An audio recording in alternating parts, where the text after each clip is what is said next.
Okay, in 10 minutes. That's FBN Quest will be ready. Coronation will be ready in 10 minutes.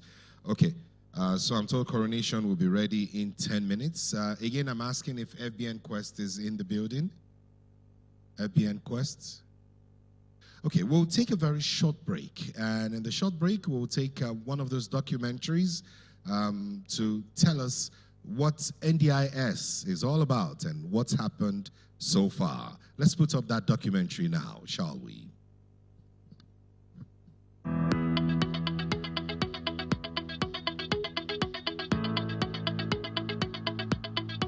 This is the 5th edition of the Nigeria Diaspora Investment Summit with the theme, Maximizing Investment Opportunities for National Development.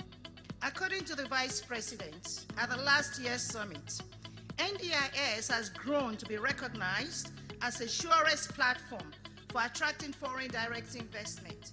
This is very evident in the growing number of participants at NDIS and the returning participants to NDIS and the large number of success stories that have so far been recorded at the summit. Last year, approximately 1,000 investors attended the summit. And someone like, where were the 1,000? As I said, you see one person representing hundreds. So we had over-identified individuals based on each consortium, over 1,000 investors. We therefore need your unflinching support in going far to attract more diaspora direct investment, thereby boosting the economy of the nation. On behalf of the Nigerians in Diaspora Commission, I stand here to welcome you to the 5th edition of the Nigerians Diaspora Investment Summit. Our diaspora engagement are not just demographics. They are now an economic factor, and we are translating this into what we call the Diaspora Direct Investment Phenomena, DDI. We at Federal Mortgage Bank of Nigeria are very glad to be associated with the Commission and to partner with you in establishing contacts and linkage with our Nigerians in diaspora in order to serve them better in providing housing.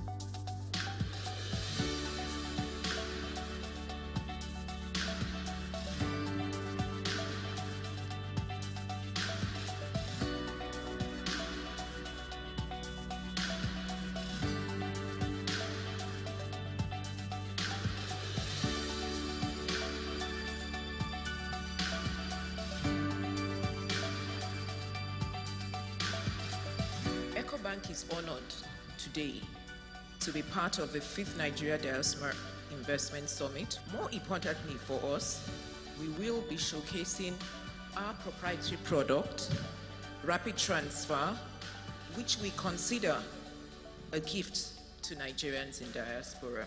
Nigerian government institutions, Nigerian businesses, Nigerian agencies have to extend the hand of fellowship to Nigerians in diaspora, because through us we can attract a lot of investment back to Nigeria.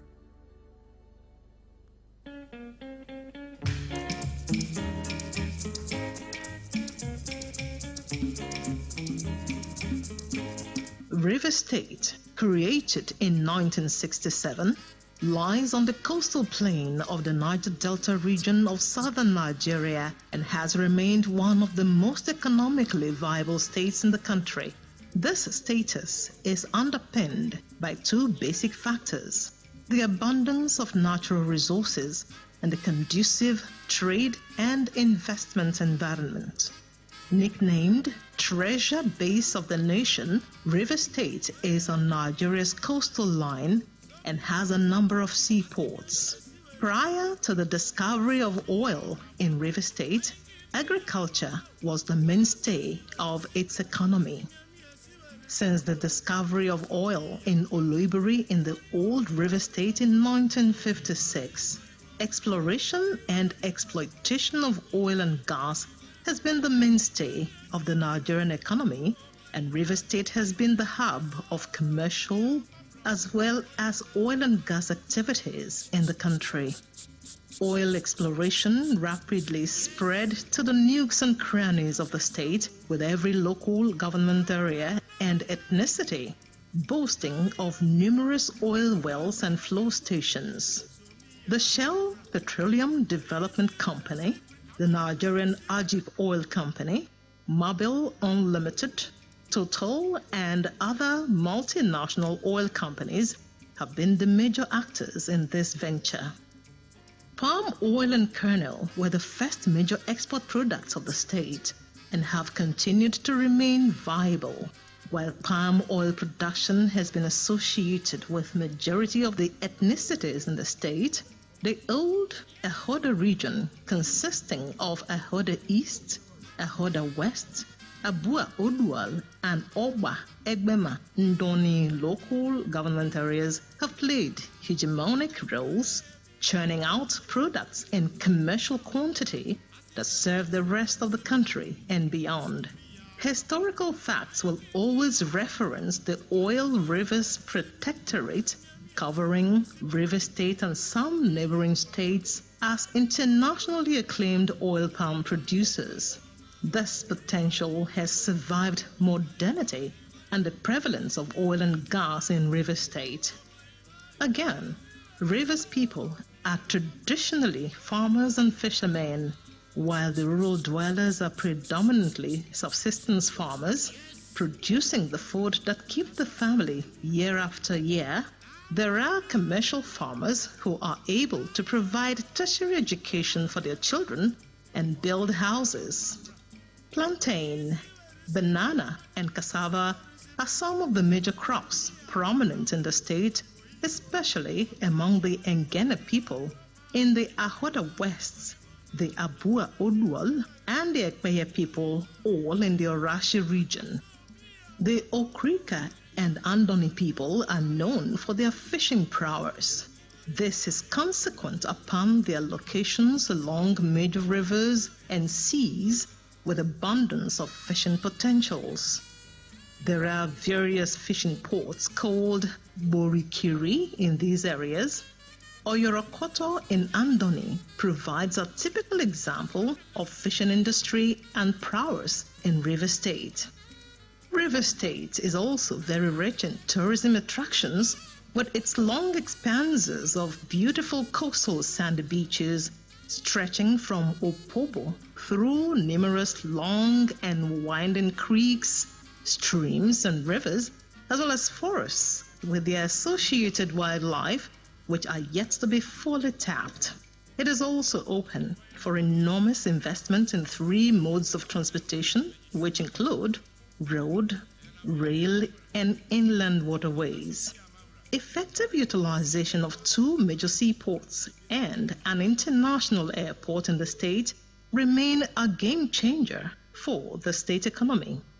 The state also has comparative advantages in petrochemical industries, as investors can explore potential areas of investment, while power generation, especially with deregulation of the power sector by the federal government, offers great opportunities to boost industrialization.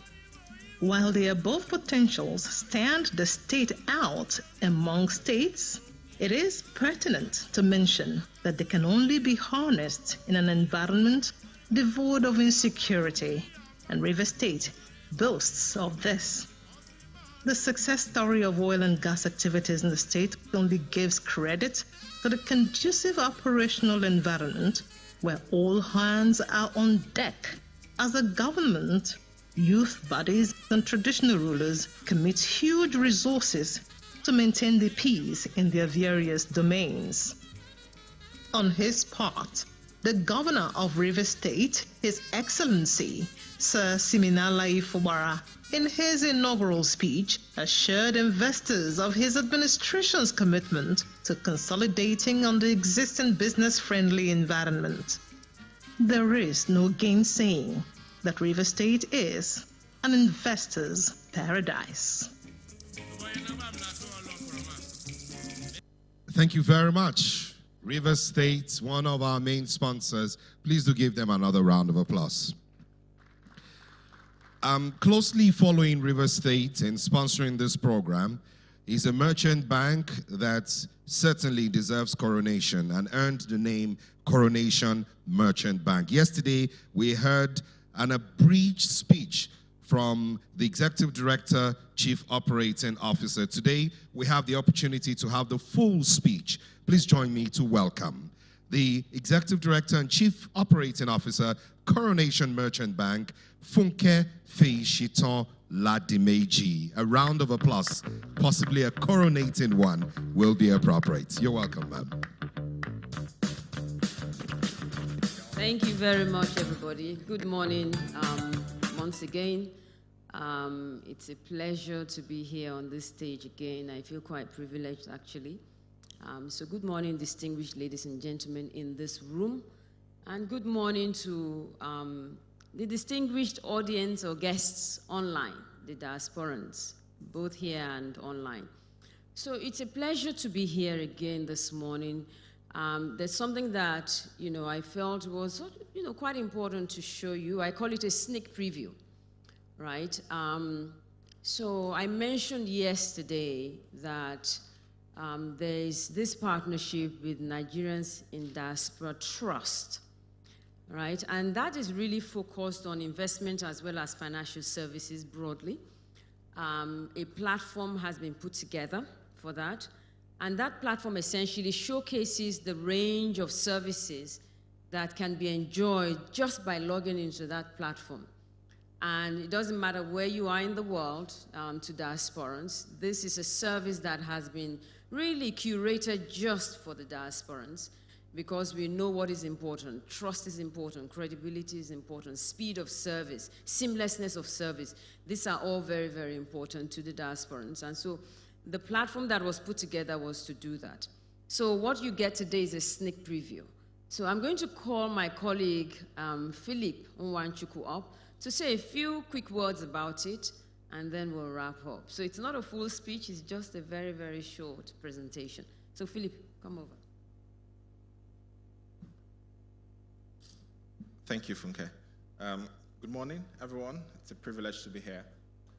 So, there is a saying that goes that if you go to any country of the world and you do not find any Nigerian, run, right?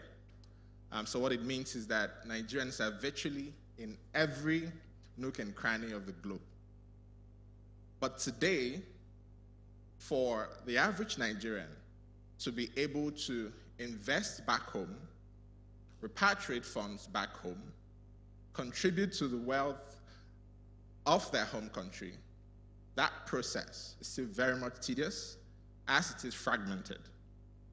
So what we have done, Coronation and Nigerians in Diaspora Investment Trust, is to develop a platform that guarantees the seamlessness of transactions such as can be possible by the Nigerian in the UK, in Europe, Myanmar, and the farthest parts of the world to invest in Nigeria.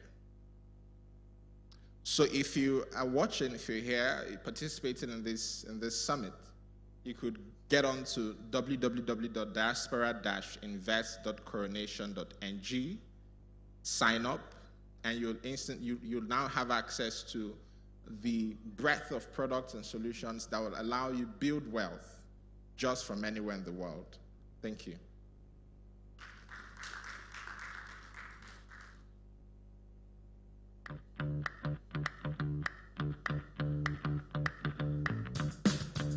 Thank you very much, Philip. I think that summarizes. There's nothing more to say. So I encourage you to go and sign up. It's a sneak preview. There's a lot more to come. And so you'll be kept in touch when we have more to come. So thank you all very much for listening. God bless you. Thank you very much. Coronation, building wealth. Thank you. Please give them another round of applause. So just a quick check if FBN Quest is in the building now. So we also want to find out if the lead pastor, Bridgeway Community Church USA, Dr. David Anderson, if you're online. Dr. Anderson, is he online? Is he online? All right, so we'll move on then. Please help me welcome my colleague, Omelogo Nadi. The beautiful Omelogo Nadi will lead us to the pitching session, which starts now. A round of applause for her. Appropriate.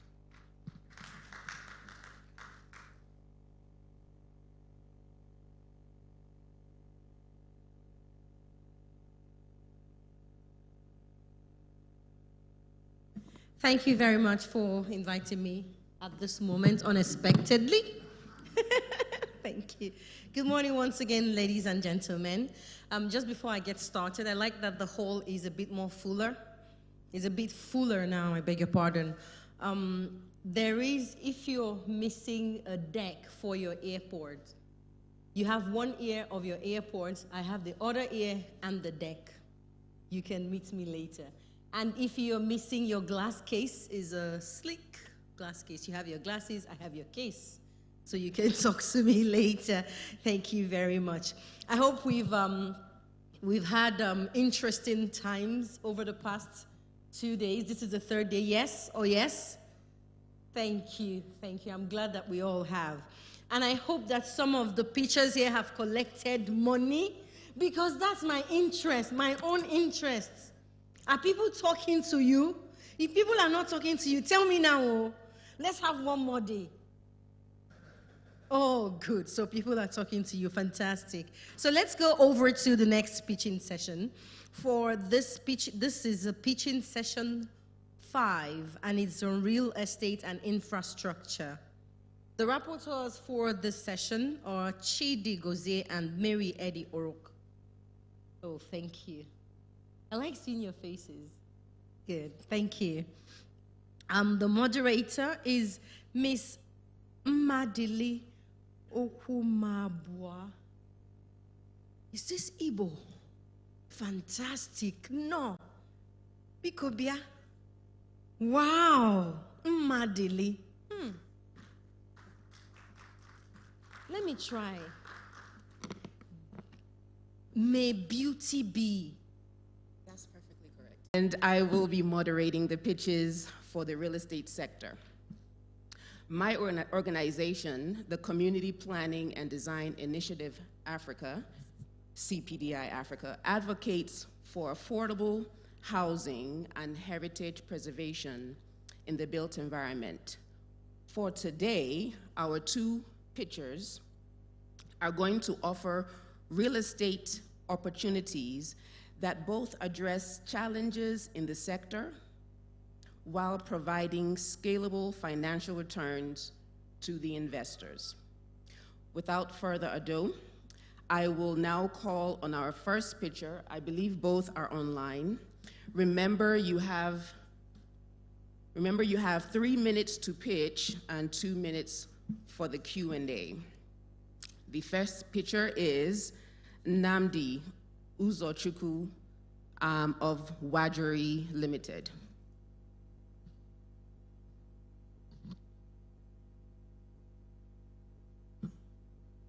Please, you would have to sit. Okay. Please.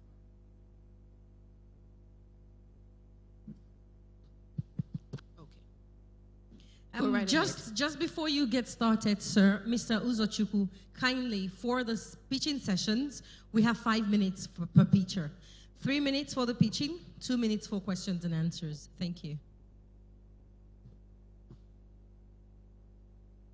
You're on, sir. Okay. I'm not able to share my PowerPoint slide. Good morning, everyone. All protocols duly observed. My name is Uzochukwu Nnamdi, or Uzo Nnamdi for short. The name of my company is Wajiri Incorporated. So, and it's in the area of infrastructure and real estate investments. So about me, okay. I'm domiciled in Toronto, Canada, and currently I work as an investment consultant with a bank in Canada called TD Canada Trust. And the area in which I focus on is real estate, secured lending, and portfolio investments. And the core area where I work in is in the area of, like I mentioned, real estate and portfolio investments. So essentially, I'm looking for partners or project facilitators, such as law firms or investment management firms, and also companies currently operating in the infrastructure and real estate sector, such as construction companies. And what are the benefits of working with me? First, there will be the access to capital through a well-developed financial market. Secondly, the ability to promote and raise awareness about investing in Nigeria by leveraging industry contacts and resources. Currently in Canada, there's a government-owned bank, which is a crown corporation, that facilitates business transactions for Canadian companies who want to do business abroad. And they also have some resources, like they have individuals who work in the consular offices of various Canadian embassies around the world who help to facilitate business as well. So actually doing business from Canada would actually be a very good advantage. And also being a licensed professional in the field, I'll be able to reach out to a lot of industry contacts as well. So also projects promoted by Canadian-based organization and by an industry professional will be viewed favorably by the investors. I don't know if you're able to see my slides. So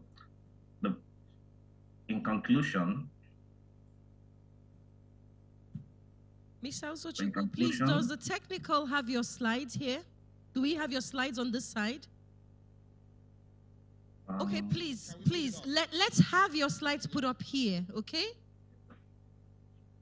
Technical, please. Oh, good. So, Mr. Uzochukwu, please. Okay. Please, can you move to the, go to the next page? Okay, yes. So, like I mentioned, the core area where I'm working, where I focus on at my current occupation is real estate financing and also portfolio investments. So I'm looking for partners and project facilitators, such as law firms or investment management firms who operate currently in the real estate space. And the benefits would be access to capital through a well-developed financial market, the ability to promote and raise awareness about investing in Nigeria by leveraging industry contacts and resources. And usually a project promoted by a Canadian-based company and by an industry professional will be viewed favorably by investors. Can you go to the next slide? At Wadra, we believe in going above and beyond to achieve set goals through our guiding principles, and that is by being conservative, confidential, by showing integrity and professionalism. By being conservative, I mean we wouldn't be inventing the wheel. Rather, we will be using tested and trusted processes to deliver value to all stakeholders involved. Thank you. I'll be taking any questions if you have any now. Thank you, Nnamdi. Very short and sweet. So we'd like to ask, what are you asking for? What is the amount? Please give us some examples of the type of projects you're speaking of for investment. Where, in particular, in Nigeria, or is it Africa-wide? Give us a little bit more information of what you are pitching. Basically, it has to be in Nigeria. But usually, for you to seek money from investors, you need to have something solid, something that you have determined what the project is all about. And that's why I'm looking for a partner in Nigeria who would actually be able to do all that. I know there are many companies who are operating in that space, but funding is usually the problem. So I would be coming in to address that problem, while the Nigerian partner will be able to secure the deal. So it would be like more like synergy. Okay, so it's a partnership you're looking for. Someone on ground in Nigeria who can assist with identifying projects. Yes. And then you will source for the funding. Yes, so we're working together. Okay, so you're not looking for a specific amount at this time? No. Every project will be every project is different and will require different capital outlay. However, the project has to debt service. We have to show how the investment in itself will be able to service the debts. Okay, so thank you for that information. We're hoping that there are people in the audience who are interested in partnership, those who have projects in whether it's real estate or infrastructure, as you said, that will be civil engineering, roads, bridges, affordable housing, any other type of real estate. If we have anyone in the audience that will be interested in partnering, then we will have to reach out to you. Additional information, I mean, as we know, there's so much going on in Nigeria now in the real estate sector, especially in Abuja, with the new regime in office. People are moving in from Lagos, from all around the world, settling in Abuja. So there are lots of opportunities. One of the issues, of course, is trust, right? Many people are a little bit skeptical, about investing because you just never know what might happen. The popular issue that happens today is you build and tomorrow it's marked for demolition because you think you got the right approvals, but at the end of the day, you don't. So that's one issue we have to face, but partners will suggest the right ways to move forward with that. Financial investment, of course, you know the exchange rate is somehow not in Nigeria's favor, but is in the favor of those in the diaspora. So any partners who know that folks can take advantage of that opportunity could also step in. So that's just some preliminaries here to assist with Nnamdi. Any comments or questions from the audience? Yeah, so we have microphones moving around the audience. Please go straight to your question. I wish government were here to hear Nnamdi as well. Number one. Thank you very much. My name is Dr. Musa Shaib of NISA Medical Group. I'm just wondering, Mr. Nnamdi, will you be, because we're into a hospital project right now, and I'm just wondering whether Mr. Nnamdi will be prepared to invest in a hospital project and partner with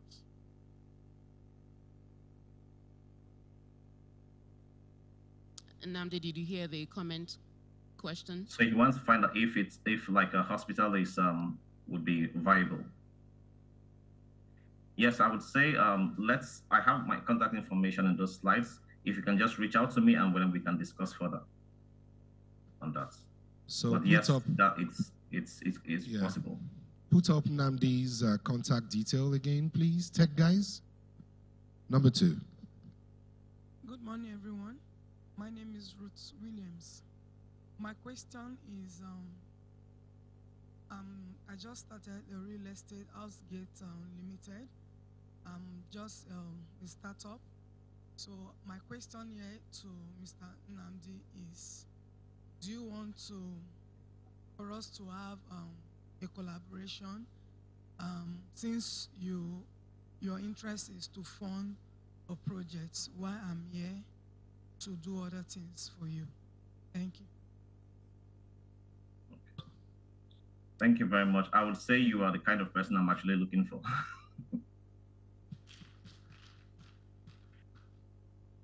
So we can actually work together. So you can send me an email. You can also call me directly. That's my personal number. So we can discuss further on that. Thank you for that opportunity. Any other comments or questions?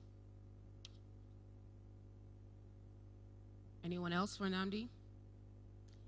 Any ideas that you have, please contact him. Any projects that you have, I think I need to contact him myself. Thank you very much, Nnamdi, and we will now move on to our second picture. Thank you very much.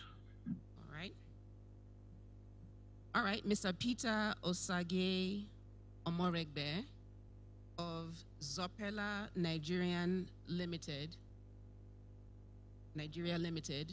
if you are ready. Is Mr. Peter in the room or online? He's online. Mr. Peter, if you're online, let's see you. It's your time. And listen to the time. 3 minutes for your pitching and 2 minutes to take your questions and answers. Mr. Peter, your time is already counting. Here he is. If you can load his slides, please. Unmute.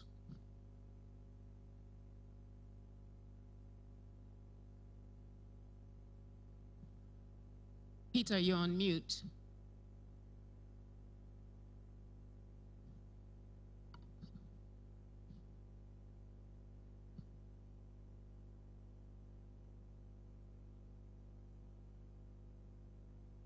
Good morning.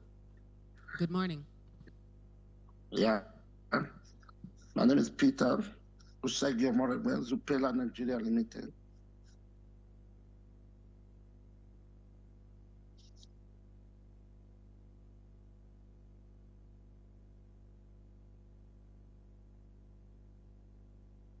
Hello? Yes, we can hear you and we can see your slides.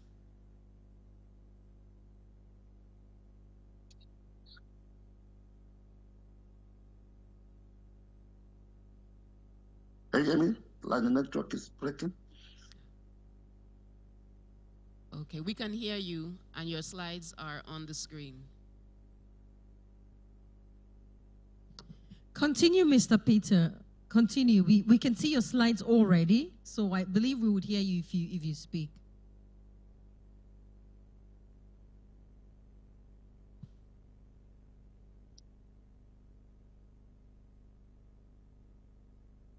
Hello? Yes, Peter, go ahead and just start presenting. We can hear you and we can see your slides. Just go ahead and start. Okay, I just said, my name is Peter Usagi, Zupela Nigeria Limited. I'm into real estate. I started since 2018. I have a company in Lagos. I'm currently in Abuja. I have a project that I'm doing. I'm looking for an investor to partner with.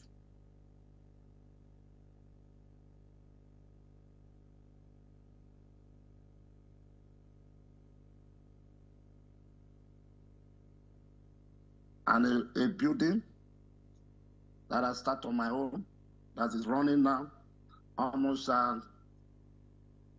300 million naira.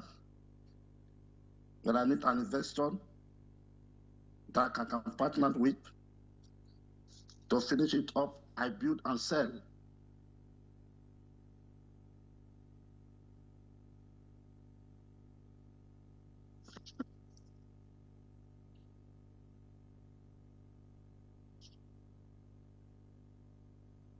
What I need is about $500,000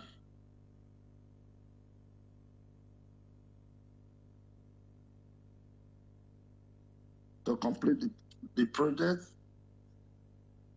And I have a hotel that I already put down, 40 rooms capacity. I need an investor that can help me up to finish it. There are a lot of economic benefit and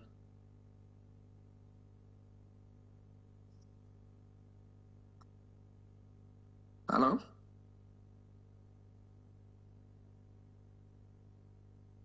Hello? Yes, we can hear you, Peter. You can continue.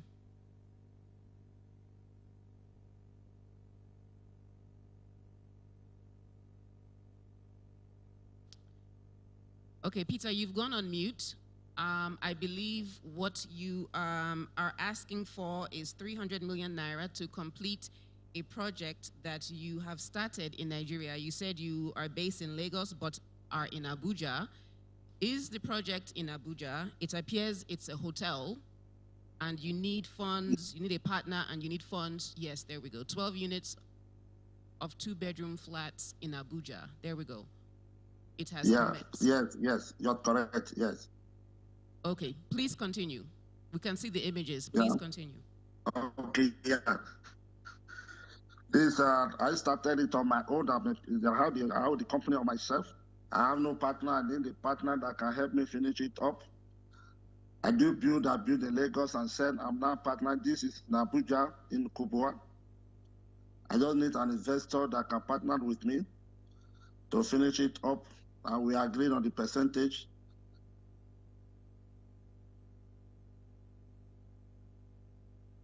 To finish this building is about 200 million naira to complete everything.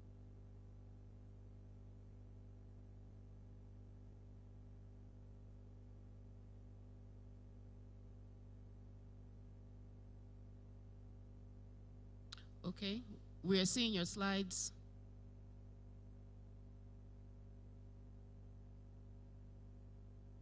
Okay, let us know if that is the conclusion of your presentation. I think we all understand what he is asking for. He is building, it appears it's an apartment complex. He needs about 200 million naira to complete it. He needs funds, he needs a partner. He has already commenced. We've seen the images. So the ask today is who is interested in partnering or financing. If there's anybody in the audience or online who would like to respond to his request. Anyone in the audience or online?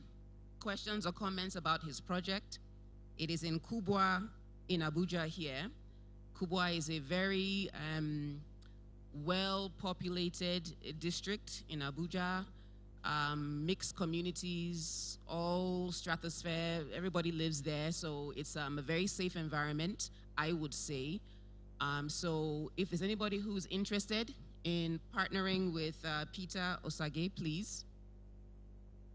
Comments or questions?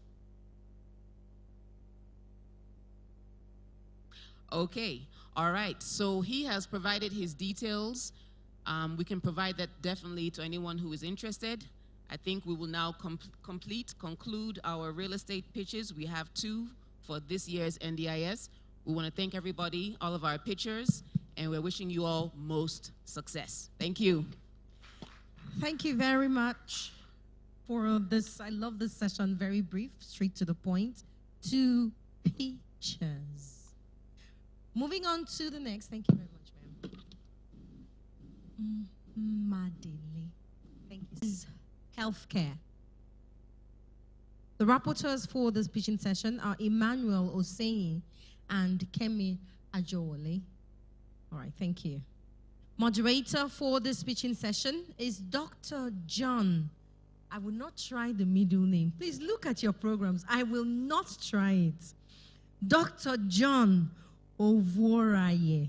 He's the Director, Department of Family Health, Federal Ministry of Health, Nigeria. Dr. John, this is not fair. This is intentional. This is a setup. Come and tell me how to pronounce this name. Sorry, sir. Ovoraye, but that's not me. Wait, let's hear the middle one. Dr. John IG Wokodoma Ovoraye. See, this IG Wovodoma is 56 letters. Oh. You're welcome, sir. Thank you very much. So I'll be anchoring the pitching in the health sector. And for those of us that are in the medical field, know that one of the most lucrative fields for people actually to invest and get return on their investment with speed is actually the health sector. But because of the maybe insufficient knowledge of how lucrative the sector is, people that are not in the medical field, some of them don't like actually attempting it. But all those that are not in the medical field that have actually attempted making huge investment in the health sector have actually gotten a huge return also on their investment. And so I will be inviting the pitchers that are here, that are willing to pitch. And I'm glad that I have a lot of them that are in this place because they know they will go in straight, they will give us their smart proposals and presentations. And the investors will listen keenly, and they are also in this place willing to make sure they provide and also willing to fund part of their proposal as long as it meets their expectation. So, on that note, once again, I want to thank all of you that are here to listen carefully. The first picture that I will invite is Folake Owodimi for Emergency Response Africa. Are you here?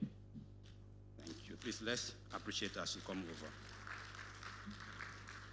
The rules are clear. You have 5 minutes in all.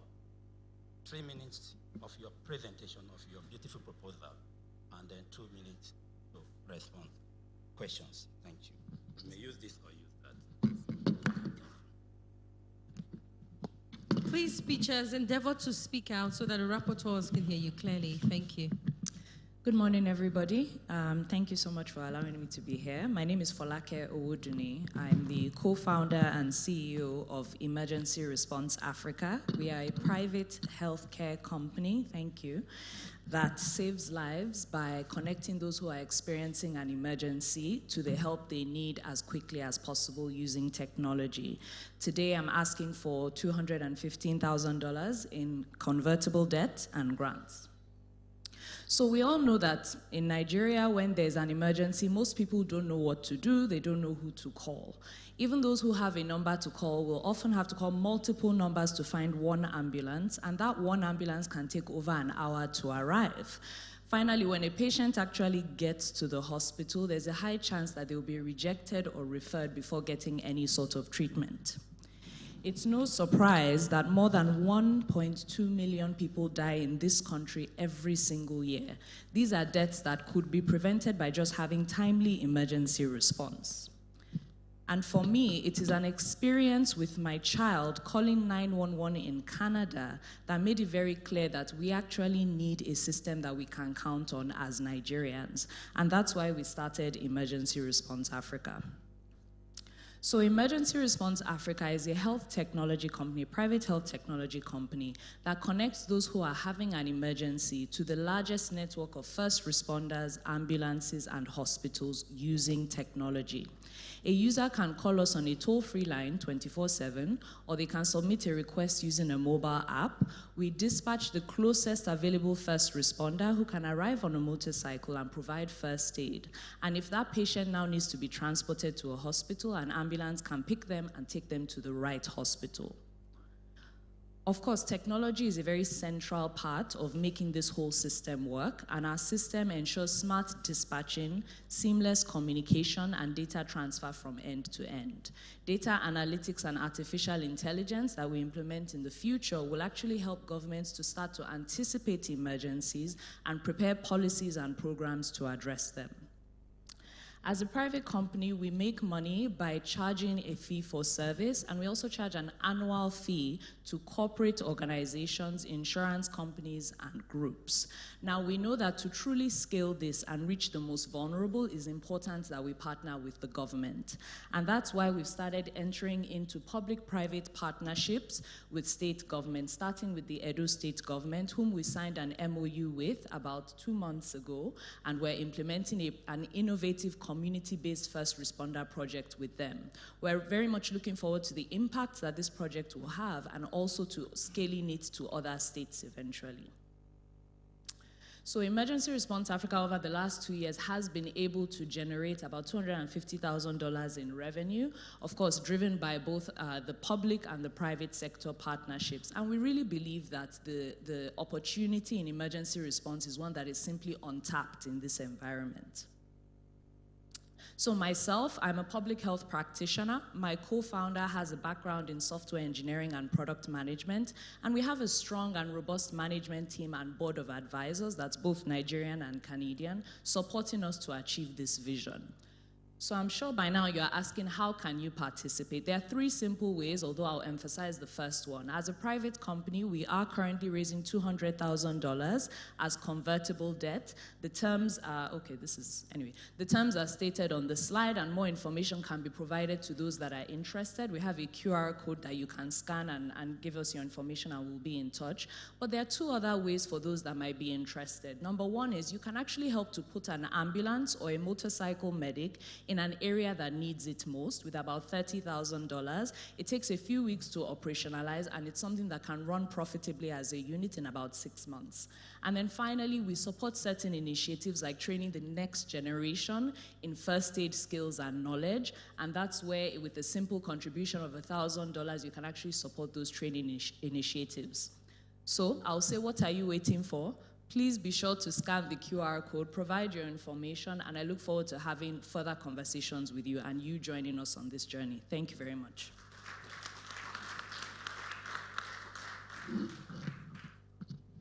Thank you very much. Thank you, sir. Folake Owodunni. You've heard her expressly, and I did mention at the beginning that when it comes to areas of investment, there are so many areas to invest in when it comes to the health sector, and this is just one of them. The emergency Response Africa. And the good thing about the health sector is that people can invest and operate from different aspects of the country. And this is one of the things that you leverage, using technology in order to make it faster. Some of us that are in this place already know that there's emergency responses that we do call, like the Federal Road Safety Commission that we have. They have some numbers that people can also call. Then the emergency medical response of the Federal Ministry of Health also is there. Then the different hospitals in our states also, they may also have, but the services is not enough for the teeming population that actually need it in our country. And so they have brought in this technology in order to make sure they bridge the gap. Investors have heard, you've heard what actually they are requesting for. And so those online, if you are listening to me, this is one area that actually I'm sure you will have questions to. So if you have questions in this hall, please indicate by show of your hand so that I will give you the mic and then you will respond. Put your question across. Thank you. Thank you. Listening to the question.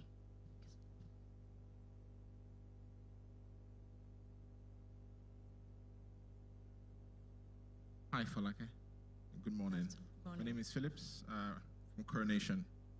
I'd like to ask, what is the reach currently? What is the reach of the ERA? Are you operational in just Lagos or Abuja or just Lagos, Abuja, Edo? Because I think it's important to know what your reach is and whether this investment would be critical to helping you to expand that reach. Thank you. A great work all around.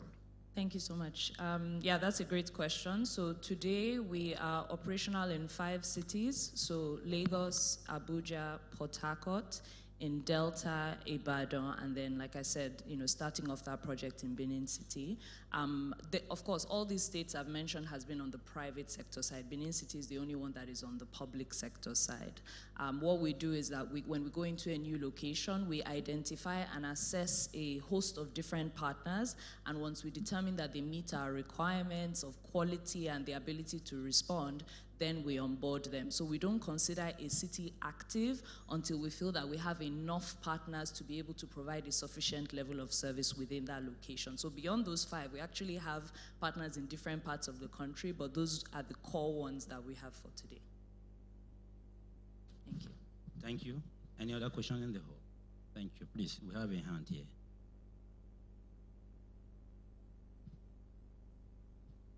Falake, can I say congratulations on that presentation? Very good, very competent, and very well made out page. My question will go more to the structure of your business. It has 3 potential phases. One is the legal structure as a company limited by shares, and that's why perhaps it was highlighted there. What you are seeking is investors in that entity. Correct. Now, 2 things. Organizations like yours grow more strategically than organically. Mm-hmm. Growing organically for you will be almost impossible because of the scale. So I would suggest that you really focus on the strategic route to growth, and then have a core of investors who would go into the private limited liability company structure and boost you from there. I personally, of course, I've seen your pitch, and I have people that I've already shared your pitch with, and Wonderful. I'm sure there will be further discussions on that. Fantastic. Thank you so much. Sir. Thank you. Thank you very much. Online, do we have anyone online that have a question for us? No? Okay, so I think I will just summarize by saying that for Falake, this is a good one, just as you've already been commended. And when it comes to the issues of the health sector, there are so many areas that we can operate from. The provision of care, and so the experience of care, and your owner is actually making sure access to care is something that people should be able to get, making it fast. Because there's a hand online. Okay, please. We may wait to have that particular hand. Linian Abbas, you have the floor. If you can hear me, unmute yourself and please put forward your question. Linian, Amina Abbas. It's showing Amina Abbas here. Amina Abbas, if you can hear me, unmute yourself, please. IT, try to unmute her. You can also communicate through a little message that please, you are on, speak. You can quickly do that now, the IT. And Linia, if you are having difficulty, you can also just shut us up. Linia, Amina, can you hear us? Abbas, can you hear us? Okay, Amina cannot hear us now, and so we will want to at least. So the service is okay. We want to appreciate you for the time, and once we get her chat, we are going to make sure we pass it on to you so that you can directly respond to her chat. Thank you very much. Thank you. Thank you. I think we can do better. Let's appreciate her once again. Okay, very good. I wish to stand because I stood when I called her up. So the next person that is going to pitch here, that oh, it's Amina. Okay. Is she on? Okay, so yeah, now I can speak. Okay, so good morning. Thank you very much for the opportunity, and for the presenter. I really appreciate your presentation. Actually, I'm from the health sector. I'm a nurse by profession and specialized in the public health aspect. So I feel this is one great thing that Nigeria really needs. When I say it's really needed in Nigeria, I mean nationwide. So I look forward to working with you. I don't want to talk much of the time. I just really need your contact or anything so we can further discuss off the line so that I don't overtake the time, since I think the next speaker is on the way. So thank you very much, and I think that's all. Okay, so thank you very much, Amina Abbas. We are glad that you are online because of the huge interest you have in making sure you identify with the NDIS, and you've just been able to identify where you can put in your fund and support, and so she's the right person, and her contact will be sent to you, and so also you can also do well just to make sure you send your own contact, so that either way, email and phone number if possible, WhatsApp number, so that both of you can connect and then take the discussion forward. Thank you. So the next I'll be inviting is Nurture All Food, FZE, Abdul Basit Sun. If you are here, very good. Nurture All. Thank you very much. He's here. Your time is the same. 3 minutes for you to make your presentation. My name is Swain Abdul Basit, Production Manager, Nurture All Food, FZE. Yes, that's it. Based in Kano Free Trade Zone. A position that has given us an edge to transact within Nigeria and with other African countries. Our products are NAFDAC approved, and currently we are working on approval by SON, Standard Organization of Nigeria.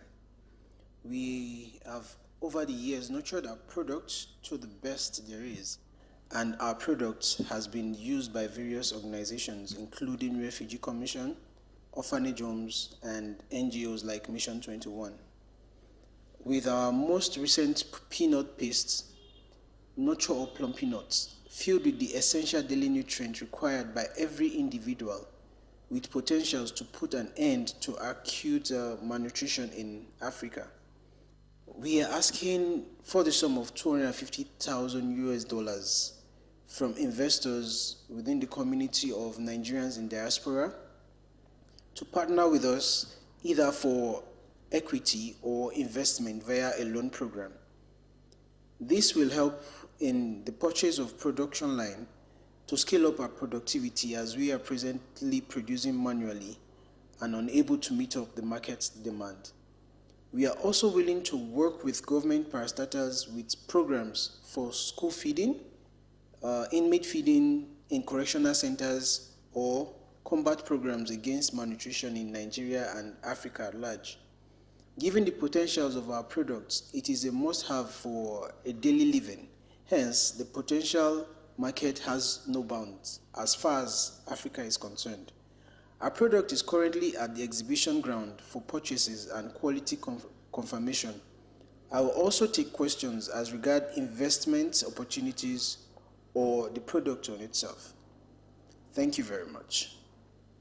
Okay. Good morning, everyone. I would also like to add that this is the first indigenous product of its type in Nigeria, and we are willing to take the market and help everyone feed with a better nutrition, as nutrition really matters.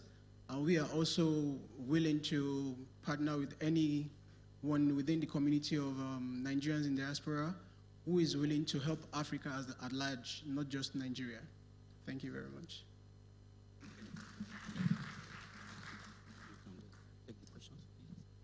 No, not.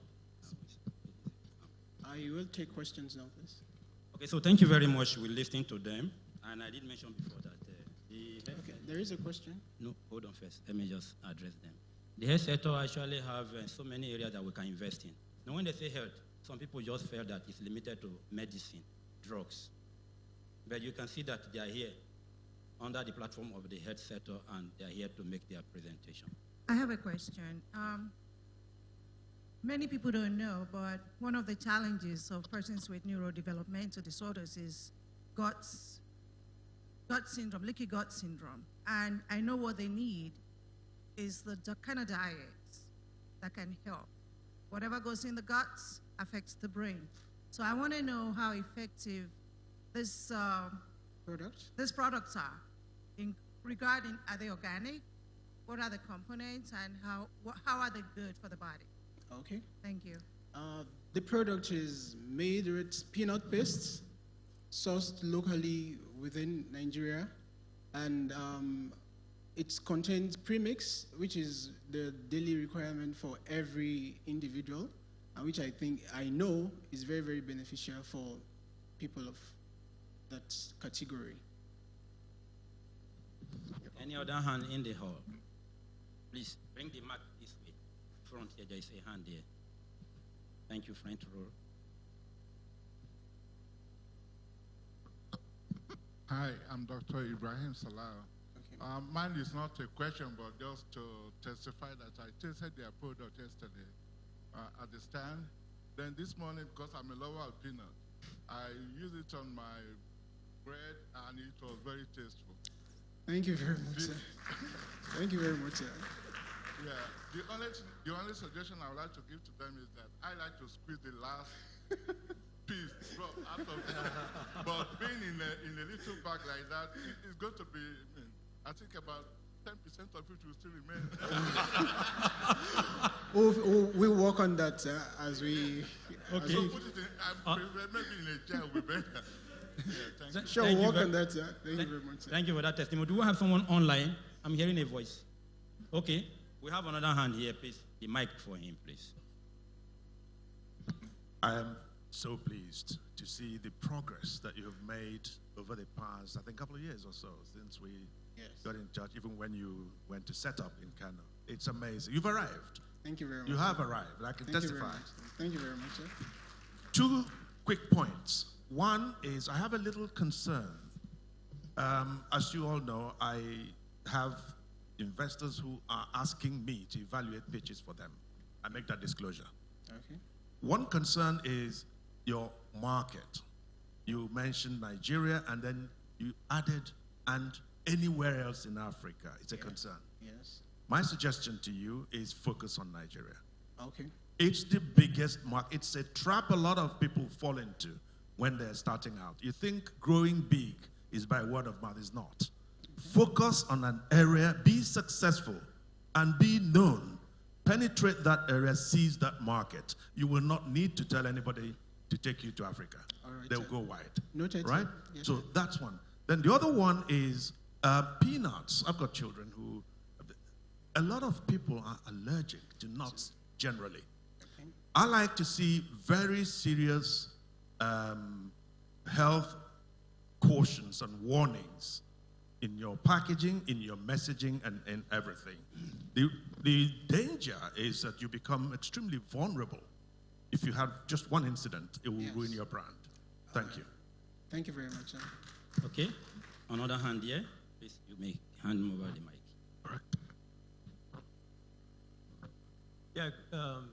Yeah, congratulations on this. Just, I wanted to make sure that we don't forget what Dr. Bade was asking. Yes, okay. And I'm very interested in that answer. Is this organic? Where do you source your peanuts? And how are they grown? It's important that people know, what your value chain looks like before they meet your product at the table. So can you address that specific question? And if you say it's organic, how do you ensure that? How can we trust? Well, I can't dispute the fact that it is organic, and we have our own farmers that we source products from. And from the last pitches, I also met with some other farmers within here who says they can produce organically for us to produce.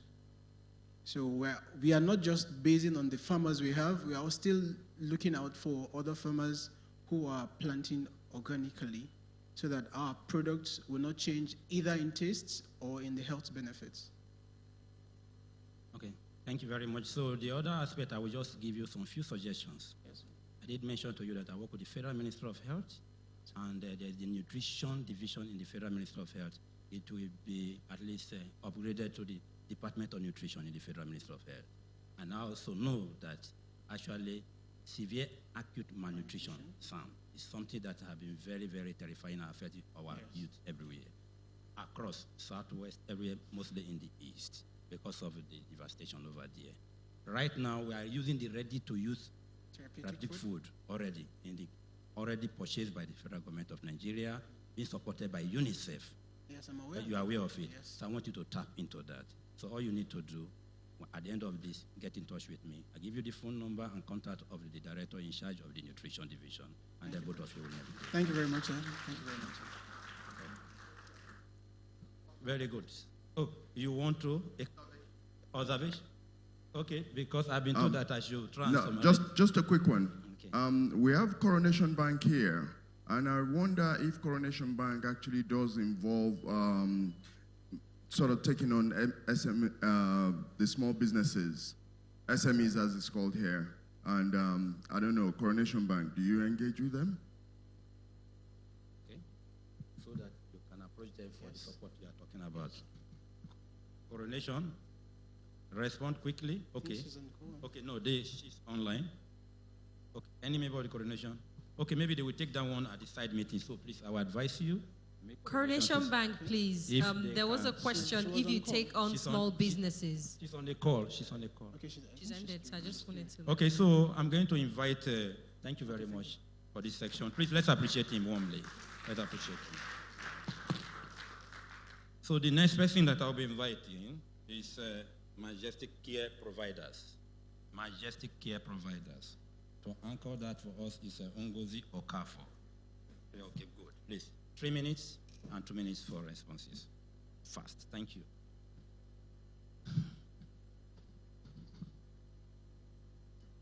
IT, do you have my slide? There. Do you have my slide? My presentation? Please put up her slides, IT. And those online also following us. Put up her slides. Thank you. Peaches, please, when you come up to the podium, you would need to speak up. If the attached mic isn't good enough, then you can ask for this handless wireless mic. Hello. Okay, fantastic. Thank you. Okay, no, I'm good. Thank you. We are Majestic Care Providers, NG. To the Minister of Health, Federal Republic of Nigeria, to the various state governments, the governors of various states, and to individual investors. My name is Ngozi Arabiko Okafor. I'm here to crowdsource the amount of $10 million in return for 15% equity for our company that is going to be based right here in Nigeria. My presentation is rather lengthy, so I don't want to go into the effects, what we have done, but suffice it to say, I have a professional healthcare provider for the last 25 years, and I have been running 2 healthcare industries in Houston, Texas. And we are now poised to bring one of those companies as a startup right here in the Nigerian market. The problem as we see it is,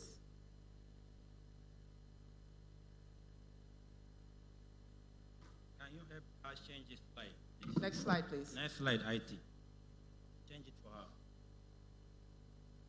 Why is this not working anyway? Do it manually from here. Okay. The problem is ineffective delivery of healthcare services in Nigeria. The solution is we will bring the care to you. You don't have to come to the care. I have, during our survey when we were doing the preliminary for the company setup, I came across a young man who is actually employed by the federal government, and he was opportune to have healthcare insurance through his employer. And I asked him, how often do you access the care? But he hardly ever accesses the care. The only time he goes to the hospital very reluctantly is when a member of his family is acutely ill. And I'm here to tell you that that is actually not the best time to see your healthcare provider the first time. It is ideal for you to see a professional doctor, a nurse, someone that looks after you and your loved ones when you are in the best of health. When you are in optimal health, that is when you should see them. At that point, they do a physical and a general assessment. They know what you look like. They know how you are. They know the condition of your health. So that when you are acutely ill, not if, we all get sick. Eventually, you will get sick. You will need to access the healthcare system. So you don't want that first time you're accessing the system to be you're brand new. And you get to a federal medical system, and they don't even touch you. A doctor doesn't touch you for 20 hours. It's frustrating, it's dangerous, and it doesn't have to be that way. We can change that. We can facilitate the idea that when you walk into a federal medical center, you're acutely ill. All they need to do is identify you as a patient with your name.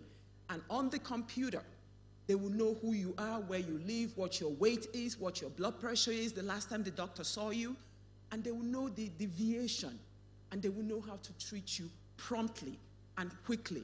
The diagnosis come faster, the treatment plans come more efficiently, and you are taken care of better. I think we can do that. I have been doing this for 18 years. I don't need this slide. I have been doing that for 18 years. I know what I'm doing. I have done it successfully in Houston, Texas, running 2 care companies. I want to do it here now. Because the successes you have in another man's country doesn't count. I have found out. It does not count. If you don't do it here, it doesn't count. That's what my family told me. It does not count. You have to be here and do it here. I'm here now, and whether or not, like, I'm so glad that you're a moderator, you're doing great. It's not whether you will make money. It's how much money do you want to make in this business. That's why I started with the Minister of Health for our country, to the governors of the various states. This is not an endeavor that just 1 or 2 people do. It's an endeavor that it should be a national incentive. It should be nationally driven so that we can protect the health of our citizens. Look at all the young people here today. We have to take care of ourselves. What is more important to you than money? Your health. If you don't have your health, you don't have anything. So we have to make our health, our national health, a priority. Right now, it's not. Based on the resources we allocate to it, it's not.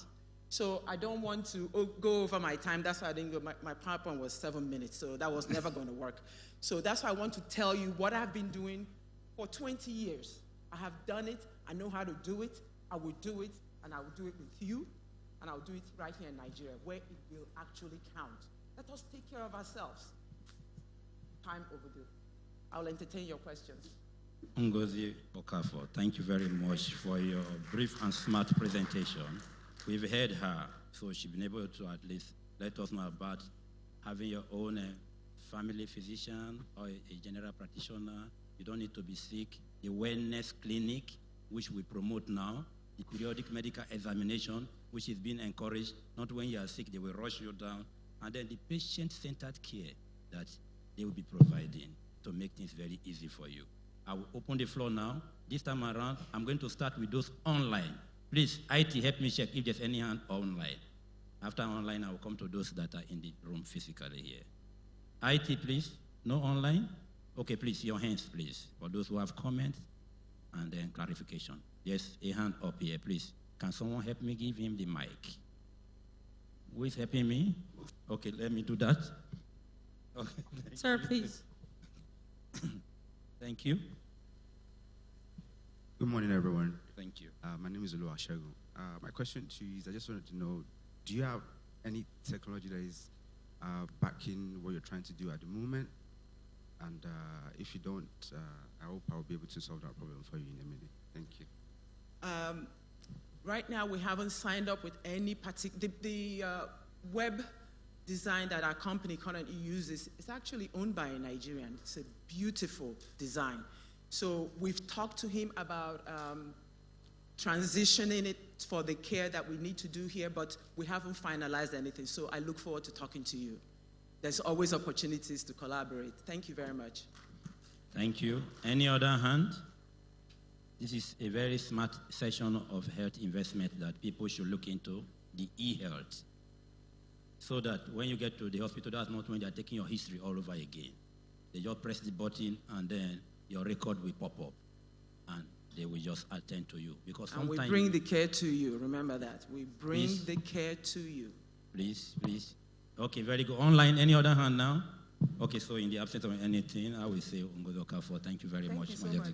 Thank you. Thank you. We have you. Please, ladies and gentlemen, for those who have additional questions, you can network beyond this, please. We're moving to the next, please. Just meet her privately and then ask the questions. Thank you very much. Thank you for understanding. Okay, thank you very much. So we are going to Care Loop Global. Care Loop Global. Oluwasegun. If you are here, thank you very much. So let's have you. 3 minutes and 2 minutes for your question. Peaches, please, you have a pointer with you. There is this, don't look behind you. All right. Thank you. Okay. Good morning, ladies and gentlemen. Thank you so much for having me here. It's a privilege. My name is Oluwasegun Ibajeshomo. You can call me Mr. Prevention, and that's because our company, CareLoop, is a digital healthcare company. Sorry, let me correct myself. It's a preventive digital healthcare company, and what we're trying to do is to solve the problem of access, quality access, timely access, and personalized medical care to the citizens of Nigeria, especially. So part of the problem, as we know it, is that when people get sick, it takes a long time for them to access and receive quality medical care. And eventually, even after they receive that care, the follow-up process is always tedious. It's always very, very, very, very, very hard. So that is why we have come up with our solution, which is essentially a suite of features that have incorporated a number of healthcare solutions. And at the very, very core of that is our AI-powered symptoms checker. So what this does for you is this is your first digital healthcare assistant, as you might call it, where you go to for any first aid interaction to know exactly what is wrong with you or what might be wrong with you. And one of the most beautiful things about this solution is that it's AI-powered, so that really, really enhances the capabilities of this solution. And some of the features that incorporate is a triage and guidance, where our AI solution is able to triage your diagnostics for you, triage your symptoms, and give you effective diagnostics. Also, we're able to do some health monitoring, because while we are able to give you these symptoms, we're also able to track it over time. So essentially, whatever symptoms you're feeling, our algorithms are able to track that symptom for you over time and potentially tell you what it means. However, this is not a solution that is looking to replace medical doctors. This is a solution that is looking to enhance and help them to reach more and more people. And one of the problems we've come across is that most of the digital solutions that are existing are very, very urbanized. It means that all of the rural areas are mostly left unreached, and this is a pain point that we're actively trying to solve as a company, because all you need to access this feature is your phone and some internet connection. So this is also a sort of one of the features we also have is remote consultation. So while you also check your symptoms, one of the things our machine learning algorithm will do for you is to actively now point you in the direction of care to a suitable healthcare professional that has all the knowledge for whatever you're going through.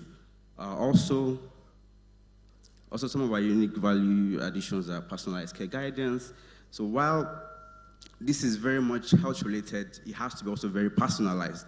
And that's one thing we have tried to accomplish with this solution. We have tried to put the Nigerian populace in mind. And one of the things we have done is to make sure that this solution is accessible in our local languages. And we're starting essentially with Hausa, Igbo, and Yoruba. So this is a solution that you don't really need a lot of education to access. You just have to be able to read, essentially. So our progress, we're currently going through user testing at the moment. And like you know, technology is never fully formed because there are always improvements, there are always changes. So we tend to always be at the forefront of those changes. Ladies and gentlemen, the global health, digital health market, as far as Nigeria is concerned, is projected to be about 140 million users by 2025. We hope to capture a large number of that market, and we hope to provide our solution essentially through the unique and cranny of Nigeria. We operate a B2B2C business model, which means we can customize our solutions to healthcare companies and also directly to the users. So please, this is my team, where we have two medical professionals, myself, and also our Chief Operating Officer. Thank you very much, ladies and gentlemen, and now I invite your questions. Thank you very much for your presentation. Still on the aspect of e-health, making sure health is accessible and affordable and quality. We talk about quality healthcare provision. So we've heard you. Then from my own end, I will just say that just as one thing you have to do is also to make sure the regulatory agencies, you try to seek their, consult them, so that that will be very helpful in this area, so that they don't see you as if running this. That's one. Two, the investment that you already have on ground and what you're actually asking for now, if you can bring it very clearly, that I will need the assistance maybe to support the IT things you are using or setting up an office, the different segment of area of intervention you want them to come in, the one that you think is very, very burning. Thank you. Yes, so we're looking for social impact investors essentially and people that are essentially able to help us network. Because this is a solution that will need medical professionals on board, so we need somebody that is able to introduce us to that space, especially medical practitioners in the diaspora. We want them to be very involved on our platform because their expertise, their knowledge is irreplaceable. And that is, we're looking for $500,000 for 5% of the company. Okay, $500,000. So, investors, you've heard.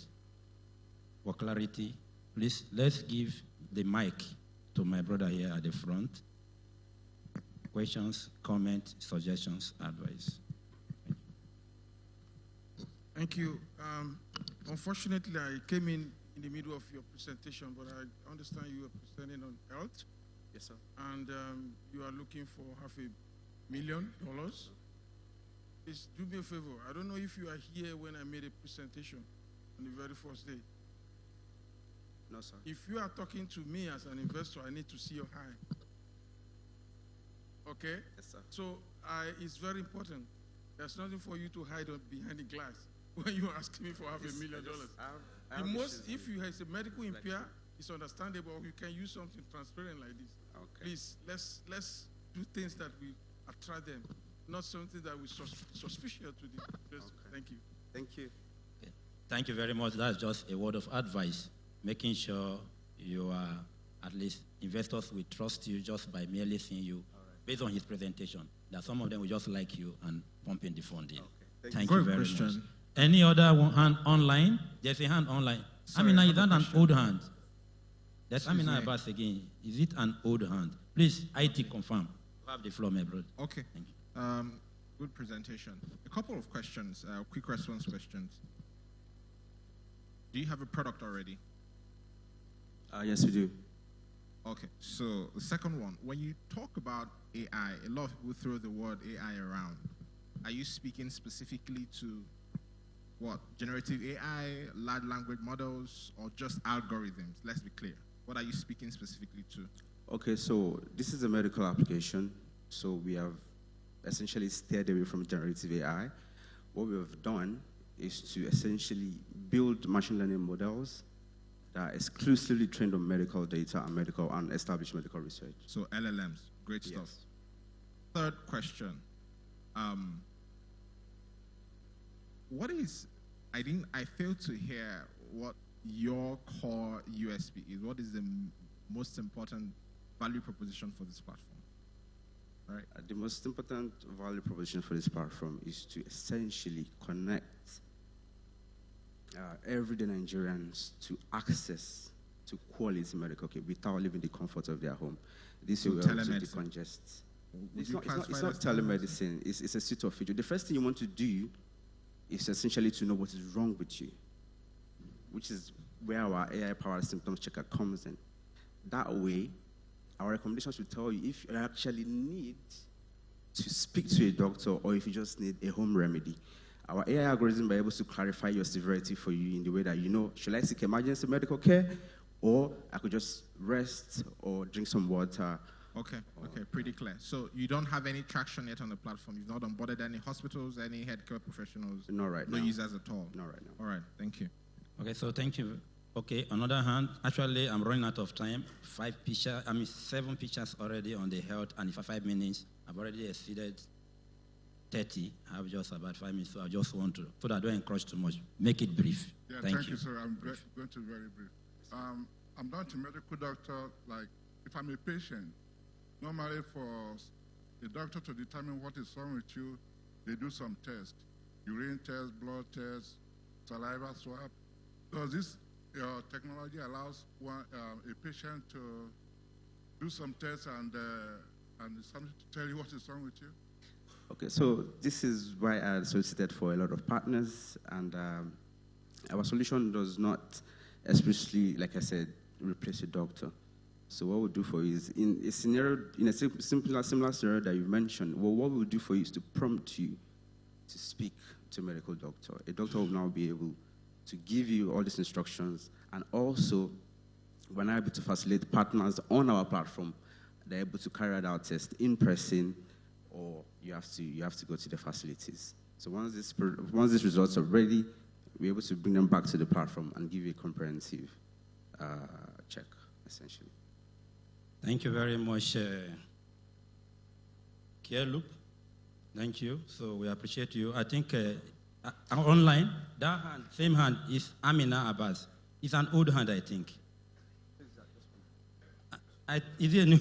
Okay, Amina Abbas, if you are there, please, can we just have you now? You have the floor. Amina Abbas. Sorry, it's not an old hand. Oh, I thought it's an old hand, sorry. So for the picture, sorry, it's not an old hand. Thank you. So for the picture, thank you very much for really bringing this pitch to this podium at this moment, because I would have really loved to give a scenario of something that really happened. I'm sure everyone has been familiarized with what is happening and what happened in Sudan, and it's still happening.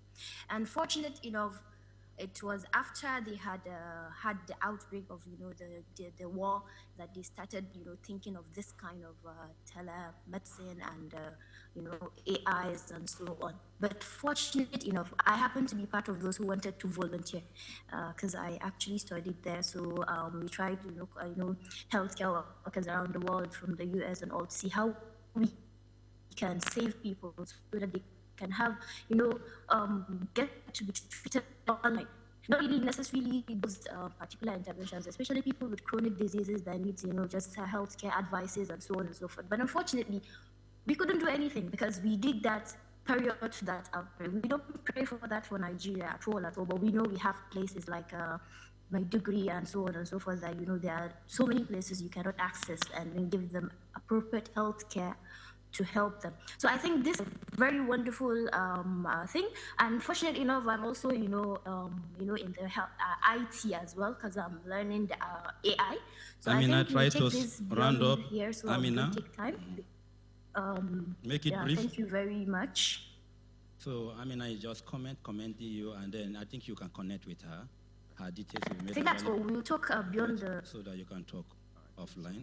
But audience here, just to inform you that when it comes to what he is actually advocating and also putting forward, is a way of trying to make sure you do a kind of triage behind door, just to help you. If you are in the closet of your room and all of a sudden you are feeling dizzy and you don't know what to do, you just on his own site and say, please, I'm feeling dizzy, I feel like fainting, and I look as if I'm passing out. What do you think is wrong with the team? Will speak to you and then tell you that you need to go to the doctor. You may be having hypertension or you are too dehydrated and you may just go on. But it's not going to actually provide you the treatment, but it's going to quickly sort you out and guide you. And if possible, some of them, if you upgrade it further, you may just say, okay, the nearest hospital to you is 5 kilometers away to your left, and that may just help you. Or call someone nearby to guide you to the hospital. So those are the kind of things that it's going to provide for you. Not that it's actually going to replace or do all the tests or take all the swab or to take all the investigation or even do venopunction and take blood. No, it won't do that. Thank you very much, young man. But you need to talk more. Let's talk more to guide you. Thank you. So we are moving 2 more pictures on the headset to go. I'm deliberately just following up based on the names I've gotten here.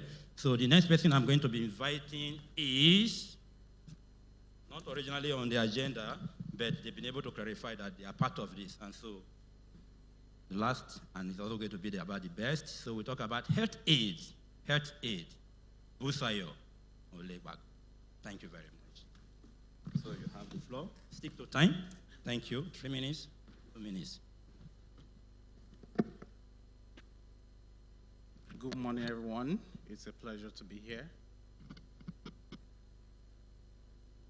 It's a common knowledge that mortality rate.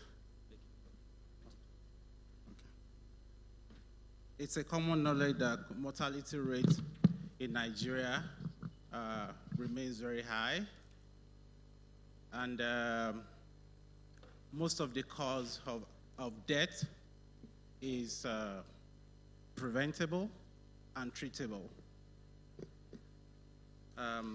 My aunt, unfortunately, passed last December. She went for a party. It was at the party she slumped. It was when they were trying to revive her, they realized that her blood pressure was about 205 over 110. Unfortunately, she did not make it. Most of these challenges, they are attributed to the issues within the healthcare sector. We don't want to, reinvent the wheel. Everybody knows. But some of the major challenges are limited amount of medical providers in Nigeria, 3 doctors to about 10,000 patients. Patients do not have immediate access to medical care when they are critically ill. Affordability, responsiveness are major concerns for patients. And medical records are highly fragmented, which has caused a lot of high misdiagnosis. My name is Busayo Ijagbuji, CEO and founder of HealthAid. HealthAid is a health technology company that is changing the way people access and experience healthcare. We help individuals to connect to medical providers in real time. We are building a unified platform that people can actually leverage to receive care in real time.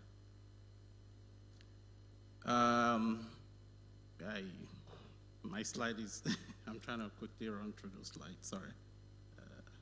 Almost forgot. Okay, gone through the solutions. Okay, sorry. So we are building a unified platform where people can actually meet all their healthcare needs. Talk about prescription medication delivery, medical lab testing, doctor in-home visit, telemedicine, ambulance service. On top of that, you agree with me that patient records, they are very sensitive, and we are looking to build a blockchain infrastructure to be able to help secure, encrypt patient information so that medical records remain, the integrity and the consistency is highly maintained. And also the integration of AI, which would be able to analyze humongous amount of data set, and it will help medical providers to make succinct and accurate medical diagnosis.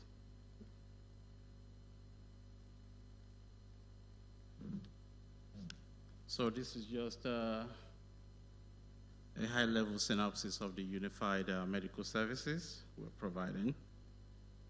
This is a screen of solution, the health data application, building a unified medical services. I know I have very few minutes. I'm just quickly trying to run through the slides.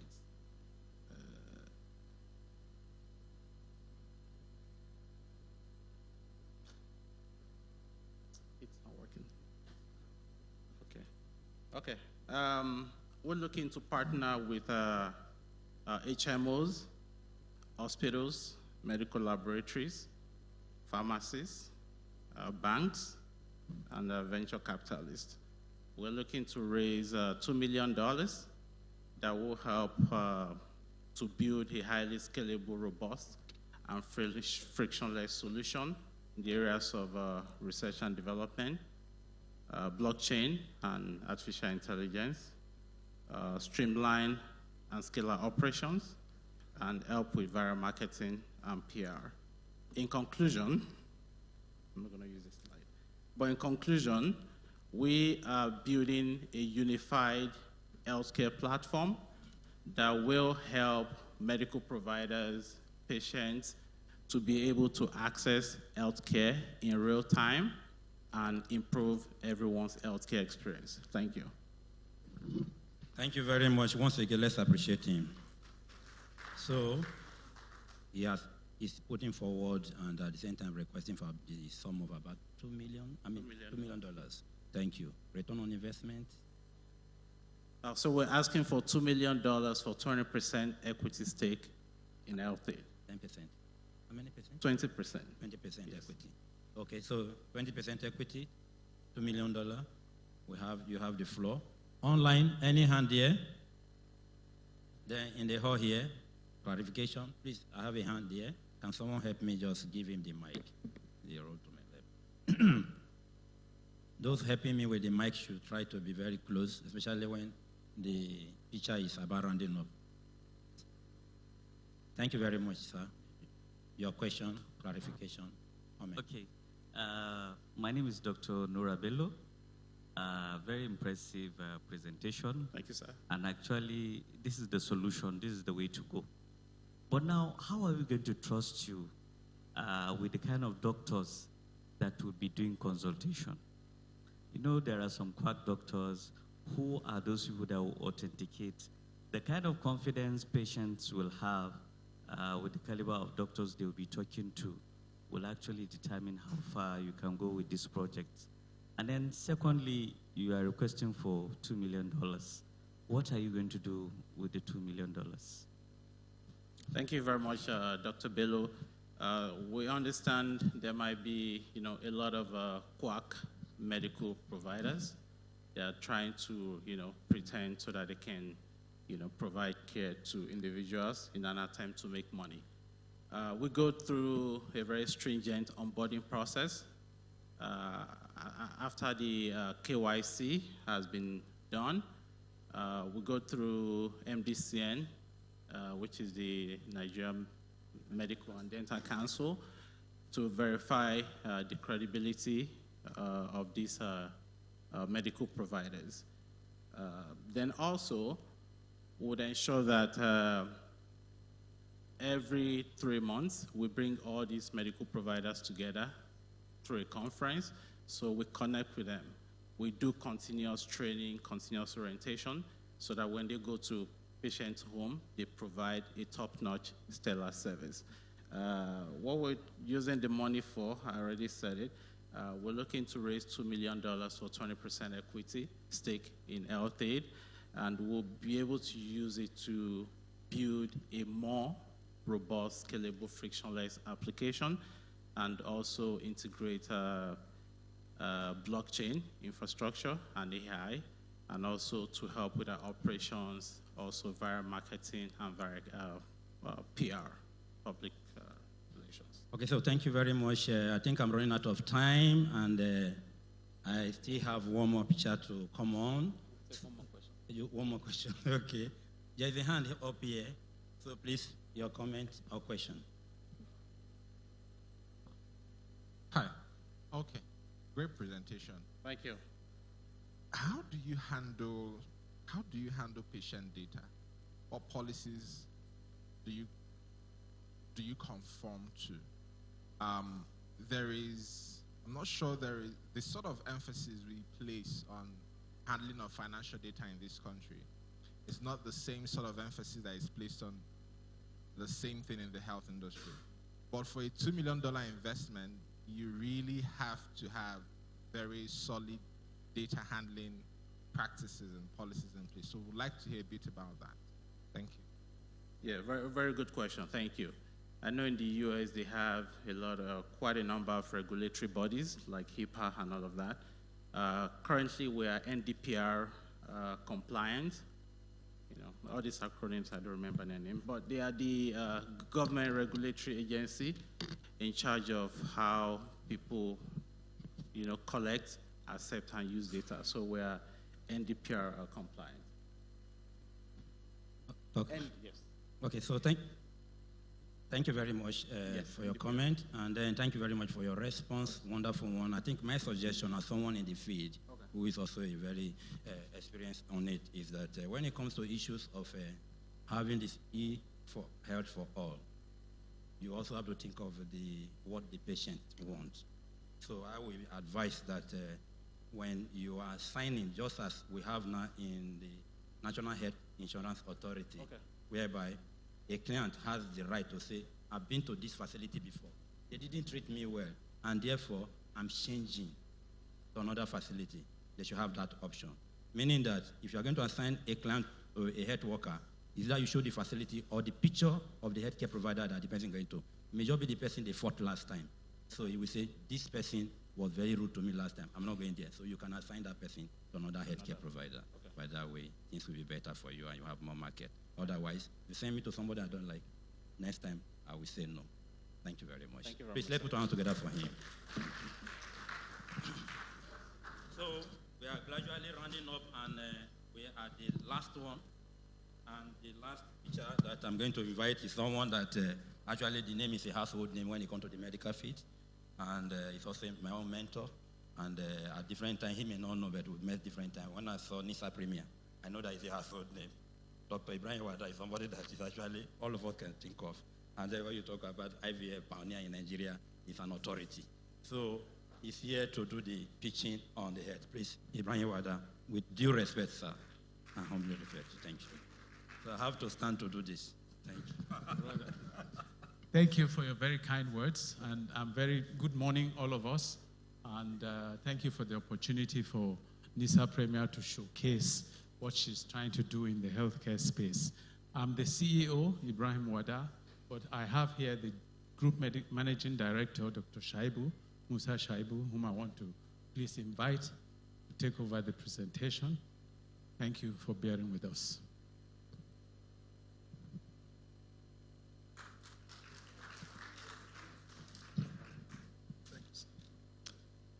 Thank you very much, sir.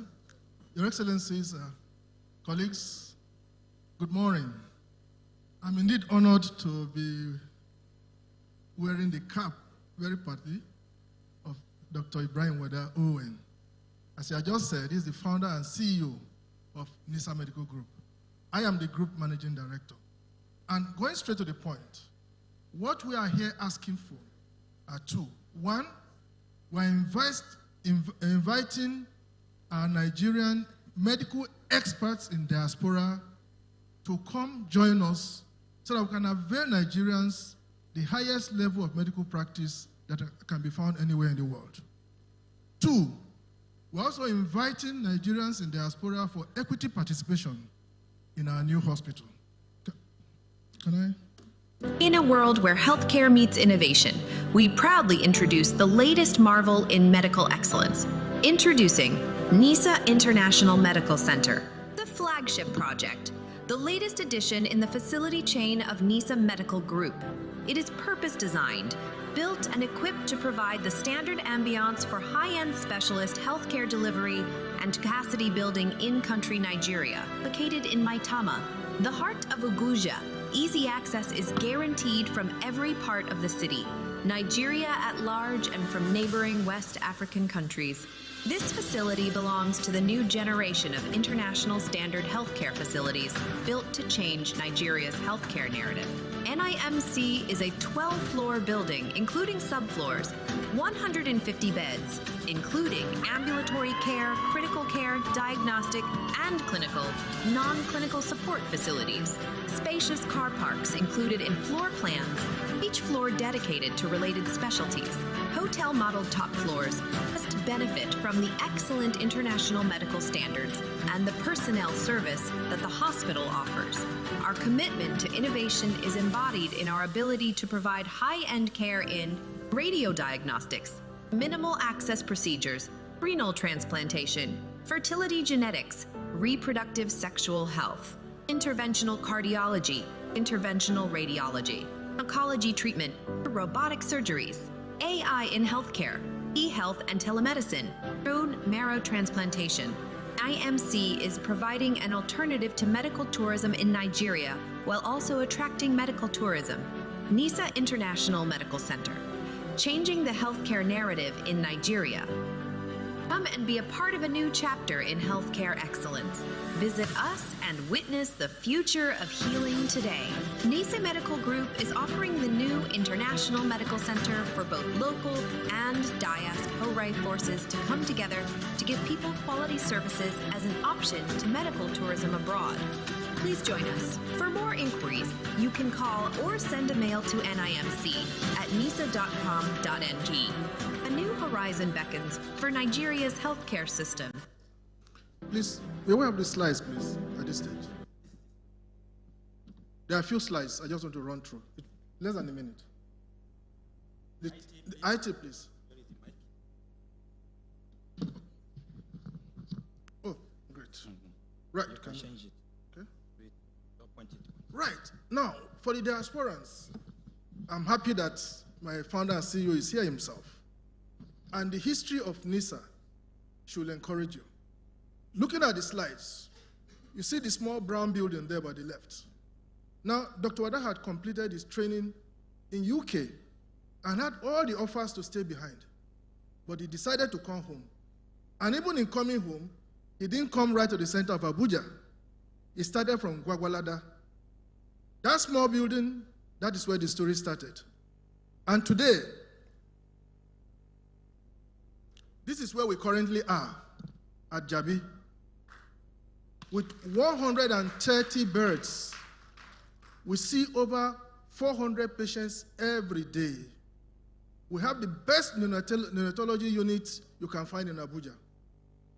We undertake minimally invasive surgery. We do all kinds of gynecological surgery. And of course, you well know that the first government authenticated case of IVF in Nigeria was through the hands of Dr. Wada. And today, beyond that, we are today counting in thousands the number of IVF babies that have been delivered at NISA. Apart from building capacity in Nigerians who are currently practicing IVF-assisted reproductive technology all over Abuja and other parts of the country. However, we are not done. We've decided to up the game Why? Because a large number of Nigerians still have to go out of this country. Some because they choose to do so. Others because they just have to go. Because we do not have the technology, we don't have the infrastructure, we don't have the expertise. However, there are Nigerians out there that have acquired the highest level of technology in healthcare, and they have a lot of hunger to come home. The question for most of them is, where do we practice? I know many of them, some of my friends, they tried to set up facility in Nigeria. They either got duped or the so-called ease of doing business made it difficult for them. And that is why we've come up with this project. It's a 12-story building in the heart of Abuja in Maitama, just close to the NYC Secretariat, and with 150 beds. And the level of practice is the topmost level that you can't find anywhere in the world. But the question is, where do you get the expertise? The expertise is among Nigerians who are in diaspora. We are not saying you should relocate your family. You have just 30 Thank seconds you. more. Just come home, join us, practice, and feel free. At the end of the day, it's a win-win for all of us. For the Nigerians that would have gone abroad, we are bringing that abroad, right here to Abuja, and it is Nigerians that are coming home, who want to come home and practice, that are still coming home to do that. So it's a win-win for all of us. As of this moment, we have available 49% equity for those who want to take equity participation. And we're also inviting Nigerians abroad to join us, apart from practicing, to also build capacity among Nigerians so that we can also stay at home and practice. He needs no introduction. And these are the faces behind it. Now, the chairman of the board of directors is a highly respected Nigerian, Alhaji Shamsuddin Usman, former Minister of National Planning and Finance. It tells you the caliber of people that we have on the board, and we guarantee you of the integrity of our practice and everything that we do. Well, that's our contact for those who want to get in touch with us. Thank you Once very again, much. thank you very much. I will now take your questions. Thank you very much. So, we've heard, and the question is, do we need a wonderful edifice like this in our country, state of the art? Yes, of course. So, investors, please, you have the floor. And those online, I will come to you. Thank you. Yes, thank you very much. Like the moderator said, health has been a part of what actually touched my hands when it comes to investment. We need a lot of health services. We are really underserved when it comes to health, period. We don't have to start throwing figures out there. I must commend you and Dr. Wada for that initiative. This is what I assume Diaspora should replicate. Nobody else will do it for us. I keep saying it. And we must give him a round of applause for that wonderful investment. Thank you, sir. Directly to the speech, what you said, I was not sure what 49% represent. Does it represent investment in the new project or on the holistic company, the group? We don't just take that on. Because when you offer me 49%, I couldn't rub my feet. I said, oh, I will grab that. If you are talking of the holistic business, you've sweat all years to build the force of spirit, and you are asking me to come and eat the pie. I don't know how you come about that. But if it is on the holistic business, I think you are giving away money. But if it is on the new project, which is actually 70% completed, well, that will not be that would be fair. But quite frankly, are you supposed to be here? I'm not aware anybody here can put money into that kind of investment. We need to be talking to PEs. My brother here from New York with me, you understand what I'm saying? Please, let's talk off camera. This project can actually win a lot of investment. And you can also win investment from Nigeria, within Nigeria itself. A lot of opportunities. This project is 70% completed. Please, let's talk off camera. Okay, thank you. Thank you very much. Yes? Any other hand, please? Okay, you have the floor. Make it snappy. done for the presentation. Thank you very much. So my question is, have you had opportunity to deal with people from abroad before, that's diasporans, to work with you? And if you have, what was the modality? And what exactly are you, I know you did say, are you looking for money from them, or you want them to help you with their skills? Probably maybe surgery online using virtual reality, or technology from there to here. So could you be more specific?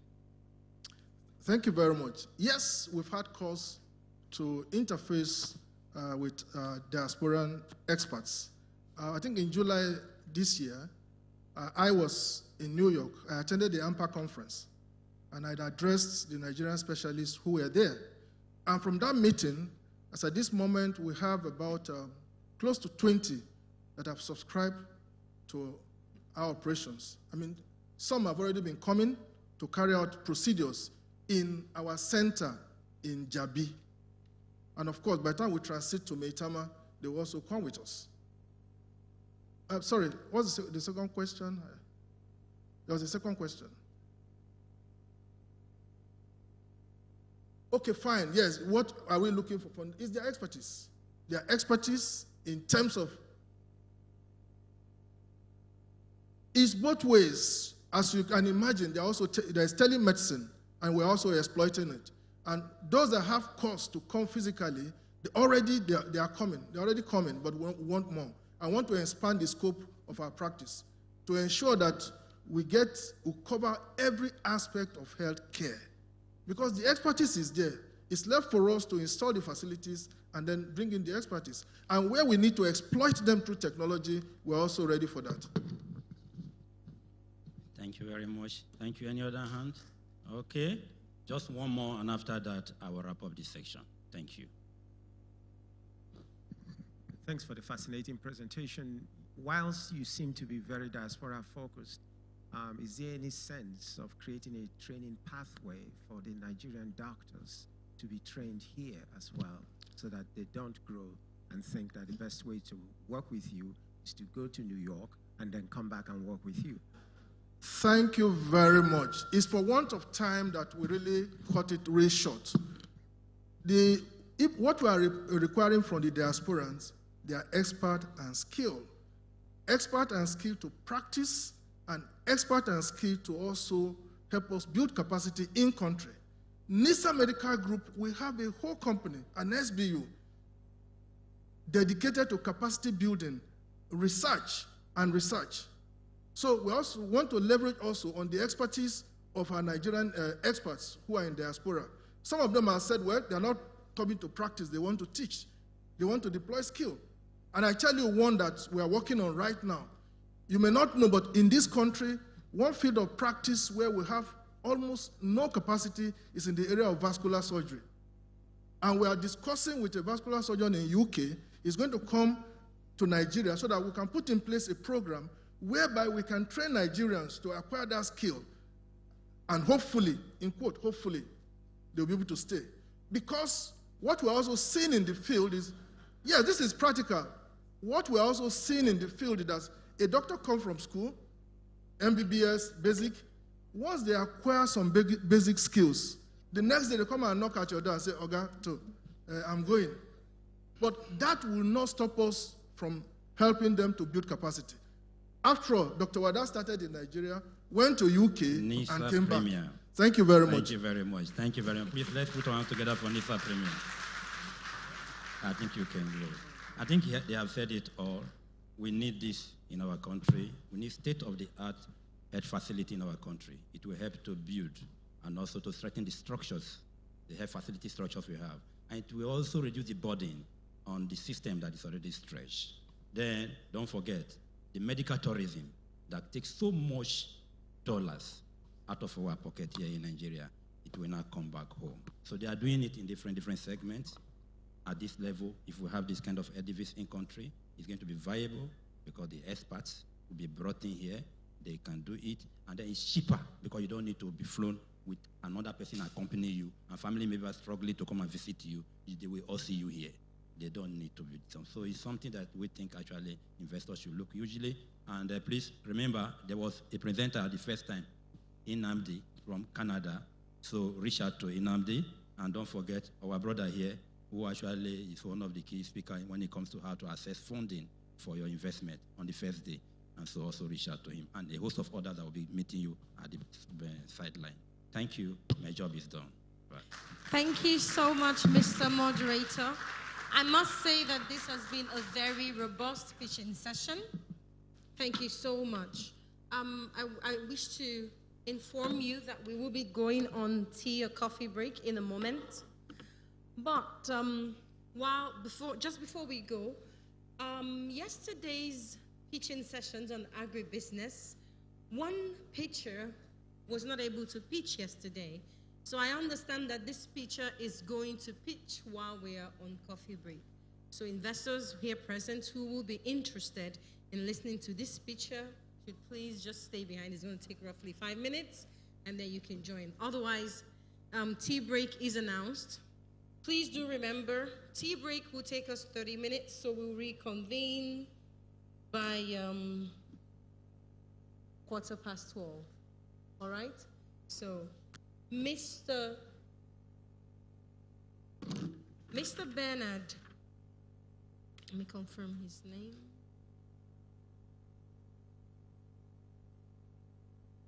Mr. Bernard Shiwoku. He's already giving me the, do you know the bombastic side eye? He was giving me the bombastic side eye, like, I thought we've met. Why are you doing this? Sir, just his name? Bayonle Omoyele of Savings Box. Are you ready? If you are, please. Technical, do you have his, oh, he's on the talking drum.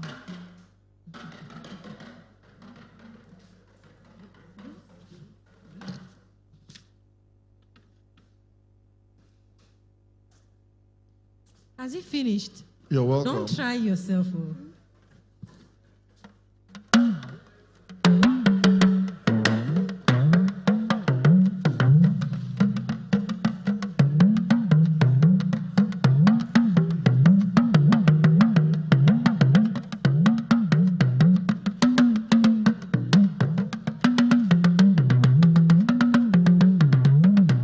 Mr. Moderator, that's 1 minute gone. Oh.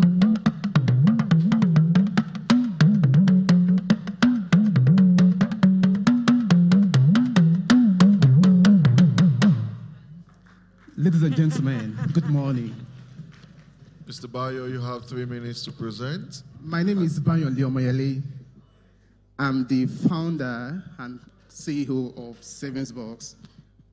Now, as you can see with the talking drum, and this is the typical customer of Savings Box.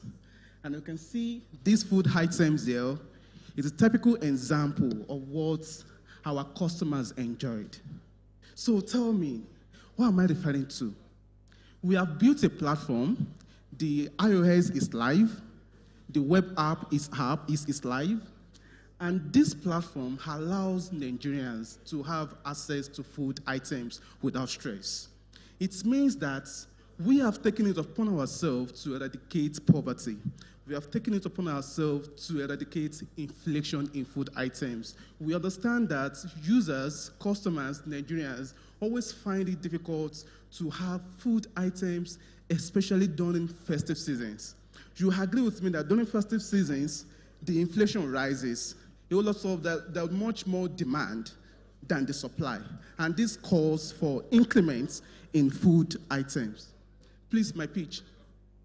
Okay, so we have a strategy to secure these food items at a lower prices. Technical, please. We are buying in bulk. We're able to negotiate with manufacturers. Slides. All the food items you see here, we have a relationship with all the manufacturers, which means we get all these items at a good cost, right? We equally know when the inflation rises. So we have a strategy in place to buy the food items when they are cheaper, warehouse them for our customers. And when the customer needs the items, it will be delivered to their doorstep.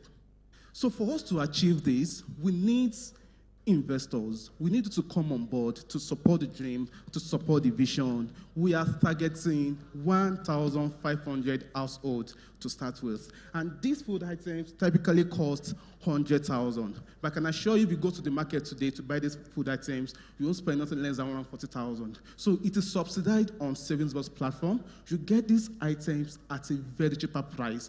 It's below the market value. And this is the value we are giving to our customers, right? Equally, Savings Box is a platform that allows you to save. We have observed that a whole lot of salary earners, a whole lot of Nigerians find this difficult to cultivate the savings culture. So Savings Box was built to automate your savings.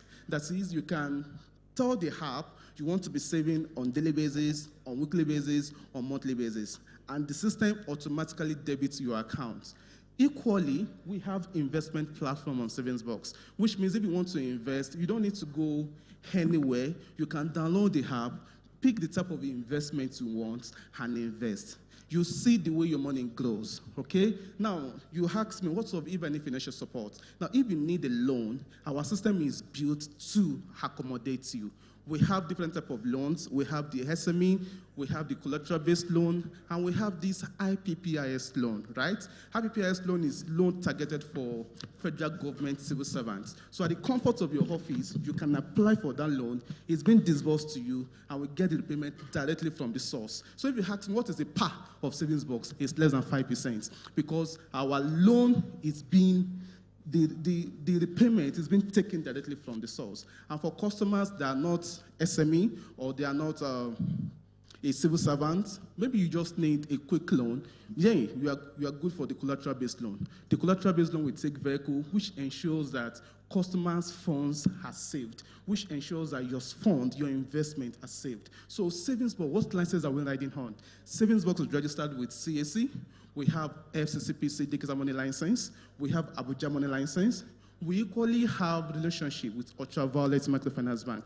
Equally, we have relationship with Mega Capital Trustees. Mega Capital Trustees have SEC license.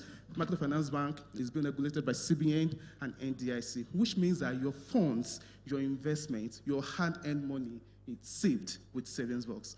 Thank you so much. And our heart is this: because of the type of work we do, we are hoping that we can get an investment of 200 million. We are much more gunning for Naira, right? But an event, if we wish to invest in dollars because of our strengths and what we do, there's a lot of understanding we have to have. But our much more interest is in Naira investment. Thank you so much for your time. Thank you very much for your presentation. Savings Box is interested in seeking 200 million Naira for what returns? Okay, our investment is to set up the office for the operation, then for the loan disbursements, and also to get these items when there are cheaper prices, okay? So if you want an equity, we can have the arrangements. If you want to place it with us as a fixed deposit, we can usually get up to 16% per annum, and we're equally open to convertible notes. Okay. Thank you very much for that presentation. I just want to ask some very quick questions. Knowing fully well that you're going to be warehousing this, what is the security you're looking to put in place? Because once Nigerians know that there's a warehouse full of these items, it becomes attractive and lucrative to visit when nobody's around. What are you planning for that? Okay, let me equally mention that we started this in year 2019. I started these food items with 150,000 together with my wife.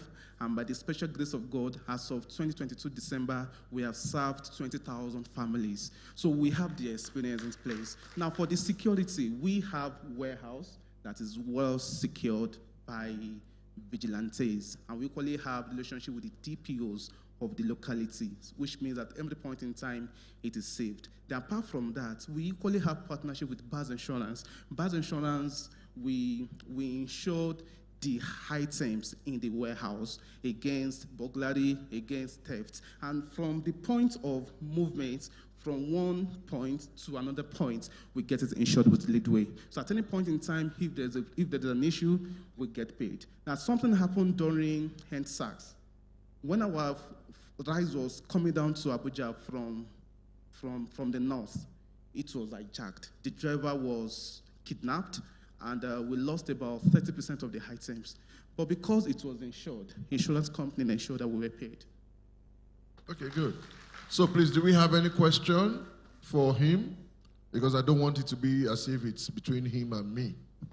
It's for all of us to ask the question and see how well we need to support this young man with his vision. There's somebody raising up hand there. Hi, good, very good pitch, very good idea. I just wanted to ask, what's your plan for perishable items?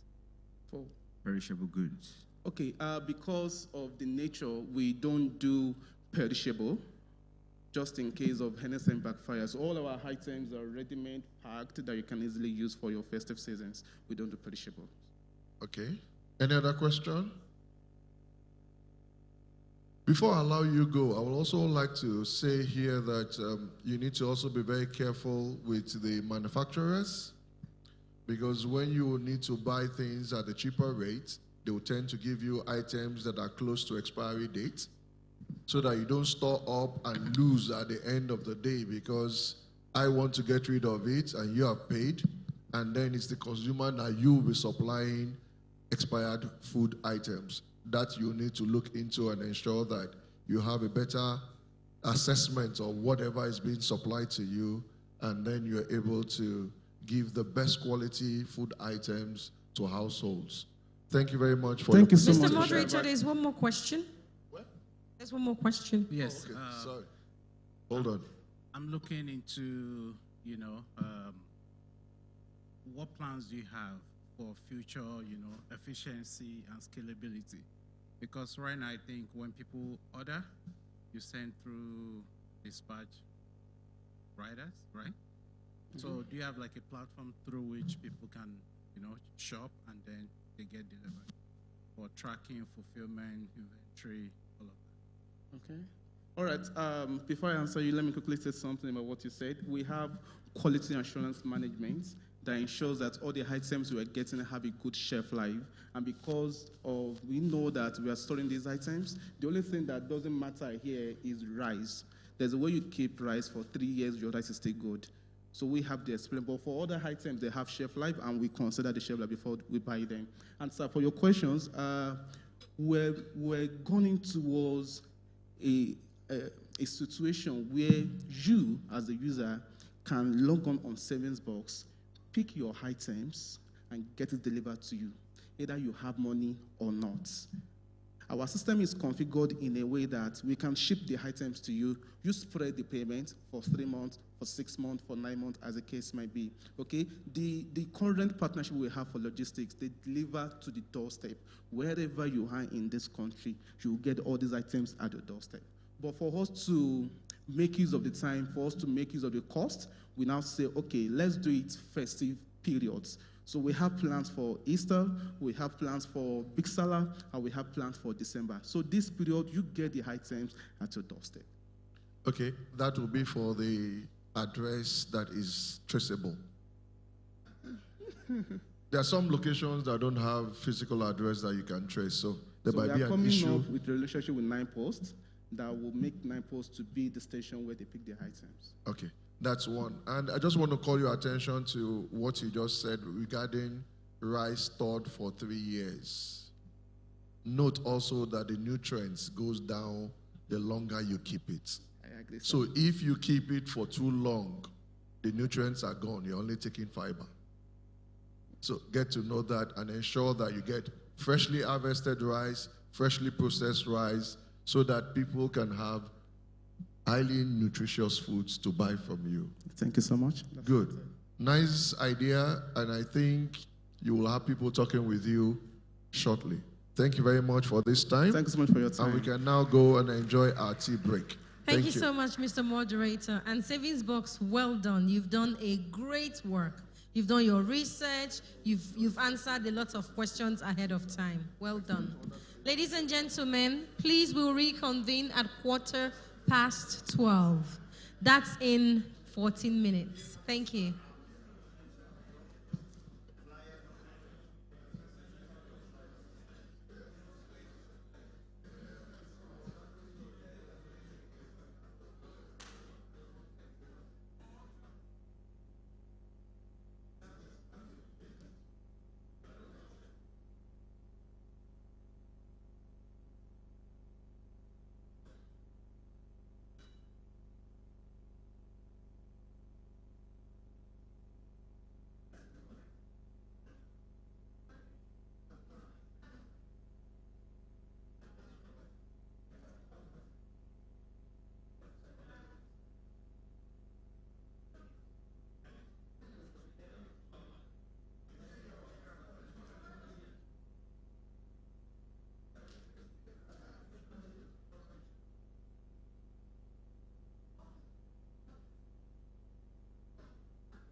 Technical, guys.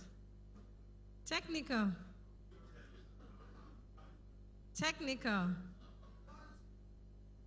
Okay, technical. I don't like what you're doing. Look at this fine video you're showing now. Why have you not shown us since? Why have you not shown us this video since? Please show us when we come back. Thank you, sir. Thank you.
Increasing its food production, eliminating the import of commodities it has the capacity to produce on its own, protect its foreign exchange earnings, create jobs, generate revenues, and build a healthier nation. It's Nigeria's time. We are strongly supporting Nigeria. This will further help Nigeria to diversify its economy and, of course, boost jobs. The special agro-industrial processing zones will support inclusive and sustainable agro-industrial development and promote select value chains to unlock the competitiveness of the agriculture sector in Nigeria. The program complements existing or completed projects financed by the bank, including power, transport, water, and agriculture sectors. All 36 states in Nigeria and the Federal Capital Territory are eligible to participate in the SAPZ program. The Federal Capital Territory, Kaduna, Kano, Kwara, Imo, Cross River, Ogun, and Oyo will participate in Phase 1 of the SAPZs, funded by the African Development Bank, the International Fund for Agricultural Development, IFAD, and the Islamic Development Bank. The people of Boki are mainly farmers, and our product mainly is yams and other crops that we have seen. So we value it so much. If this particular type of project is done in that area, it will be well developed because investors, Kwara State government is already putting things in place that will encourage investors to come in. So that when they were there, the road that is a problem will be fixed. Together with its partners, the African Development Bank is promoting increased productivity, value addition, market access, and private sector investment in select agricultural value chain commodities. The potential is to really bring everything that investors need to one place. We go to a place that has high potential, where we're working with farmers to increase their production, make sure they have the right inputs. Phase 1 of the special agro-industrial processing zones will create 1.5 million jobs, create secondary cities, and trigger new, vibrant, and dynamic agricultural green revolution. Publix is not fully tapped. Africa's food import bill will hit Africa, a continent of unmatched beauty and wealth, a consumer market of 1.2 billion people, 65% of the world's arable land, and an agribusiness sector expected to reach $1 trillion by 2030.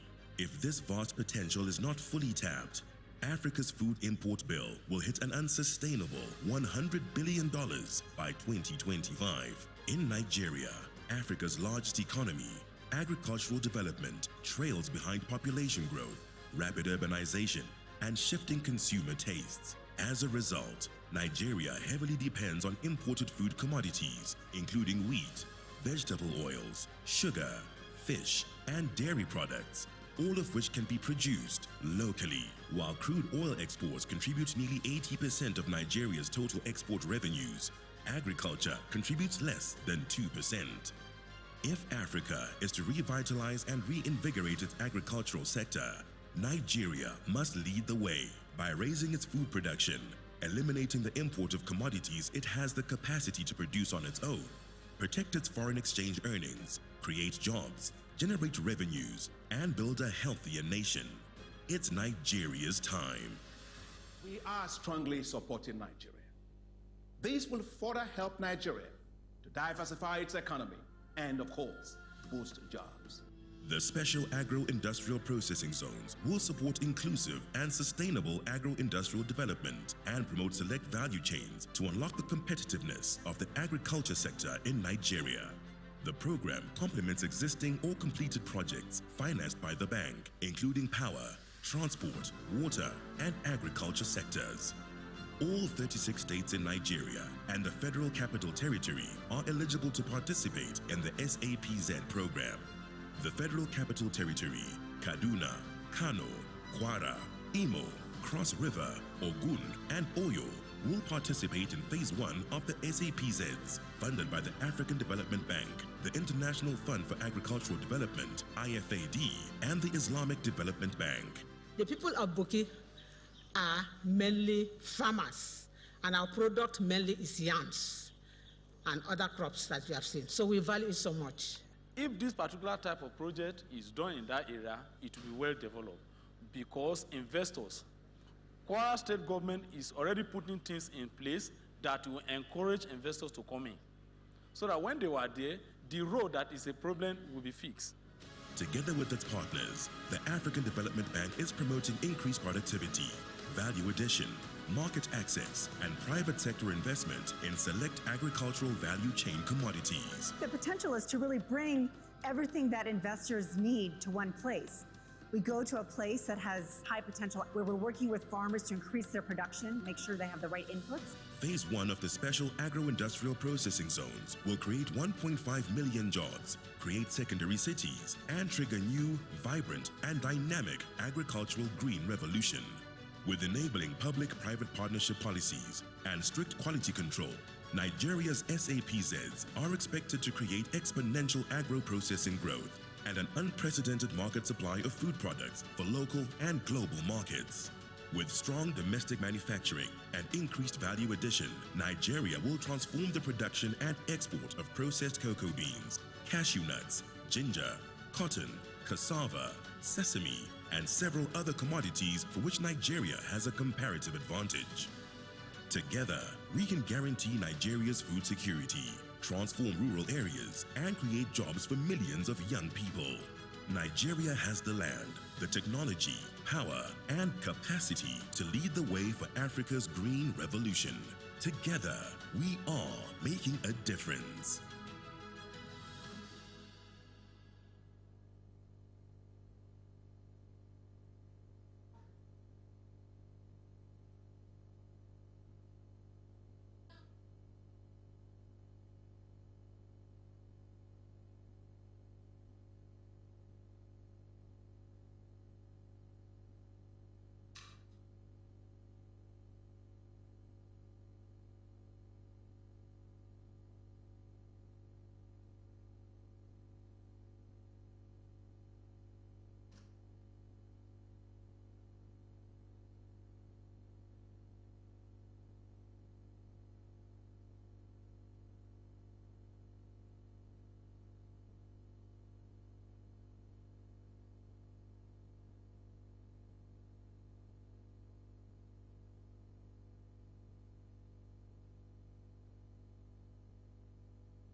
Africa.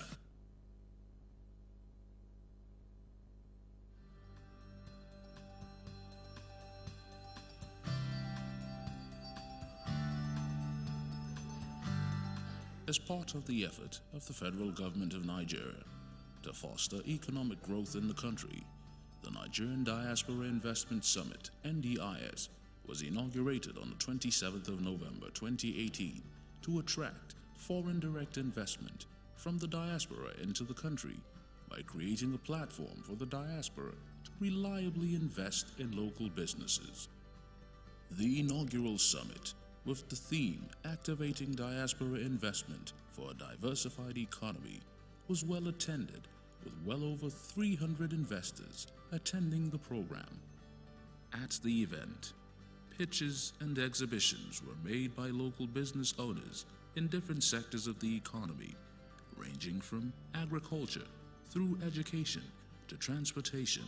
What they've done here is to bring a parade of high-powered and high-level government officials, ministers, the vice president, telling us precisely what it takes to create a business here. And I had a great time here. I was able to learn from different people, the experience both locally and internationally. As a result of the success stories recorded from business owners and investors who attended the program, it was mandated that the summit should be an annual event, consequent on the inaugural summit's success stories. The 2019 edition of the summit, with the theme Leveraging Diaspora Resources for Economic Growth, witnessed the presence of more investors. The climax of the two-day event was the keynote speech by Professor Charles Soludo on the first day, and the special remark of the Vice President, Professor Yemi Osinbajo, on the second day. Professor Charles Soludo, in his keynote speech, challenged the diaspora to invest in the country and also challenged the government to create an investment climate that must deliver on safety and returns on investment. Meanwhile, the Vice President, Professor Yemi Osinbajo, made it known that the Nigerian government was ever ready to partner with private sector individuals who want to contribute their resources to the economic development of the country. Compared to the inaugural summit, enormous favorable outcome was recorded at the second summit due to the sizable number of investments channeled into local businesses. Africa, a continent of unmatched beauty and wealth, a consumer market of 1.2 billion people, 65% of the world's arable land, and an agribusiness sector expected to reach $1 trillion by 2030. If this vast potential is not fully tapped, Africa's food import bill will hit an unsustainable $100 billion by 2025. In Nigeria, Africa's largest economy, agricultural development trails behind population growth, rapid urbanization, and shifting consumer tastes. As a result, Nigeria heavily depends on imported food commodities, including wheat, vegetable oils, sugar, fish, and dairy products, all of which can be produced locally. While crude oil exports contribute nearly 80% of Nigeria's total export revenues, agriculture contributes less than 2%.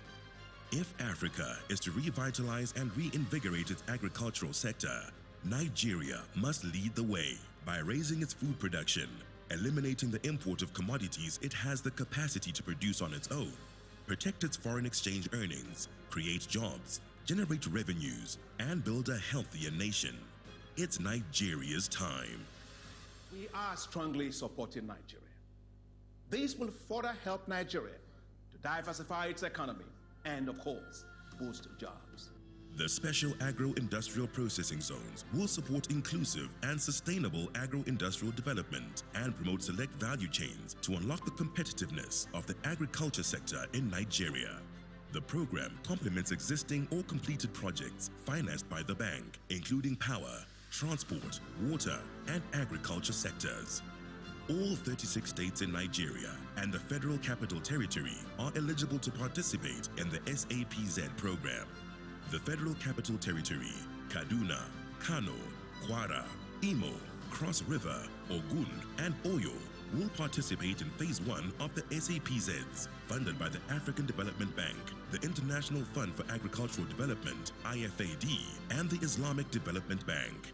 The people of Boki are mainly farmers, and our product mainly is yams and other crops that you have seen. So we value it so much.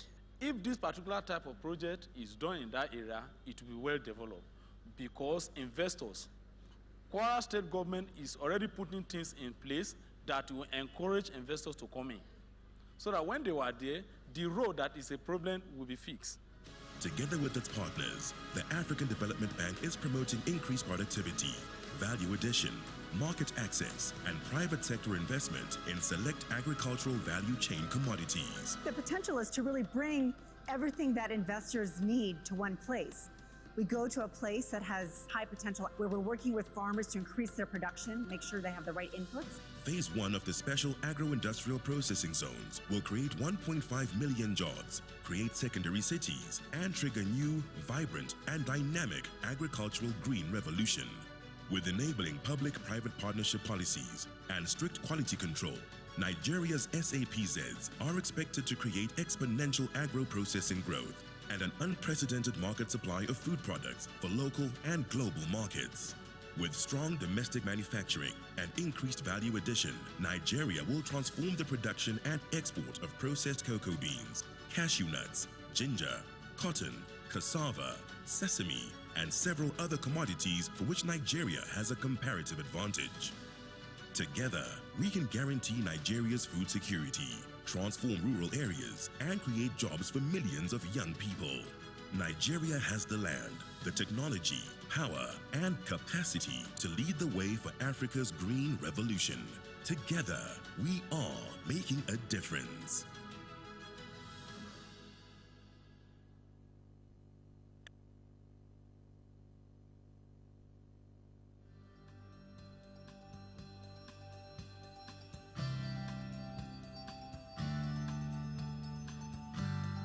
As part of the effort of the federal government of Nigeria to foster economic growth in the country, the Nigerian Diaspora Investment Summit, NDIS, was inaugurated on the 27th of November 2018 to attract foreign direct investment from the diaspora into the country by creating a platform for the diaspora to reliably invest in local businesses. The inaugural summit, with the theme Activating Diaspora Investment for a Diversified Economy, was well attended, with well over 300 investors attending the program. At the event, pitches and exhibitions were made by local business owners in different sectors of the economy, ranging from agriculture through education to transportation. What they've done here is to bring a parade of high-powered and high-level government officials, ministers, the vice president, telling us precisely what it takes to create a business here. And I had a great time here. I was able to learn from different people.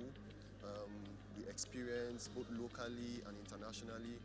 As a result of the success stories recorded from business owners and investors who attended the program, it was mandated that the summit should be an annual event.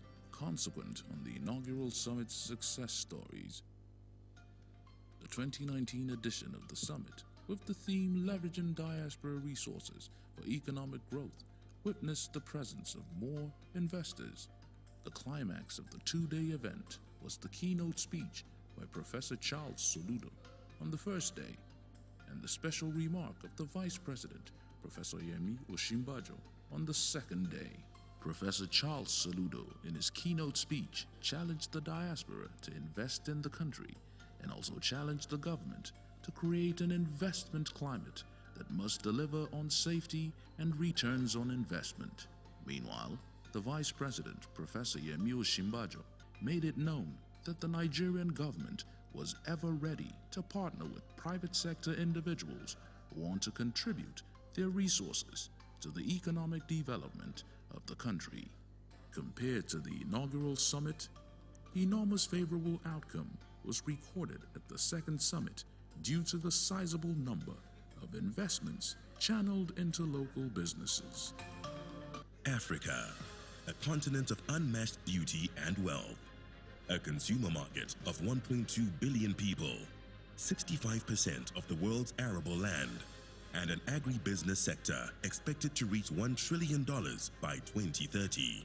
If this vast potential is not fully tapped, Africa's food import bill will hit an unsustainable $100 billion by 2025. In Nigeria, Africa's largest economy, agricultural development trails behind population growth, rapid urbanization, and shifting consumer tastes. As a result, Nigeria heavily depends on imported food commodities, including wheat, vegetable oils, sugar, fish, and dairy products, all of which can be produced locally. While crude oil exports contribute nearly 80% of Nigeria's total export revenues, agriculture contributes less than 2%.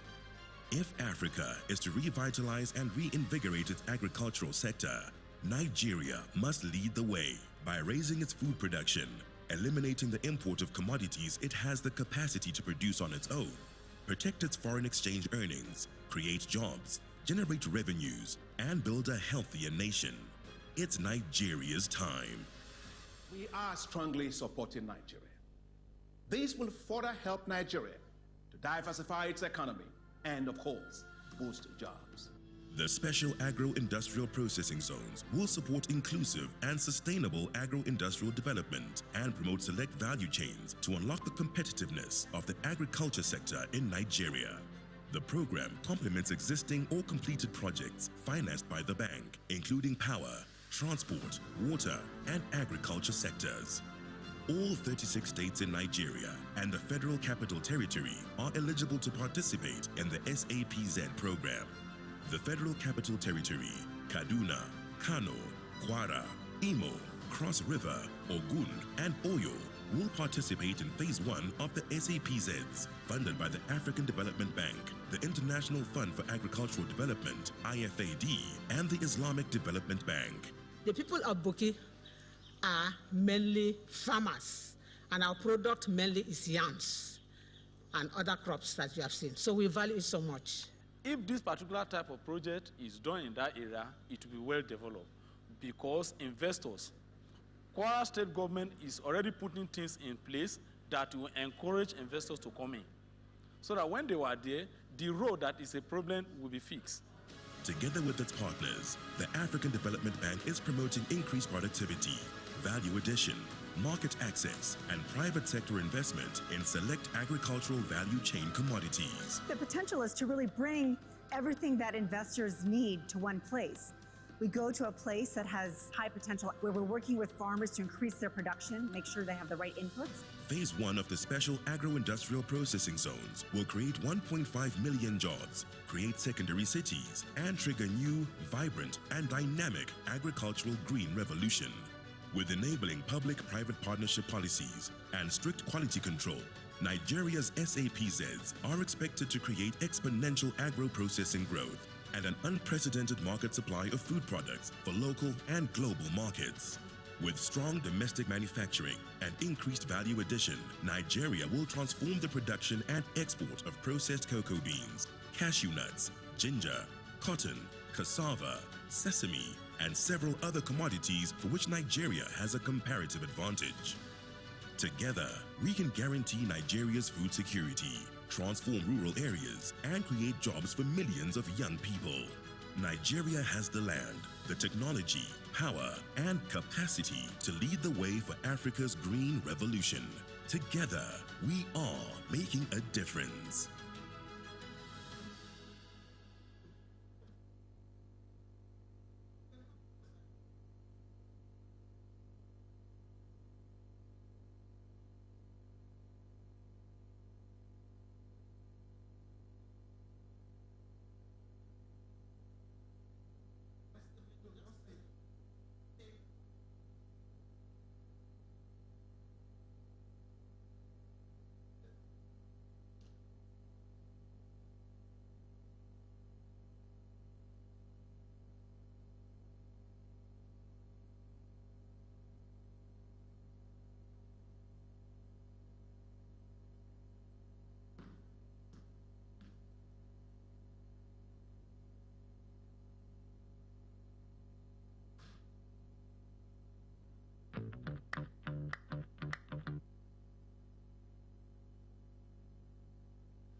as part of the effort of the federal government of Nigeria to foster economic growth in the country.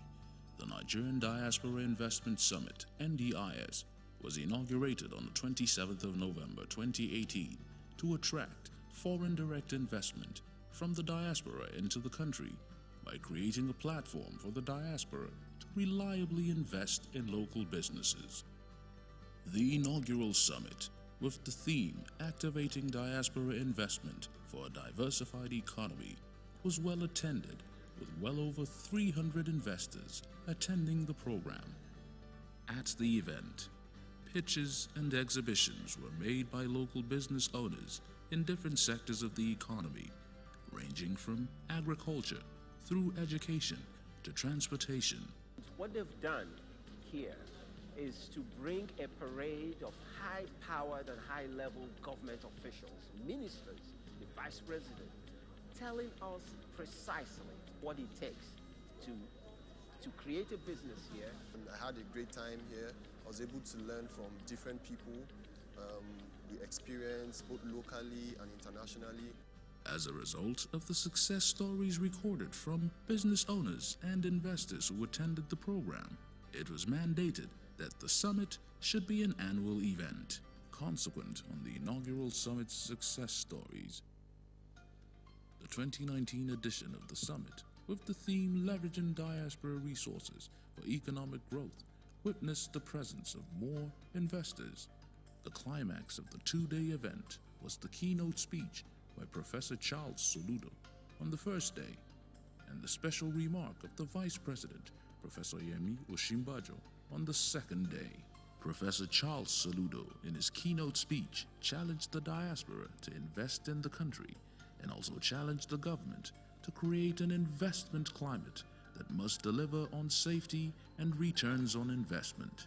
Meanwhile, the Vice President, Professor Yemi Osinbajo, made it known that the Nigerian government was ever ready to partner with private sector individuals who want to contribute their resources to the economic development of the country. Compared to the inaugural summit, enormous favorable outcome was recorded at the second summit due to the sizable number of investments channeled into local businesses. Africa, a continent of unmatched beauty and wealth, a consumer market of 1.2 billion people, 65% of the world's arable land, and an agribusiness sector expected to reach $1 trillion by 2030. If this vast potential is not fully tapped, Africa's food import bill will hit an unsustainable $100 billion by 2025. In Nigeria, Africa's largest economy, agricultural development trails behind population growth, rapid urbanization, and shifting consumer tastes. As a result, Nigeria heavily depends on imported food commodities, including wheat, vegetable oils, sugar, fish, and dairy products, all of which can be produced locally. While crude oil exports contribute nearly 80% of Nigeria's total export revenues, agriculture contributes less than 2%. If Africa is to revitalize and reinvigorate its agricultural sector, Nigeria must lead the way by raising its food production, eliminating the import of commodities it has the capacity to produce on its own, protect its foreign exchange earnings, create jobs, generate revenues, and build a healthier nation. It's Nigeria's time. We are strongly supporting Nigeria. This will further help Nigeria to diversify its economy and, of course, boost jobs. The special agro-industrial processing zones will support inclusive and sustainable agro-industrial development and promote select value chains to unlock the competitiveness of the agriculture. The program listing all committed projects financed by the bank, including power, transport, water, and agriculture sectors. All 36 states in Nigeria and the Federal Capital Territory are eligible to participate in the SAPZ program. The Federal Capital Territory, Kaduna, Kano, Kwara, Imo, Cross River, Ogun, and Oyo will participate in Phase 1 of the SAPZs, funded by the African Development Bank, the International Fund for Agricultural Development, IFAD, and the Islamic Development Bank. The people of Boki are mainly farmers, and our product mainly is yams. and other crops that we have seen. So we value it so much. If this particular type of project is done in that area, it will be well developed because investors, Kwara State government is already putting things in place that will encourage investors to come in. So that when they were there, the road that is a problem will be fixed. Together with its partners, the African Development Bank is promoting increased productivity, value addition, market access, and private sector investment in select agricultural value chain commodities. The potential is to really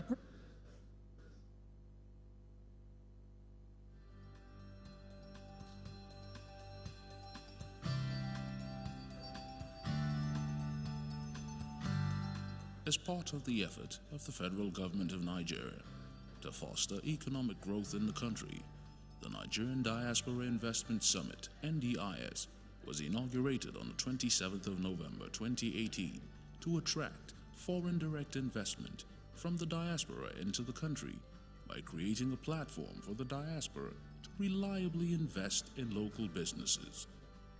The inaugural summit, with the theme Activating Diaspora Investment for a Diversified Economy, was well attended, with well over 300 investors attending the program.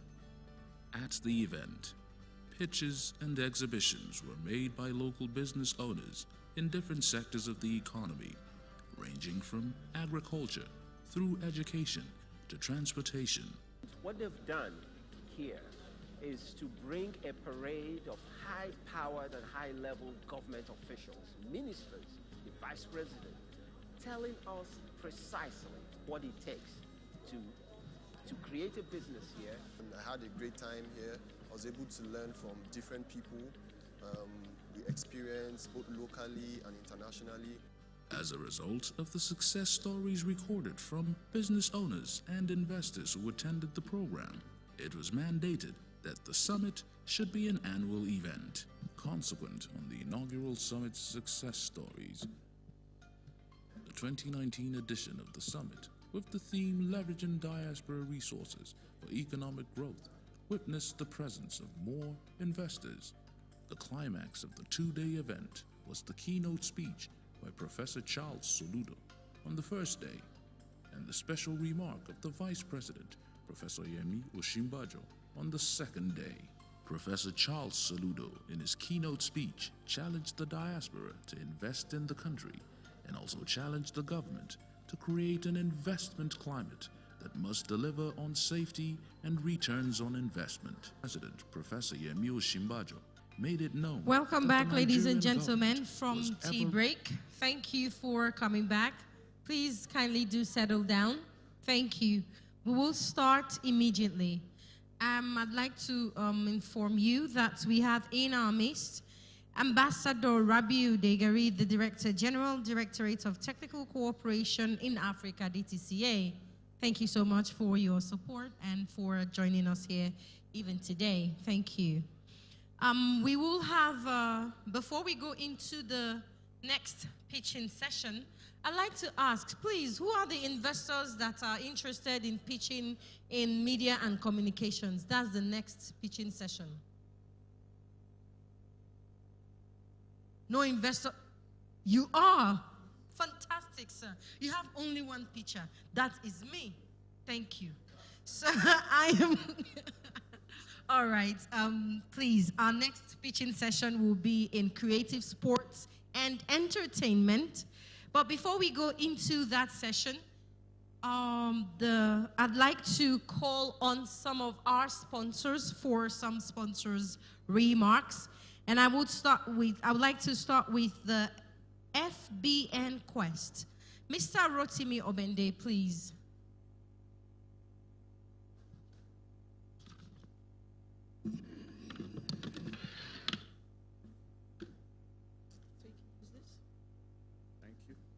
Good afternoon, ladies and gentlemen. My name is Rotimi Obende, as I've been introduced. I work with FBN Quest Trustees as the head of private trust. Now, in FBN Quest, there are a number of businesses that we have. We have asset management, we have the trustees business. I'll just narrow it down, and some other ones, just narrow it down to the trustees business. Now, If you follow Alibaba, some days ago, he put on his platform, his Instagram platform, and he said that Nigerians abroad work so hard to buy properties in Nigeria, while Nigerians, those of us in Nigeria, work so hard to sell our properties and then japa. And so it's instrumental when you consider the fact that people outside that this conference is for are bringing in funds into Nigeria, they are flowing in funds. And we in Nigeria, we are sending our monies back to them. I've seen people that have spent close to 20 million, close to 30 million just to go out. And so at FBN Quest Trustees, we are looking at how, and we do provide services to our diasporans, those that are outside the country, those that are looking to buy properties in Nigeria. We create what we call a private trust structure, a trust relationship. Now, you also need to understand the fact that as individuals, particularly for those of us that are not in this generation, we are working so hard. We wake up in the morning, and every single thing that we are doing it with the benefit that our children will come and inherit the properties that we own. Unfortunately, we are also making the mistakes of also sending our children away, knowing fully well that they will not come back. So the question is, who then manages or who takes over all of these properties? Now, at FBN Quest Trustees, what we try to do is help you with all of your inheritance issues, your ability to be able to pass on those assets to the next generation.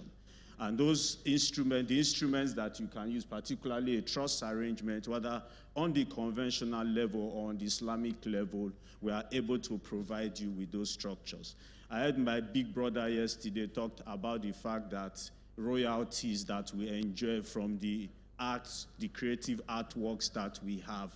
A particular example that comes to mind is that of Michael Jackson. As I speak to you this morning, Michael Jackson's estate continues to enjoy royalties from all of his music. And what has he done? Michael Jackson's beneficiaries, which are his 3 children and his mother, are on a monthly allowance, a quarterly allowances, and yearly allowances because Michael Jackson had a trust arrangement in place. Now, as we grow older, we need to be able to prepare our estates to ensure that there's minimal crisis. Now, so when we talk about crisis, I know that you know a friend, a brother, a neighbor, a sister that have been fighting over years because they've not been able to settle the assets or the management or the distribution of the assets that their parents left behind.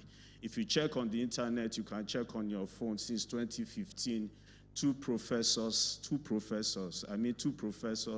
in a particular university in Nigeria have been fighting since 2015 over the assets left behind by their mother. I know of a particular family where they have learned people, all of them learned, but they've not been able to settle the affairs of their parents. At FBN Quest Trustees, we provide you with the best structure that minimizes crisis for your beneficiaries. We also do that even for those of us that are diaspora. So you can speak with us at any point in time and we would help you put a proper structure in place, like I always keep saying, that minimizes crisis and ensures that generation after generations and after generations will continue to benefit from the hard work that you have led for them.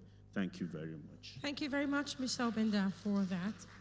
Please, I'd like to call next from Nimasa, Dr. Abdullahi Ismail Kuraye. A round of applause as he approaches the stage, please. 2 minutes, please. Thank you. Thank you. Good afternoon, ladies and gentlemen. Please, with your permission, may I stand on the existing established protocols. I'm Dr. Ismail Abdullahi Kuraye, and I'm here to represent my agency, which is the Nigerian Maritime Administration and Safety Agency, NIMASA. This event is really a good event, especially is an event that brings back our sons back to the shores of Nigeria to see what we can offer for them for investment. As the agency that is the leading agency in terms of maritime safety, security, and administration, we have a lot of potentials which you can also tap from, especially now that the National Boundary Commission has increased our exclusive economic zones from 200 nautical miles to 350 nautical miles of access, which means any ship coming into Nigeria will be under the authority of the Nigerian government from 300 nautical miles down. And that is a wider range for us to exploit the seabed, mineral resources, and explorations within the sea, and all the shipping and maritime activities, especially now that this current administration has realized the potentials of the maritime industry and has created a marine and also blue economy ministry, which my agency is an agency under that ministry. So our doors are open for that talks. Since they gave me 2 minutes, I shouldn't exceed more than that. Since in maritime, there is no time in maritime. Thank you very much. Thank you so much. That was exactly 2 minutes. Thank you very much. I have a dream. Interestingly, I'm one Nigerian. I'm 41 years old. I have never wanted to live outside Nigeria. Never. I don't think I would get to a point where I would want to live outside Nigeria. I know that there are not a lot of us, but we're in good number. I believe that we can fix Nigeria. I might be too young, but I think I'm old enough to have this belief. There would be a time in Nigeria when we will bring back, let me say repatriate, when we will repatriate all our brothers and our sisters with all the money, with all the skills, with all the knowledge and intelligence, we would all be here and we will fix this place. Nobody can beat your drums louder than you can. Nobody can blow your trumpet louder than you can. Nobody is interested in blowing your trumpet louder than you would. We will be the ones to fix Nigeria. And I believe strongly that we shall. It didn't happen for me. I don't know if I'm a youth. I can't say I'm a child anymore. But it might happen for my children. I hope it will. If not my children, then my children's children. But we have to fix this. We have too many beautiful things going for us.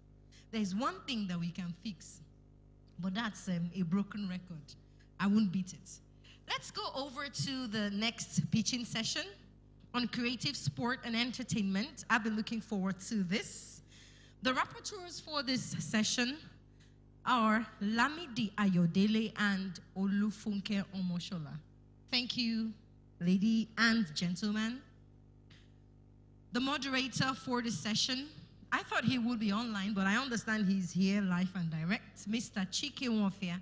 He's the creative ambassador, City of San Jose, and founding director, Silicon Valley African Film Festival, California, the US of A. You're welcome, sir. Thank you. Please, I would like to have you on stage to moderate this session. We have 4 pitchers. Please, I hope you're ready. The first pitcher we have is Chinwe King. Please clear your media. Please, right now, make sure that your media is ready so that we move swiftly as I hand over to the moderator. Please, pitchers, remember, moderator, sir, 5 minutes per pitcher, 3 minutes introduction, 2 minutes to answer questions. Thank you very much. I'll hand this over to you. All right.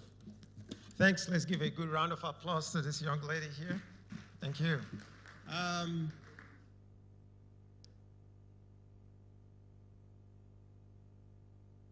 Good afternoon. I was trying to rearrange myself in terms of time zones.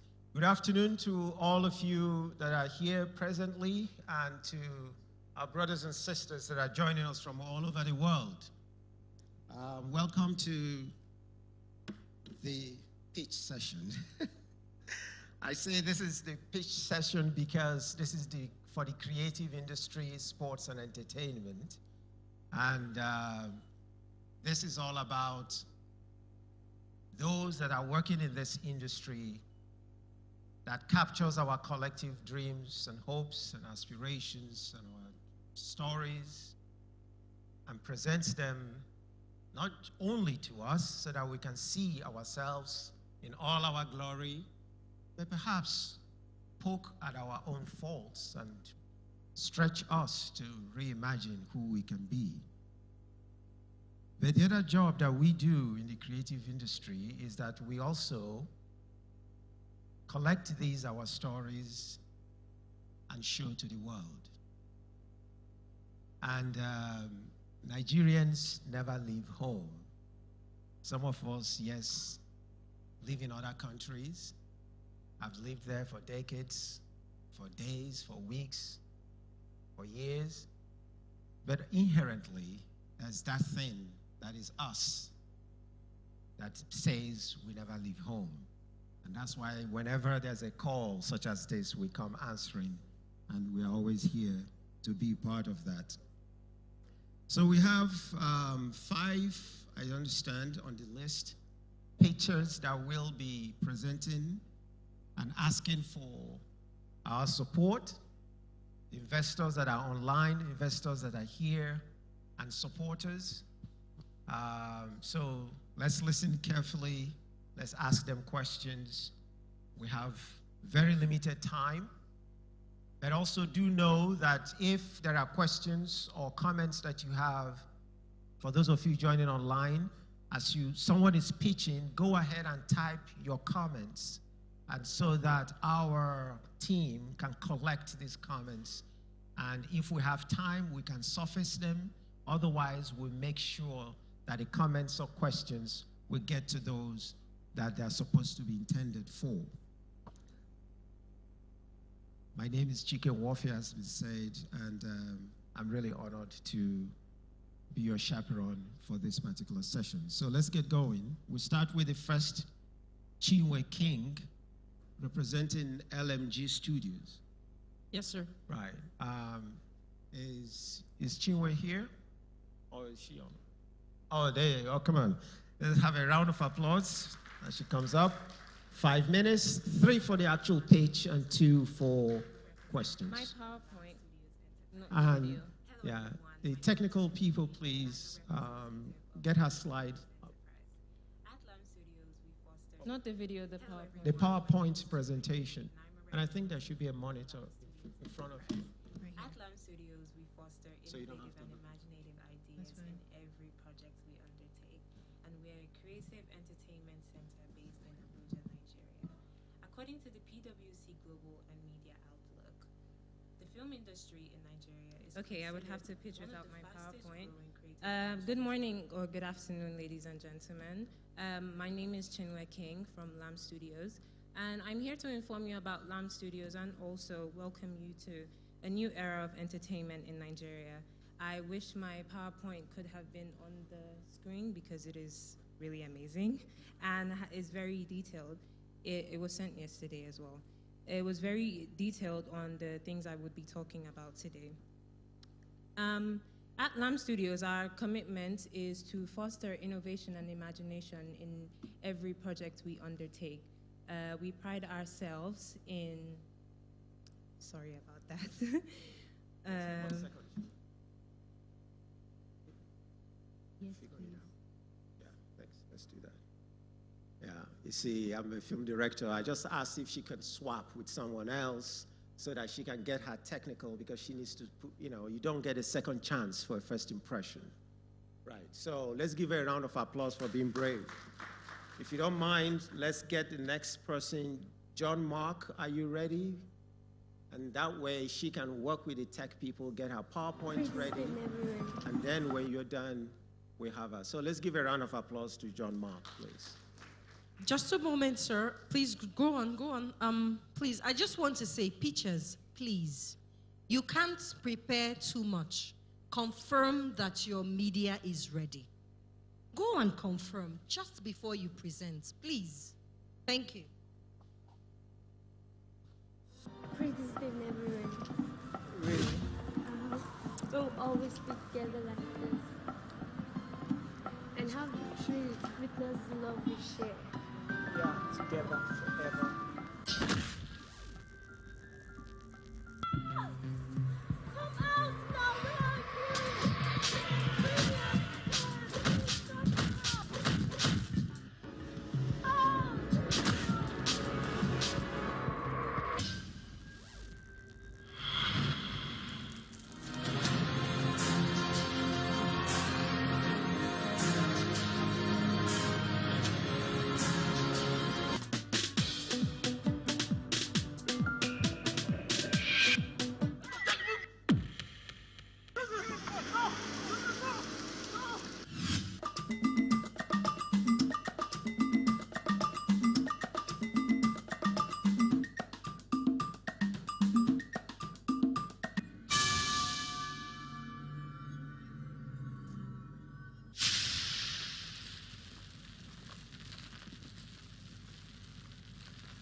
Okay, good afternoon, everyone. Thank you very much. My name is John Mark Mhenga Iyo. I'm a creative director, and I've also worked as a cinematographer, a video editor in the entertainment industry. I would like to rephrase to what my senior, permit me to use the word senior uncle in the entertainment industry, Kenny Ogumbe, said yesterday. He said, one of the reasons why Nigerian entertainment is around the world is because you in the diaspora has helped us to promote and push it. And my other senior uncle also said here that as a creative person, the pension you have for retirement is what? Is your copyright and creativity. So standing before you here, it's another potential creative person preparing for his retirement and pension. So the clip you just watched is a trailer of a movie sequel that I've been working on for the past 7 years. By the way, I've been working in the entertainment industry for over 10 years, schooled in 14th Film Institute, and I've worked with a couple of producers. So I intend to produce a sequel of 1 hour 30 minutes movie that captures our rich Afro culture, projected through drama and dance. Just like you saw in the trailer, you saw elements of dancing, you saw elements of drama, you saw elements of thrill and action. So in this sequel, that is what you'll be seeing. And I intend to bring this to the home screen. So it's generally, it's for the viewership of all age and all type. As long as we appreciate Afro culture, as long as we love it, that is what you'll be seeing. And I'm here to ask for an executive producer, because this project, what you have seen, this is how far I can come as a producer. I need an executive producer who will be able to invest 15 million naira for the first sequel that I'll be producing to match up the standard that I need to put it on screen on every platform that needed, that you can view it wherever you are in the world. This 15 million is what I'll be putting in with an equity of 70%. What I'm giving out is 70%. I'm taking 30 net profits for whatever comes for the movie. So this is why I'm here, and this is why I'm just like I said earlier, I'm preparing for my retirement and my pension. So hopefully if I get an executive producer here, we'll talk detail more, and then I will know where we'll go from here. Thank you very much. All right. Well, thanks. Just a couple of, before, if you have any questions, if you're joining online, go ahead and start typing it in. If you have questions and you're here, just make sure you start limiting that. I just want to ask you a couple of very direct questions. Okay, sir. You said this is going to be a sequel. Yes. A sequel to what? Okay, it's a sequel of a feature film. Like we have, just like here, we said part 1, part 2, part 3. And this is part? This is the first sequel that I'm starting, that I want to start. Okay. Yeah. So what is the actual log line of the film? That you have a script ready? Yes, I have the script ready. And what is the story? The story captures the story of an ambitious politician a young politician, let me use the word because he's in his early 30s, who wants to fulfill his father's legacy, but he approached it in a very non-natural way that is not acceptable.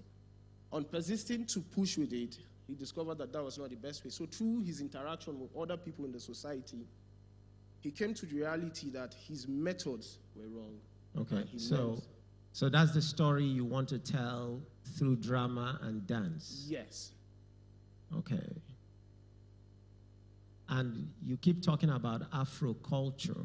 What does that mean? What is Afro culture? Okay, Afro culture, what I mean in it is, what I intend to capture is our cultural setting. We have beautiful art, we have beautiful dance, we have beautiful music.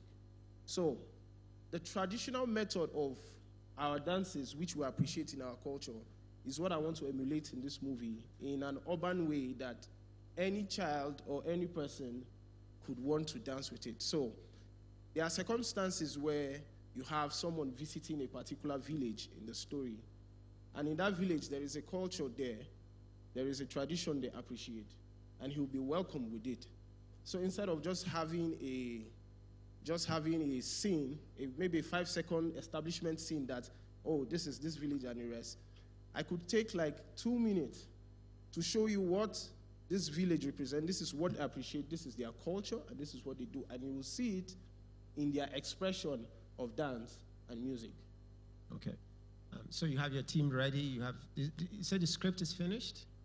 Yes, the script for the first sequel is finished. I have my team. I have my crew ready. And how many pages is the script? It's about 56 pages for the script, for the first sequel. But that's a 56-minute film. 56 pages. It's a 56-minute film. Okay. It's a page a minute. Okay, it's a page a minute. Yeah. Okay. But, you know, I'm just advising you as a big brother. We can right. talk about it later so that right. when you take this elsewhere, then you can have the phrases and the way to tell your story. Okay. And, you know, kind of fine-tune it a little bit more. All right. But I appreciate, you know, I appreciate your effort. Are you directing it, or you have a director attached? Yeah, I want to attach a director to it. Okay. I don't want to direct it. I just want to. Right. And so just an advice, before you get to a pitch session, because the director is the one that takes the printed words into visuals.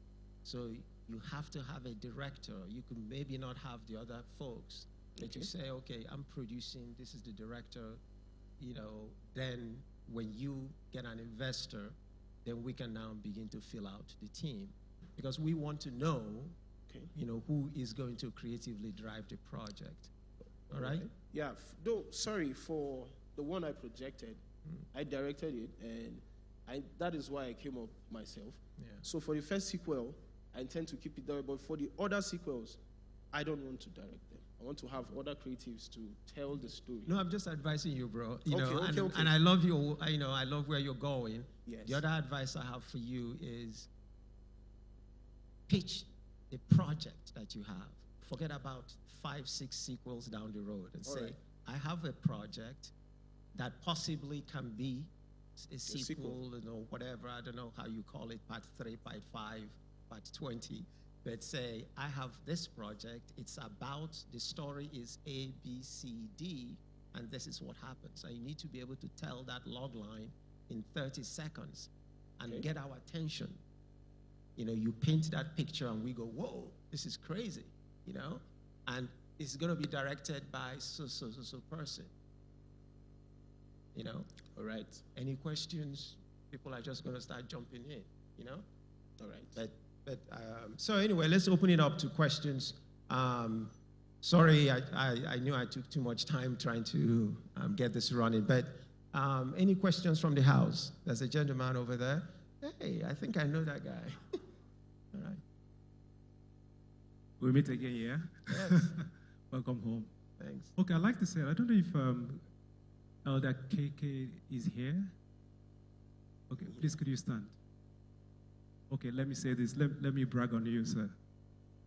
When KK and D1 started the OGBC initiative that discovered the Plantation Boys I also know, and I've done a bit of research, that some foreign nations with their security forces actually sponsor to find out why a radio station could play totally African music in 4 hours. I'm 52, you're older. You know, it was Elton John, Michael Jackson, and the rest that we all danced in disco halls. But several years after, because of what started in OGBC, later AIT, Ray Power, because of men like this, I'm happy Oris Wuleke is here. Today, young men like this can stand and tell you they want to promote African culture.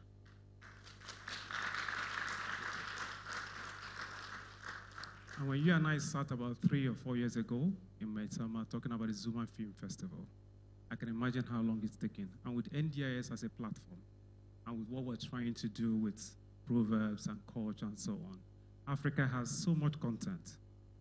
You do not teach an old woman how to dance. What makes the he-goat smell is inside it. And the firewood in a community cooks food for them. This is the future firewood of Africa. We have to do that here. Yes, yes, yes. Yes, I agree. And thank you for that. Yes, for sure. Any questions? Anyone online? Yeah. All right, while the microphone is going, awesome, awesome, awesome. Thank you very much indeed. You said you are preparing for your pension. How do you intend to go about that? You didn't let us know. Okay. All right, how I intend to go, first of all, the first measure I'm taking is having the legal document for what I'm doing ready, which I have about 60% of the document ready. The rest is dependent on how things unfold step by step. So one of the things, just like you mentioned here yesterday, you talked about copyright, which is what I have in mind with my team very well, that this is the next step we're going to take. So as soon as we get someone on board, we're going to work with, because that's why the details of everything I did, all the whole blueprints of the work, I just summarized it. I didn't talk to details, but by the time I will have to disclose more details, I'll have to sign a memorandum of understanding with you first, and knowing fully that I have copyright to protect it, and then we can proceed. Wrong. Wrong, because that effort starts from the very day you put up the script. Okay. You get that script registered. That is where you start. So anybody that wants to now probably work on the project knows that this job already has a copyright. So nobody can struggle that with you anywhere, even when you died 70 years after. Thank you. Fantastic advice. I see we've run out of time. Do we have any takers online? Someone online? I can see. I don't have eyes in the back of my head. Yes. Yes. All right, there's someone online. All right, go ahead. We can't hear you yet, sir. We can't hear you. Okay. We hear you can now. Can you hear me now? Yes. Yes. Okay, great. So my question is, are you open to script modification? Because I just saw the trailer, and I feel like a lot of challenges that our project have, getting bigger audience and possible investor overseas, is our storyline and the way we deliver them. So my first question would be, are you open to storyline modification? Yes, sir. I'm very much open to storyline modification.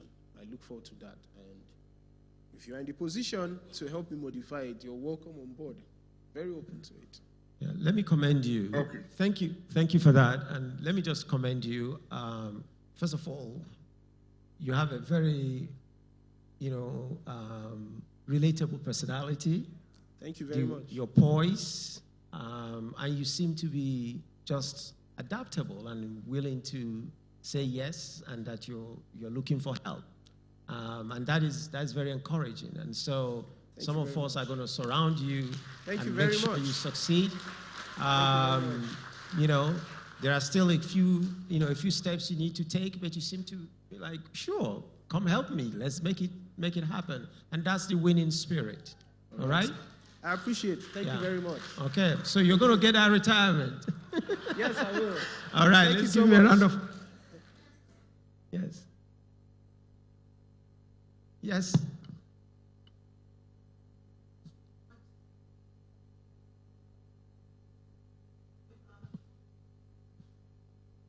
Of the moderators and interventionists that we have. Mr. Chike Wofia is an investor himself. Bishop Adejube, who just spoke, is an investor himself. These are prominent Nigerian filmmakers in the US. Mr. Chike holds the Silicon Valley African Film Festival every year in Northern California. He has been recognized by the city. He has been made like the mayor of the city, and he's pride of Nigeria. So you guys, if they say it, they're gonna do it. So I just have to say that. Congratulations, John Mark. Thank you. Thank you very much. All right, thank you. Let's get the spotlight back on the young man. Thank you, Doc. Thank you so much. All right. I appreciate it. All right. Good. Let's go to the next. Oh, yeah. Okay. Let's bring her back up. Right? Did we get your technical stuff taken care of? Right? Okay. Come on, let's give her a round of applause. Show her some love. Once again, apologies for that. As I said earlier, my name is Chinwe King, and I'm the writer at Lamb Studios. I'm here to inform you and welcome you I'm here to inform you about Lamb Studios, actually, but also welcome you to an era of new entertainment in Nigeria. 4 years ago, I found solace in writing, but it wasn't for the public eye. It was mainly out of my imagination, and I passed that down through journaling. After that, the pandemic was upon us, and when it came, I found myself isolated and away from everyone. And then I began creating stories, fictional tales. From there, Lamb Studios was born. At Lamb Studios, where our commitment is to foster innovation and imagination in every project we undertake. We pride ourselves in tailoring each endeavor to meet the unique vision of the unique vision presented to our audience. We craft compelling narratives and captivating cinematic experiences, as well as organizing immersive events that etch in the memory. Okay, sorry about that. These are the content of my proposal today, and I will just quickly summarize because I don't have enough time to go through this.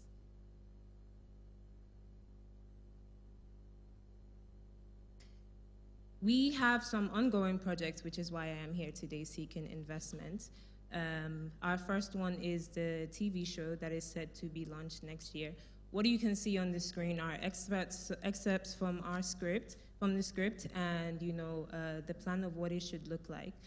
This TV show is about a vigorous character who is avid about her first impressions, and she's navigating her youthful years in Abuja as she amplifies her voice on the guided podcast, which was also curated by her.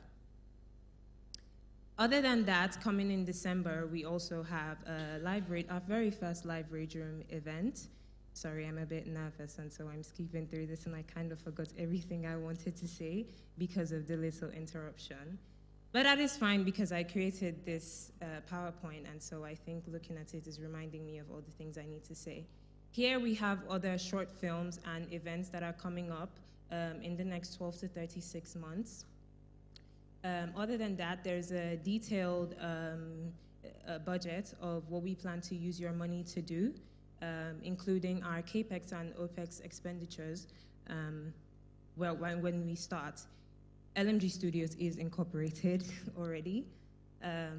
And here we have a case study of some of the brands, some commendable brands who I think have achieved the type of success that we aim to surpass in the coming years. And we all know MultiChoice. MultiChoice has had a long standing in our entertainment industry here in Nigeria. However, two things are true. One, it is not owned by a Nigerian, and it also, the market right now is changing, will I say, where we expect more than just entertainment, but captivating stories that reflect our reality, even as young Nigerians. And I don't think that we have that enough in our movies and TV shows. We do, but we probably have a handful of shows with, 30 will seconds. I say, cinephilia. Okay, finally, we are asking for $500,000 in exchange for tantalizing 60%, up to 60% stake, and we desire to maintain full creative control. All right, let's give a round of applause. $500,000 for 60% equity in present-day assets, or including all future assets that you develop in perpetuity? Yes. Okay, can you answer that to the microphone? So Yes, including present day and including the future. And every other thing else you develop going forward? Yes. Okay. And what's your revenue model? What are do you have any any things rolling out right now? Do you have anything in pre? So the first one is the show that's going up next year. We don't have anything out yet at the moment, just ongoing, yes, which is why we're seeking investment to facilitate those products. All right, okay, good. Questions? Anyone online?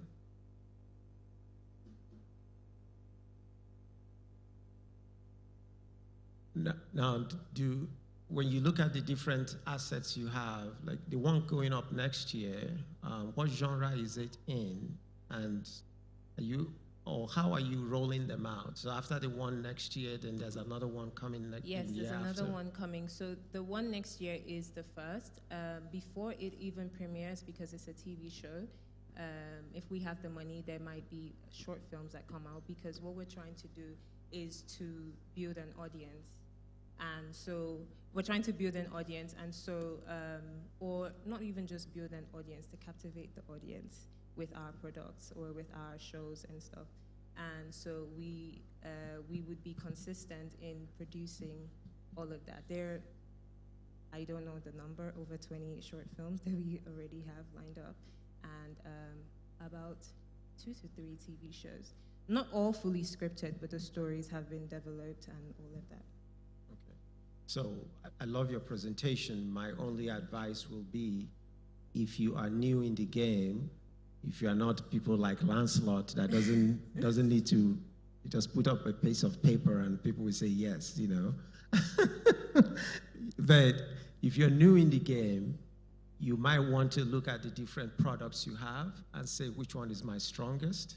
The first and then say, and when you come out, you blast about that and now say, by the way, we also will be developing this and this and that. And so this is my slate, and that the very first thing that is moving to market is here.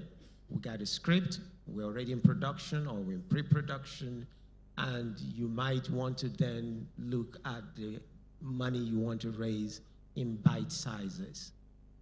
Because when you're untested, you know, when you say $500,000, and somebody's going to say, I don't know, or, you know, if they trust, then they can go all in. But it might be easier for them to look at, you know, maybe they can come in at 150,000 and help you with that first one. And as soon as they see that this is happening, because it's a dance of trust, and then you trust them and they trust you, then they're all in for the next and the next. Just an advice to see if there's a way you might want to also, you know. Sorry, can I just say something? That is a brilliant advice because the budget actually details that. So it's not like we're starting fully with the $500,000. It says what we would need it for, like for the first project and then the other ones. Okay, fantastic. All right, let's give a round of applause. Thank you, thank you, thank you. I'm sorry, gentlemen and ladies in the audience, please, by the time the moderator thanks the pitcher, if you have questions for the pitcher, any further questions, you can just network beyond here. Thank you very much. All right, and then our next pitcher is Chike Ibekwe, May Square Studios. Is he here? All right, let's give him a round of applause.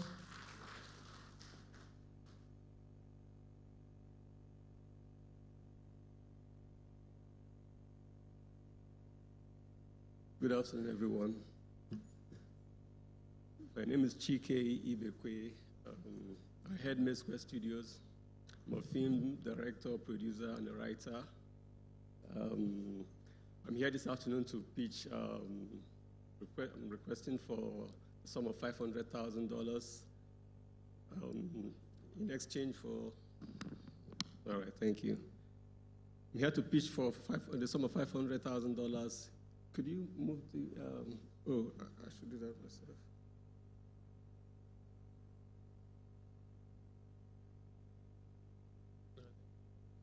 Point to the monitor in front of you.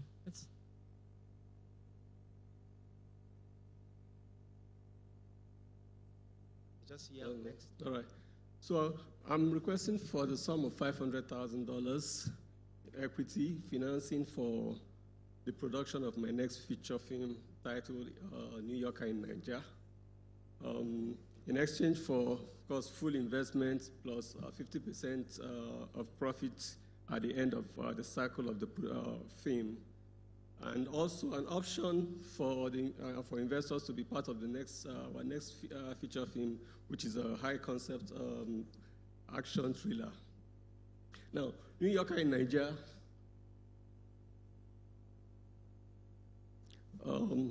Boast of is a high. No, please, could you go back? I could do that. New Yorker in Nigeria is set in New York and in. Is it me? It's set in New York and in Lagos. It boasts of a high concept, high dramatic elements, high entertainment value. We are hoping to produce it next year. Oh dear, the thing keeps moving. Technical team, please, could you help him? Help him with his slides. So don't worry. Leave the pointer. Tell them when to move. So tell them next slide and they can move. Could you go up? All right, okay. Go back. Yeah, okay, here. So here is my log line for the story, New Yorker in Nigeria. Like I said, it's set in New York and in Lagos. We hope to produce it next year if we get available funds. Log line simply says he sleeps off inside a yellow cab in New York, and when he wakes up, he finds himself inside a yellow cab in Lagos in the hot traffic. Yeah, so the script is ready. We've done a second draft of the screenplay. It's also up for review, depending on whatever advice we get. The synopsis is ready. We have local crew ready, and then yeah. About Chike Ibekwe, about May Square Studios, we've been May Square has been existing since 2016 when we registered. It's an incorporated production company headed by me, of course, founded by me. I'm an award-winning filmmaker, an author, music composer, and got a slate of other projects. This one, flip side by the side, is the project we'll be doing next after New Yorker in Nigeria. The link there shows more details about me, and the one under it, chat room, is our previous movie, was produced in 2017. Yeah, that's our project, and I'll be happy to take questions.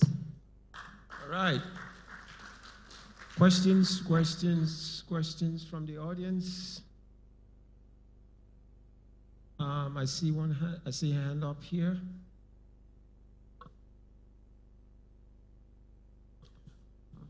Thank you very much. Another good films movie. Mine is no more of a question directly to because the first two pitches that we had was the first two pitches we had was also based on kind of movie or production directly, but this is a general observation. I'm sitting here with two veterans in that field, and we have a global known veteran on the high stage. I thought when I saw the headlines, I would have been seeing our young folks coming up here to talk about everything other than film or movie. We have, in fact, let me put it this way, by my understanding, you make more money in those subsectors in the creative industry and film industry than even making a movie. But this is not to discourage us from making movie. Well, we can get a little bit more creative and go into a lot of things, design, architecture, equipment, IT, technology, around, let's get creative, do research. Filming is okay, there's no problem with that. A lot of movie has been out in Nigeria. Nigeria is very big and huge in movie making, and our stars are making money and making haze all over the world. But we can also get investment in all the other sectors that support that industry rather than just making movie. That's a general observation. Thank you. All right. Any other question? Anyone online? Okay, there's one over here in front. Hello, everyone. My name is Esther Palmer. I'm here today to say the two guys that took the courage to stand on the podium, you made my day. And I don't want to be emotional, but I tell you, it's a great courage to come out and talk about making movies. I've tried it a couple of times to make good movies in Nigeria, but I got frustrated. 4 years ago, I invested over 20 million on a sitcom. It didn't come out well. Last year, I invested another money. Till now, it's yet to come out. I don't know why I'm here, but I just want to tell you, keep pushing, because I won't stop. Thank you. Right. Awesome. Thank you for that. Any, right there? Good afternoon. I'm Prince Bayo Gumeno. I'm from the U.S. The question I want to ask is that, have you done any projection as far as survey or evaluation to see what the returns will be for the investor so that they can recover whatever money they invested in this sitcom or the production you are making? Thank you. All right, thank you very much, sir. Okay, so let me start by saying it's a romantic comedy. That's a genre for the film. And as per valuation, I would contextualize it in the fact that in recent past, a couple of Nigerian films produced with some good budgets have made good returns. Top of it is The Black Book was made with $1 million, and also in 2020, and this year it was acquired for $1 million. $1 million in 2020 is different from $1 million in 2023, by the way. Also, Gangs of Lagos, I think it was made with about 500 million naira, acquired with $1 million or so. And there are a couple of that also. So the bar has been raised, and it's possible. Thank you. All right.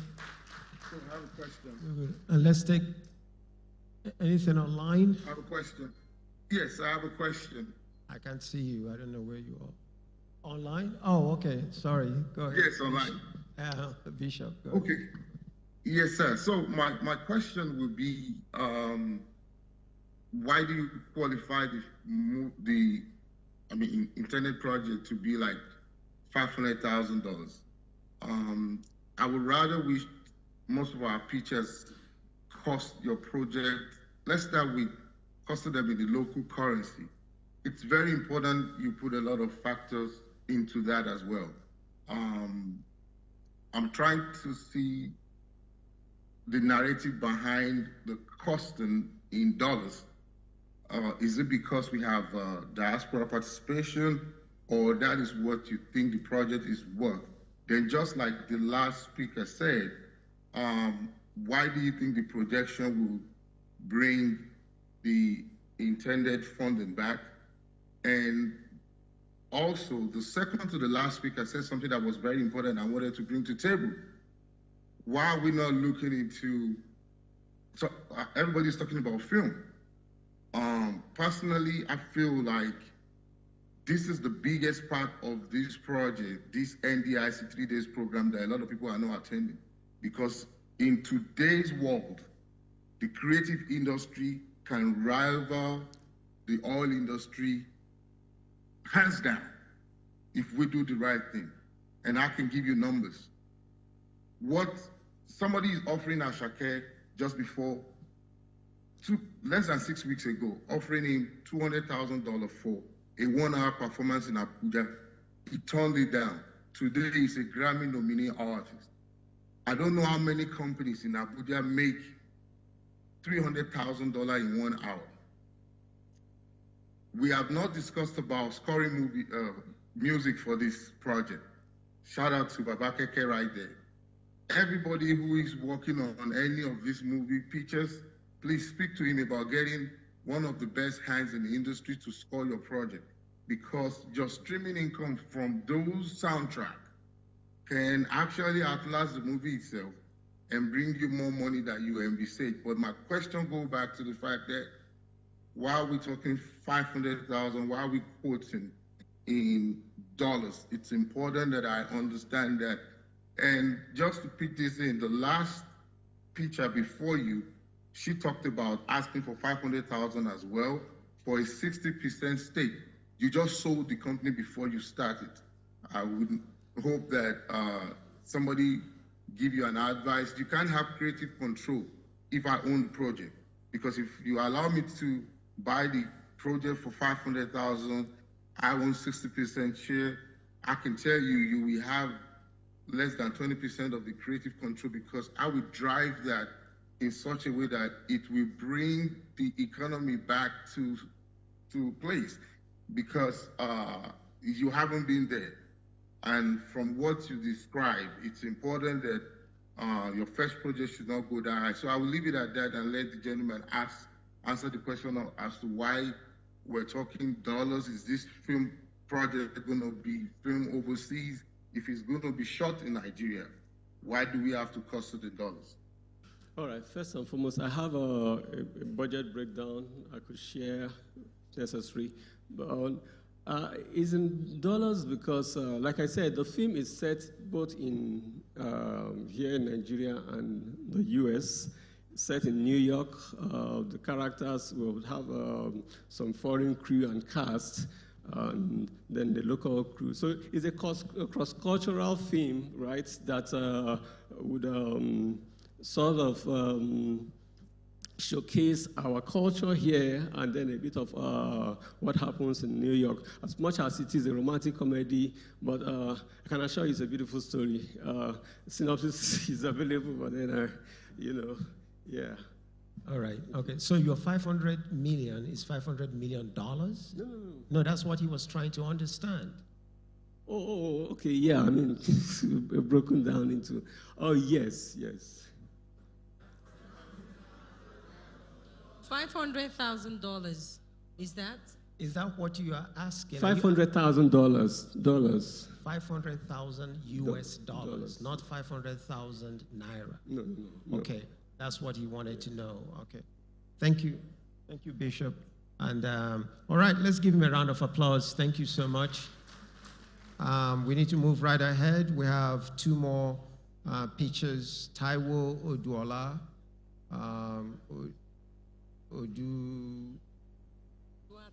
Oduataj Productions. Please come up if you're here.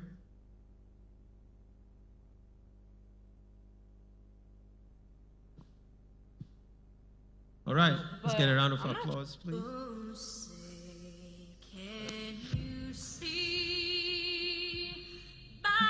The Johnson guy is pretty cute, but I'm not tripping for him. I think I'll just manage him.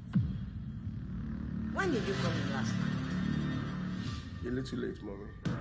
How many times will I tell you that I do not like you to sell water at night? Have you forgotten what I told you? Are you sure you've been needing this money at all? For a few days now, I've not been able to sell just one drop of water. But is that so, Madam Cecilia's money? I can tell she's already frustrated about this increase in school fees. You good for nothing gold digging fortune hunter. You cut your coat according to your material. I just came to town new, so I told my friend to fix me up.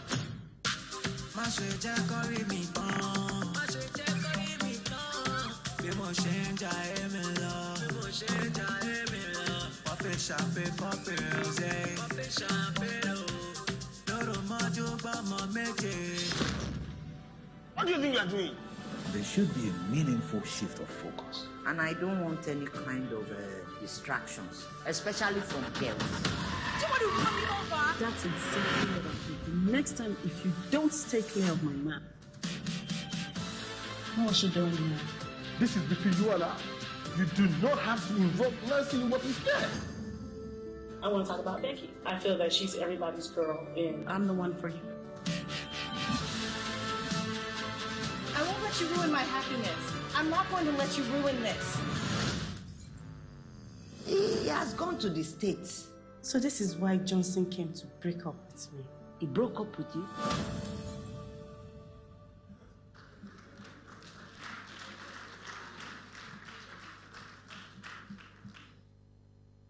Hello. Greetings to everyone, all protocol observed.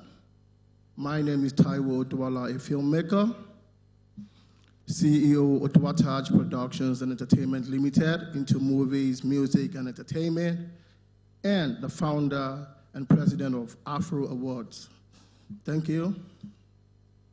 My coming here is not just to come talk too much. I came for 2 projects.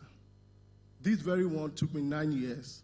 I started from when I was in Colorado Film School, and I just finished it last year, and the master just got ready this year. And this movie, the dream we have for this movie was to make it a series so that we can be able to tell the full story, because it's the location that has to do with Nigeria and America. So we are requesting about 200 million naira for this particular movie to make it a series, number 1. Then, as a filmmaker for... Everyone doing okay? Yeah! As a filmmaker for over 25 years and into the entertainment industry for about 32 years, I've been thinking. I started from Africa to Europe, to UK, and to America, where I think I'm doing better right now and making some great films. That why can't we make a movie that can get to Oscar? Why are we going to keep making movies that, okay, yeah, this is our standard African movie, whatever, but we should be able to do a movie that can get to Oscars. So I started proposing for a movie since 5 years called King of California. It's a big project that has ace actors from different regions of the world. Ace actor from US, ace actor from the Latino community, ace actor from India, and ace actor from Africa.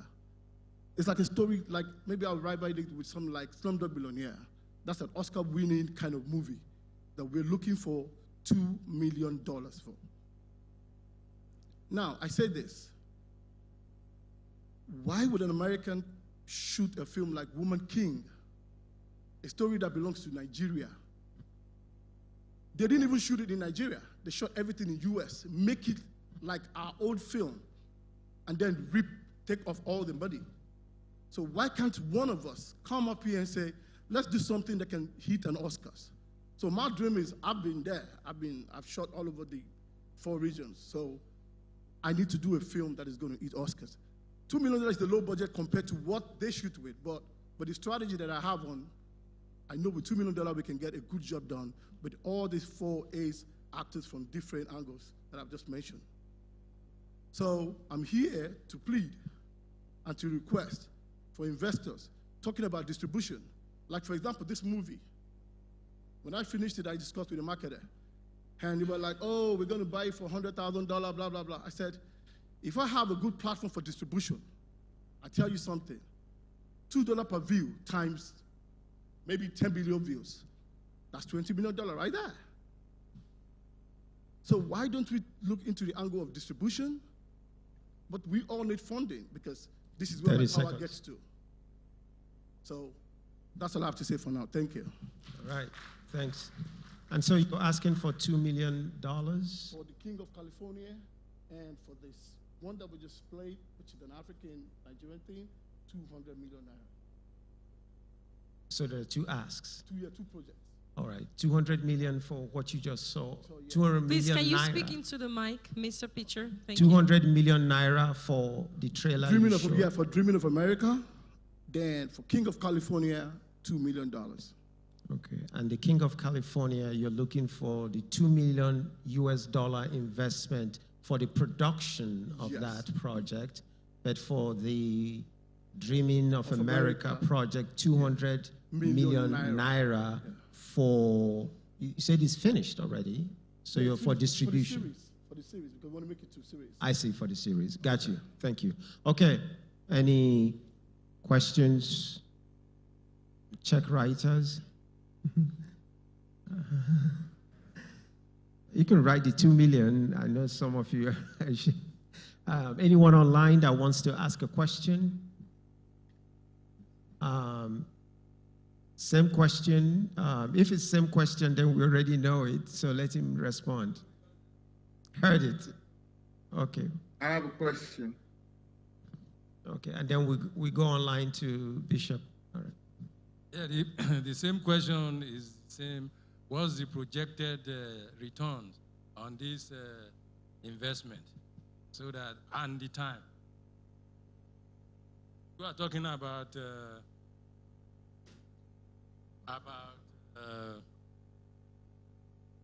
time frame or Oscar movie, but this one is the one that is ready for distribution, and you are looking for a platform.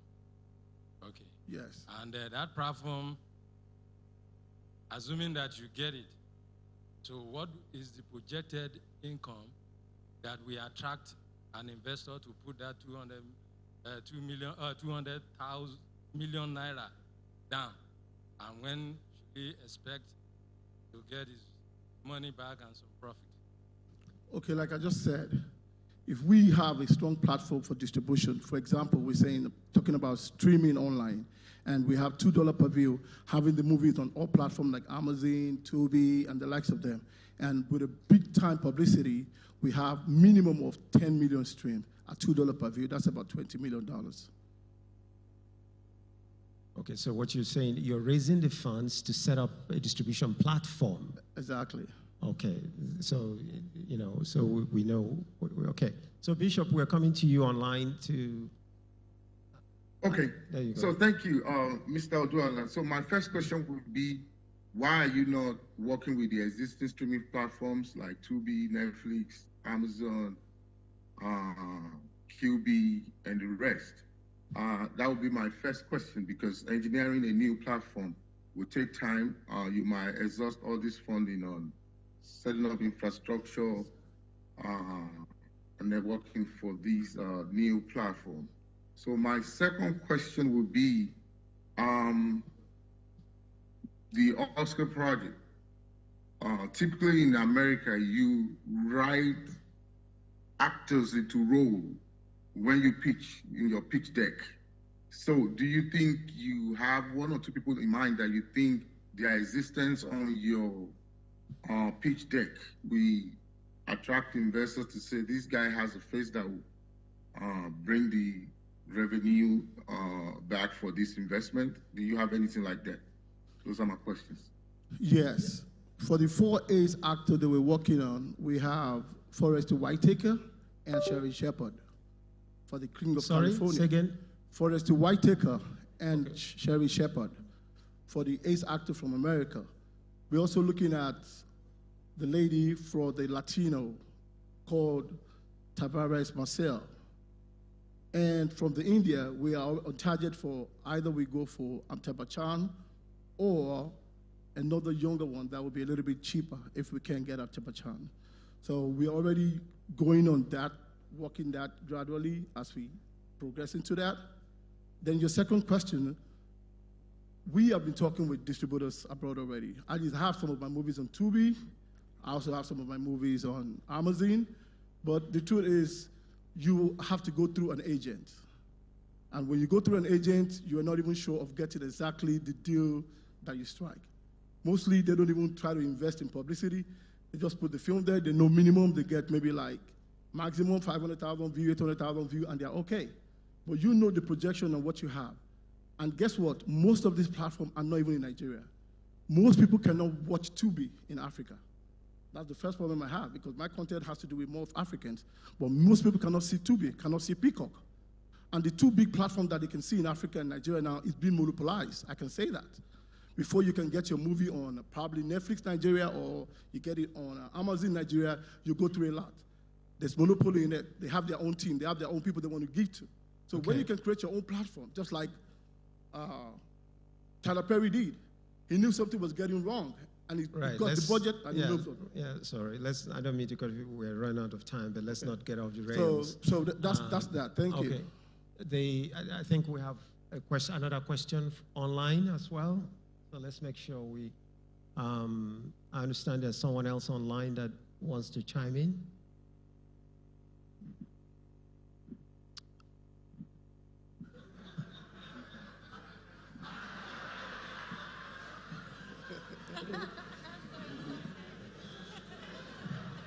That's why I try to prompt. I said, I understand there's somebody online. I understand.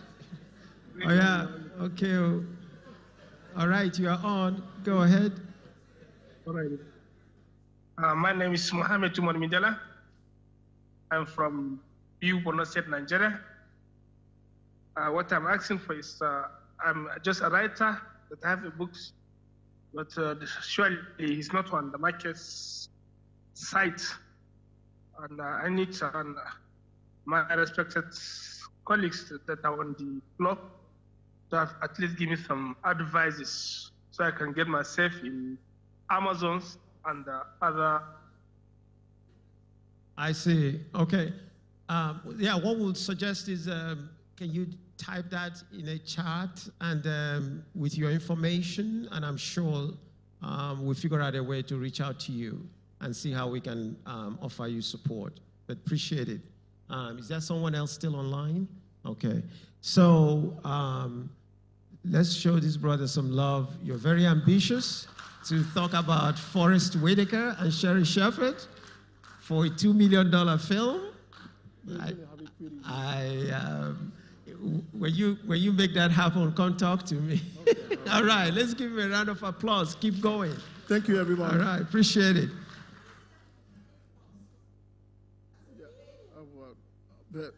Well, we have VVK folks too. I mean, part of the people that we have process for. Thank you. All right. Awesome, awesome, awesome. Okay. All right. So let's bring the ambassador himself, Lancelot Odua Emaswen. Let's give him a round of applause. Everyone doing okay? Yeah! Who wants a high five? Me! Okay. My love, please, I'm sorry. Forgive me.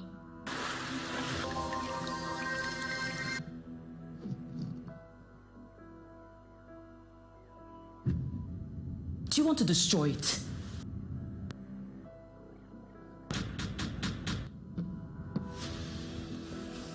What is this thing doing in my beautifully decorated living room? Haven't I asked you to stop passing through the sitting room anytime you're on your way out?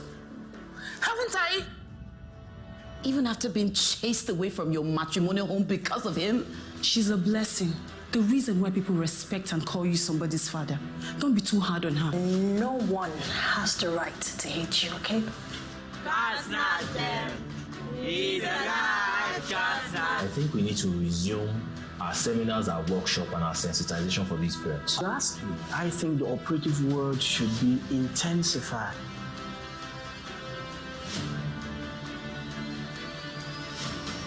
The next time you come into my house and make that boy feel miserable, I swear to God, I will not be this calm with you.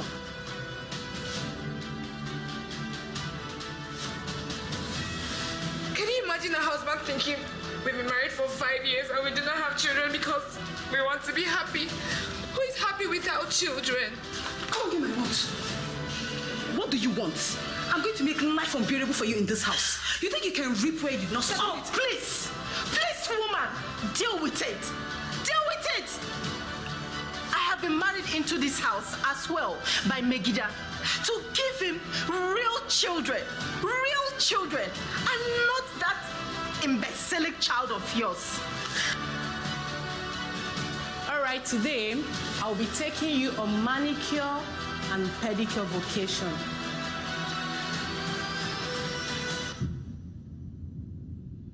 I have a small problem.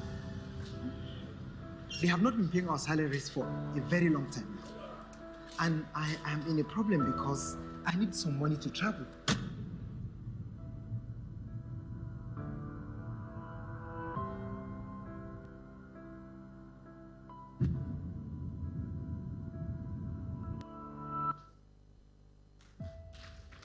Everyone doing okay? Thank you very much. Nice to see you again. We met last since 2005. I'm a filmmaker, and I've been making movies for close to 30 years now.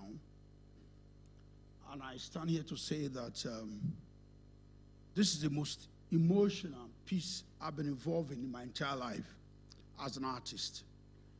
And I want you all to help me celebrate Dr. Badewa for this initiative.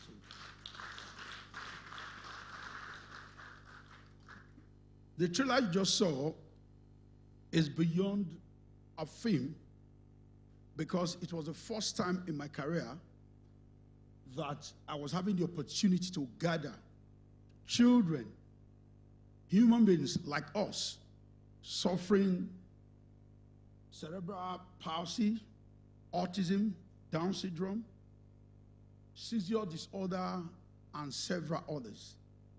And we took the challenge that we were going to use them to tell their stories by themselves. All of the children you saw here are having one medical disorder or the other. And we stood to make this film with them.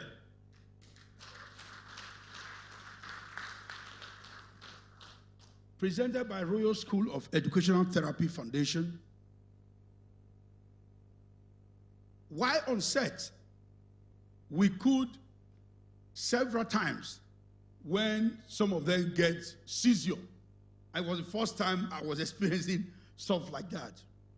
But the happiness for us is that this film was made actually, not acted, the script written, given to these children. Why did we do this? We wanted to tell the world that they really aren't useless as we take them to be. Children with autism, their stories were presented by themselves. So I'm not here to ask for money to produce the film. The film is already made. But it becomes a burden because we said in the film that these children, as being seen today, they are really no burden to nobody. Life just presented them the way they are. The society must be able to see them that way and appreciate them and see what they can do. We found the ones that could become musicians, farmers, and this is for real because we used their lives to make this film from the school that was training them. And I was shocked that there were human beings like Dr. Badewa that could actually take their time and a lot of the teachers and make these children some unbelievable thing that we saw. The film is ready. What I'm asking, begging, employing you all is that this film ought to be seen by everybody still alive. And that is where I employ you all, be you in America, in the United Kingdom, here in Nigeria, everywhere you are.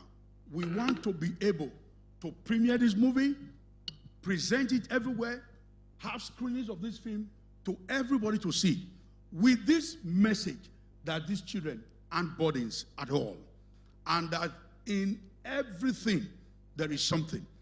There is nothing that is not in anything, and there is something in everything, including what you call nothing.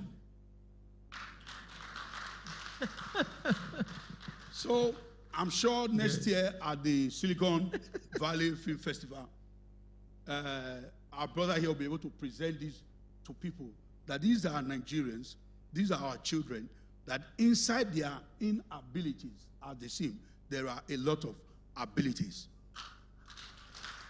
How long is the film? How long is it? It's a full feature, 1 hour, 30 minutes. Okay. All right, it's in. Okay, we got one. Thank you. So, thank you. This is an experience that will go with me to my grave as a filmmaker. Being with those children. There was a particular day, one of them just arrived. The excitement, because I had to go to the school to stay with them, got them used to me. The child was brought in by the parent. Opening the car, she saw me. In the excitement of trying to calm my director, and she had a seizure. I saw it. When we were filming, the boy that played the lead, who wasn't born that way, the father said he had an accident and developed that thing. We were shooting the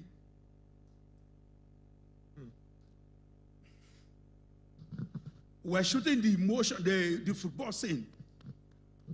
Trying to play the ball, he had a seizure. And like the camera was still rolling. But the father of this child had taken 2 weeks off work just to be with this child, to make this dream come true. Please, I implore you all, these children ought to see these films in the big screen. They want to see this film on televisions so that several other children can know that. Because when we're growing up, we say they are imbecile. Our children will laugh and say they are imbecile. Through this movie, I realized there was something inside. As we saw in the movie, the one that the father had to drive the mother away, that he needed rich children. When the chips were down, the child had learned hairdressing. The father had to come and borrow money from the child. And several of them will keep keeping tab with them. There are some of them that are farmers right now, as we speak. They are barbers and all of that. So this is a reenactment of real life experience, and he's calling on everyone here to be part of spreading this news that these children aren't really burdened as we take them to be. Thank you very much. All right. Thank you. Thank you. Oh, fantastic. Fantastic. Thank you. Dr. Badewe. Fantastic. Dr. Badewe, come up on stage here, please. One of the lead actresses here too, Adaku. Thank you very much. Please, yes. This is beyond a film. Please, a round of applause, please, because this is what this is about. Can I ask you a question, Lancelot, before you step down? Is there, as an educator, and I know Dr. Badewe is as well, do you have plans to have some kind of a curriculum guide for this? Because I can already think of how we can do a tour with a film in the United States and have it shown at different layers. And so that, in schools and all of that, that you should provide some kind of a 1-2 page curriculum guide. I know she wouldn't want to say that. Yeah. The school is closed down. No, I'm also talking about even in the United States. We're located, yeah.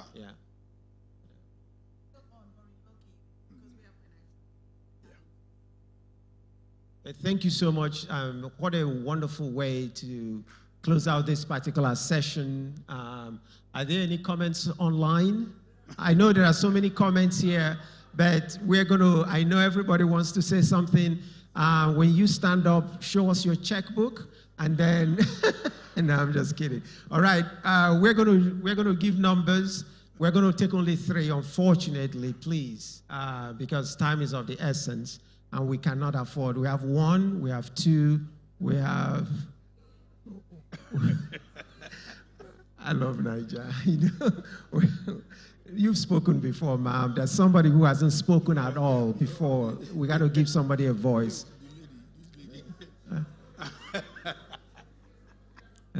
Let's give number 1 first, please. There's a microphone over there. Yes. Good day, everyone. My name is Issa Yusuf Sago. Yeah. I'm the national coordinator. One house, please. I'm the national coordinator, Welcome to Nigeria project. Welcome to Nigeria project is a pro-people and country intervention project. Lancelot Emaswe is an enigma. I remember having an interview with him at one of the hotels very close to Area 11 on Welcome to Nigeria talk show. That was on network, NTA and AIT. But I would say here right now that this actually blew my mind. It actually, you know, elicited that that emotion. And then my thinking while he was speaking was, how can this film be recalibrated in such a way to create openings for it to generate its own fund globally, locally, and globally through a very clear-cut strategy.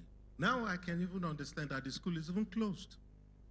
And the school that brought this talent and brought him into it and that produced this is even closed. So sad. Not so much for the closure, but so much for the life it has brought into this film for us to see, and it needs to be sustained.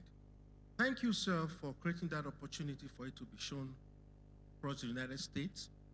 But charity, they say, begins at home. And for me, it's everything about Nigeria, and this actually epitomizes the spirit of Nigerianness.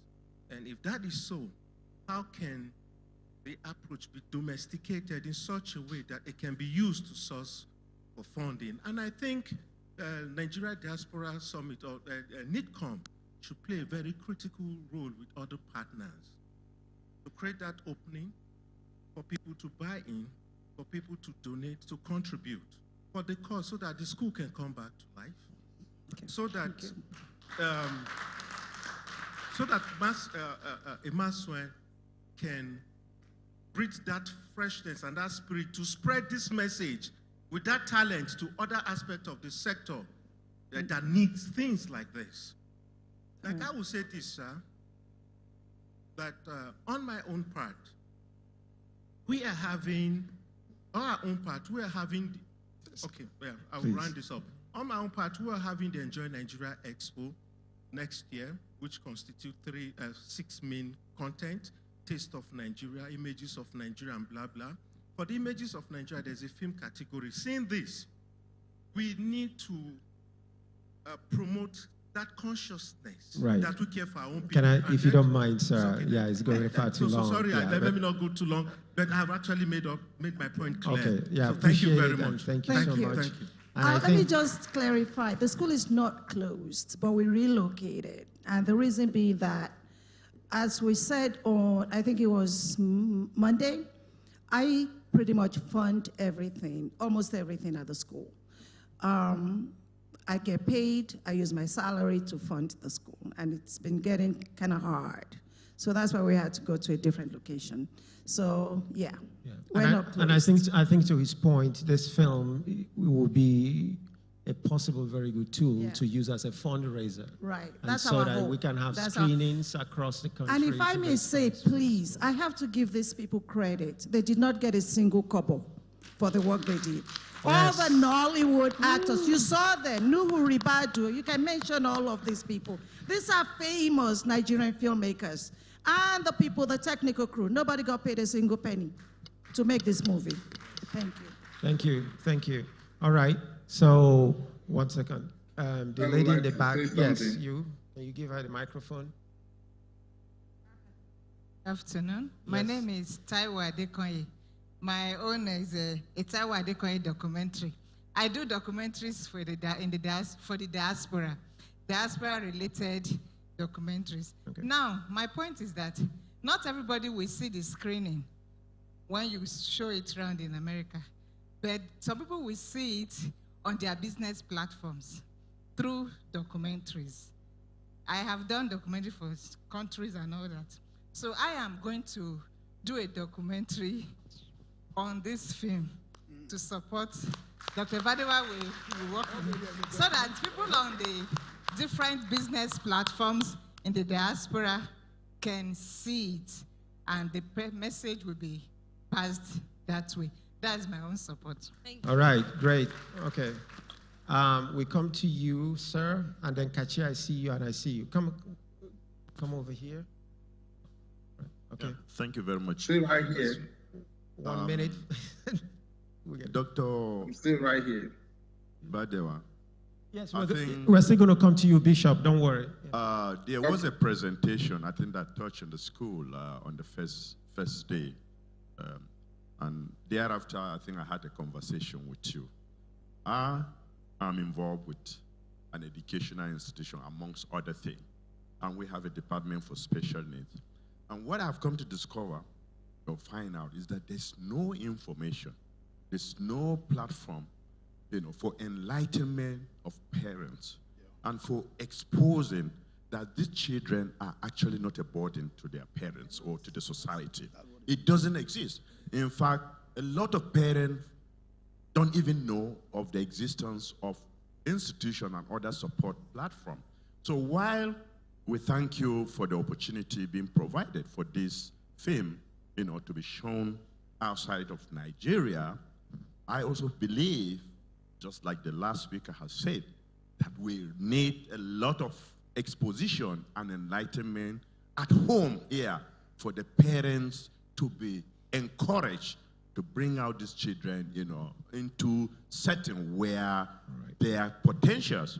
And the discovery I've made is that these children have capabilities where, whether using their hands, their sight, or whatever, what they are not able to do, in one form, they are endowed in another form.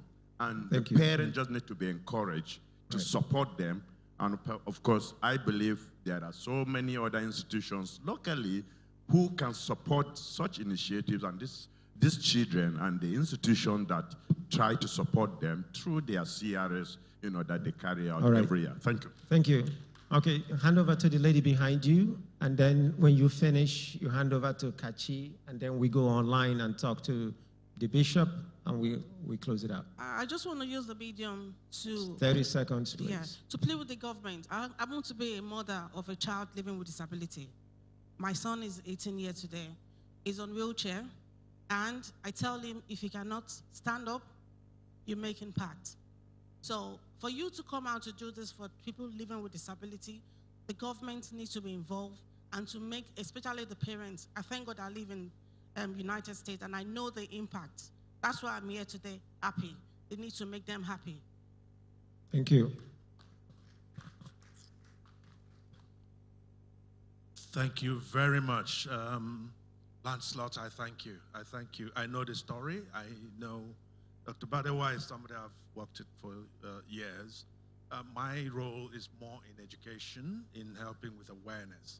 But it skipped my mind. I gave a presentation here on the opening day about crowdfunding. This is a compelling case for that. Why don't we do it? And we will. Thank you. Thank you. And Bishop. Sir, you have a blind spot. People on your extreme left are excluded from the questions that you Yeah, because I have a big podium sitting in front. I can't see through opaque walls.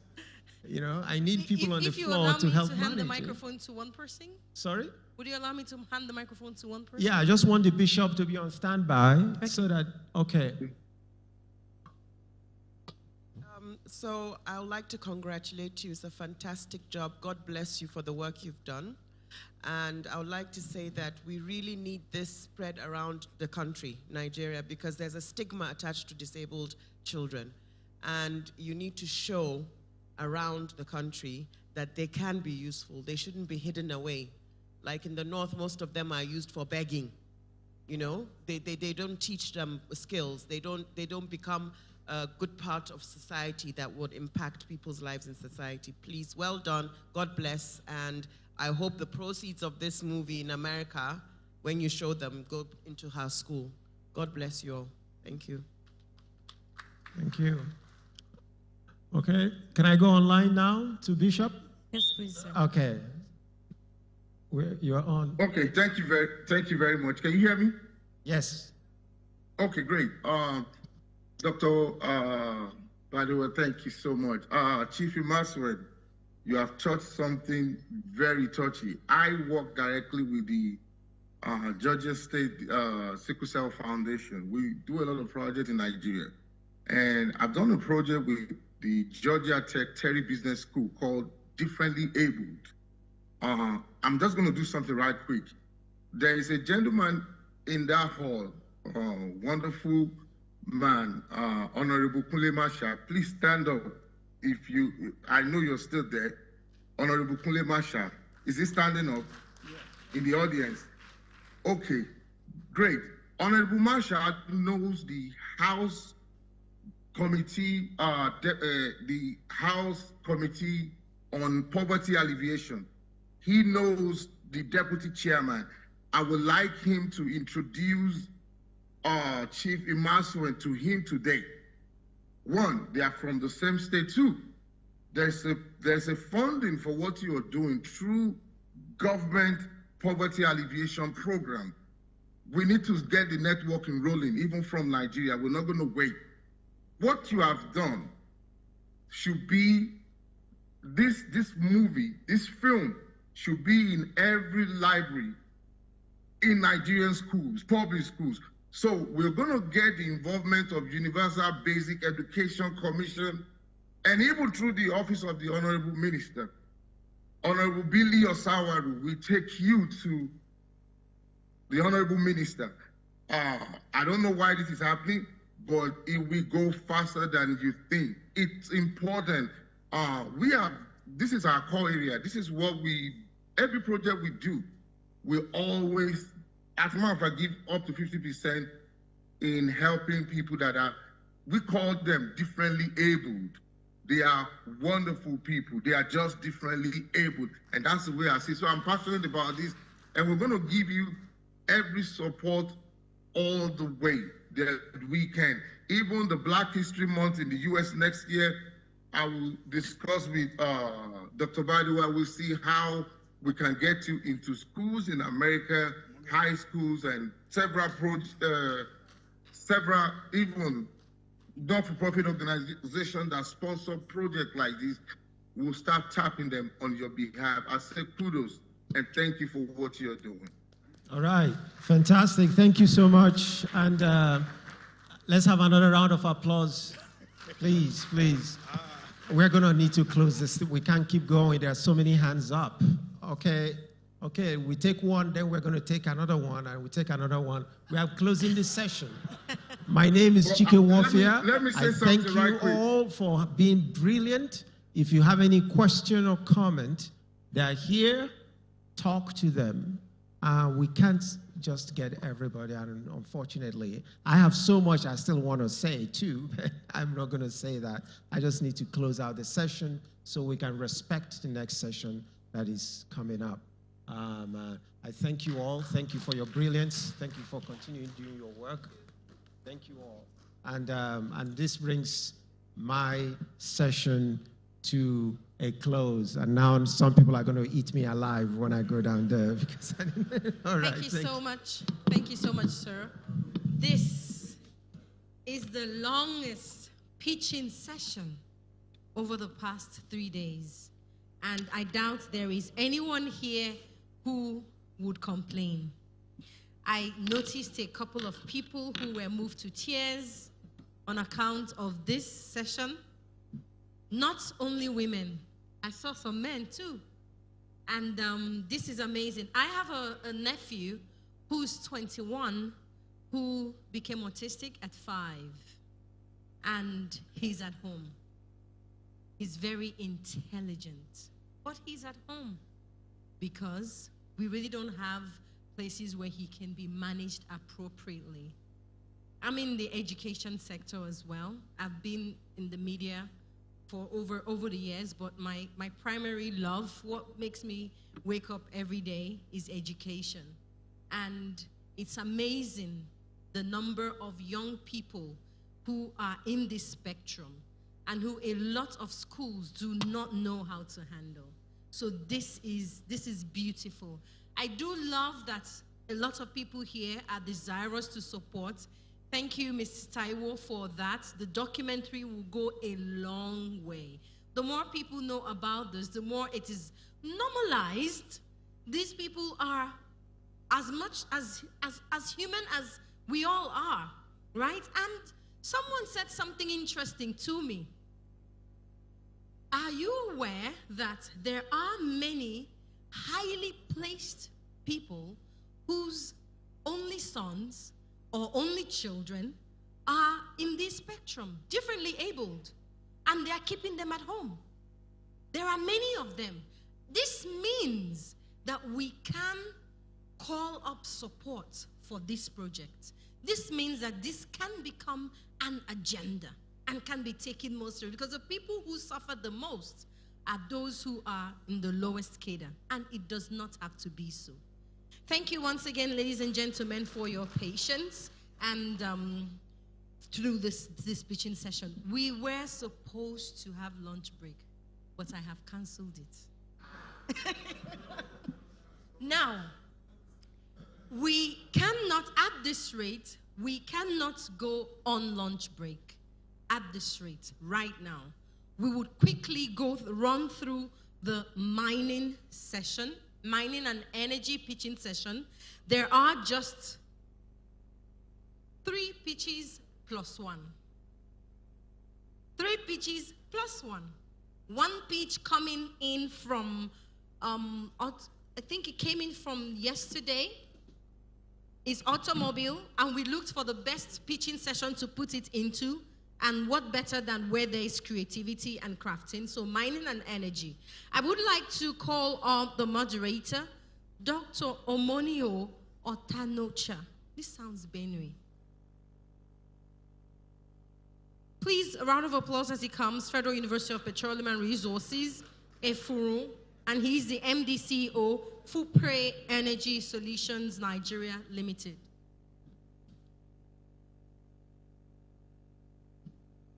Welcome, sir. Please, for the rapporteurs for this session are Augustine Adebudo and Gunap Retsat Beduna. You're welcome, sir. Thank you. Good afternoon, everyone. Okay. Standing on the existing protocol, my name is Omonigo Benedict Otanocha. I'm basically a lecturer. I teach at the Federal University of Petroleum Resources. My expertise is in advanced manufacturing as an associate professor. And I'm here on the issues of energy and mining. But before that, we're going to take a pitch on automobile from Igbinovia. The video is there, it's unable to connect. We all know the problems about energy in this country. We know the problems, we're here for solutions. The pitchers will be speaking to us on how they intend to develop enterprise from this to solve these challenges. Mining is core. There's a video by the current minister on mining that has to do with how we can utilize our minerals to leapfrog our country to generate more income.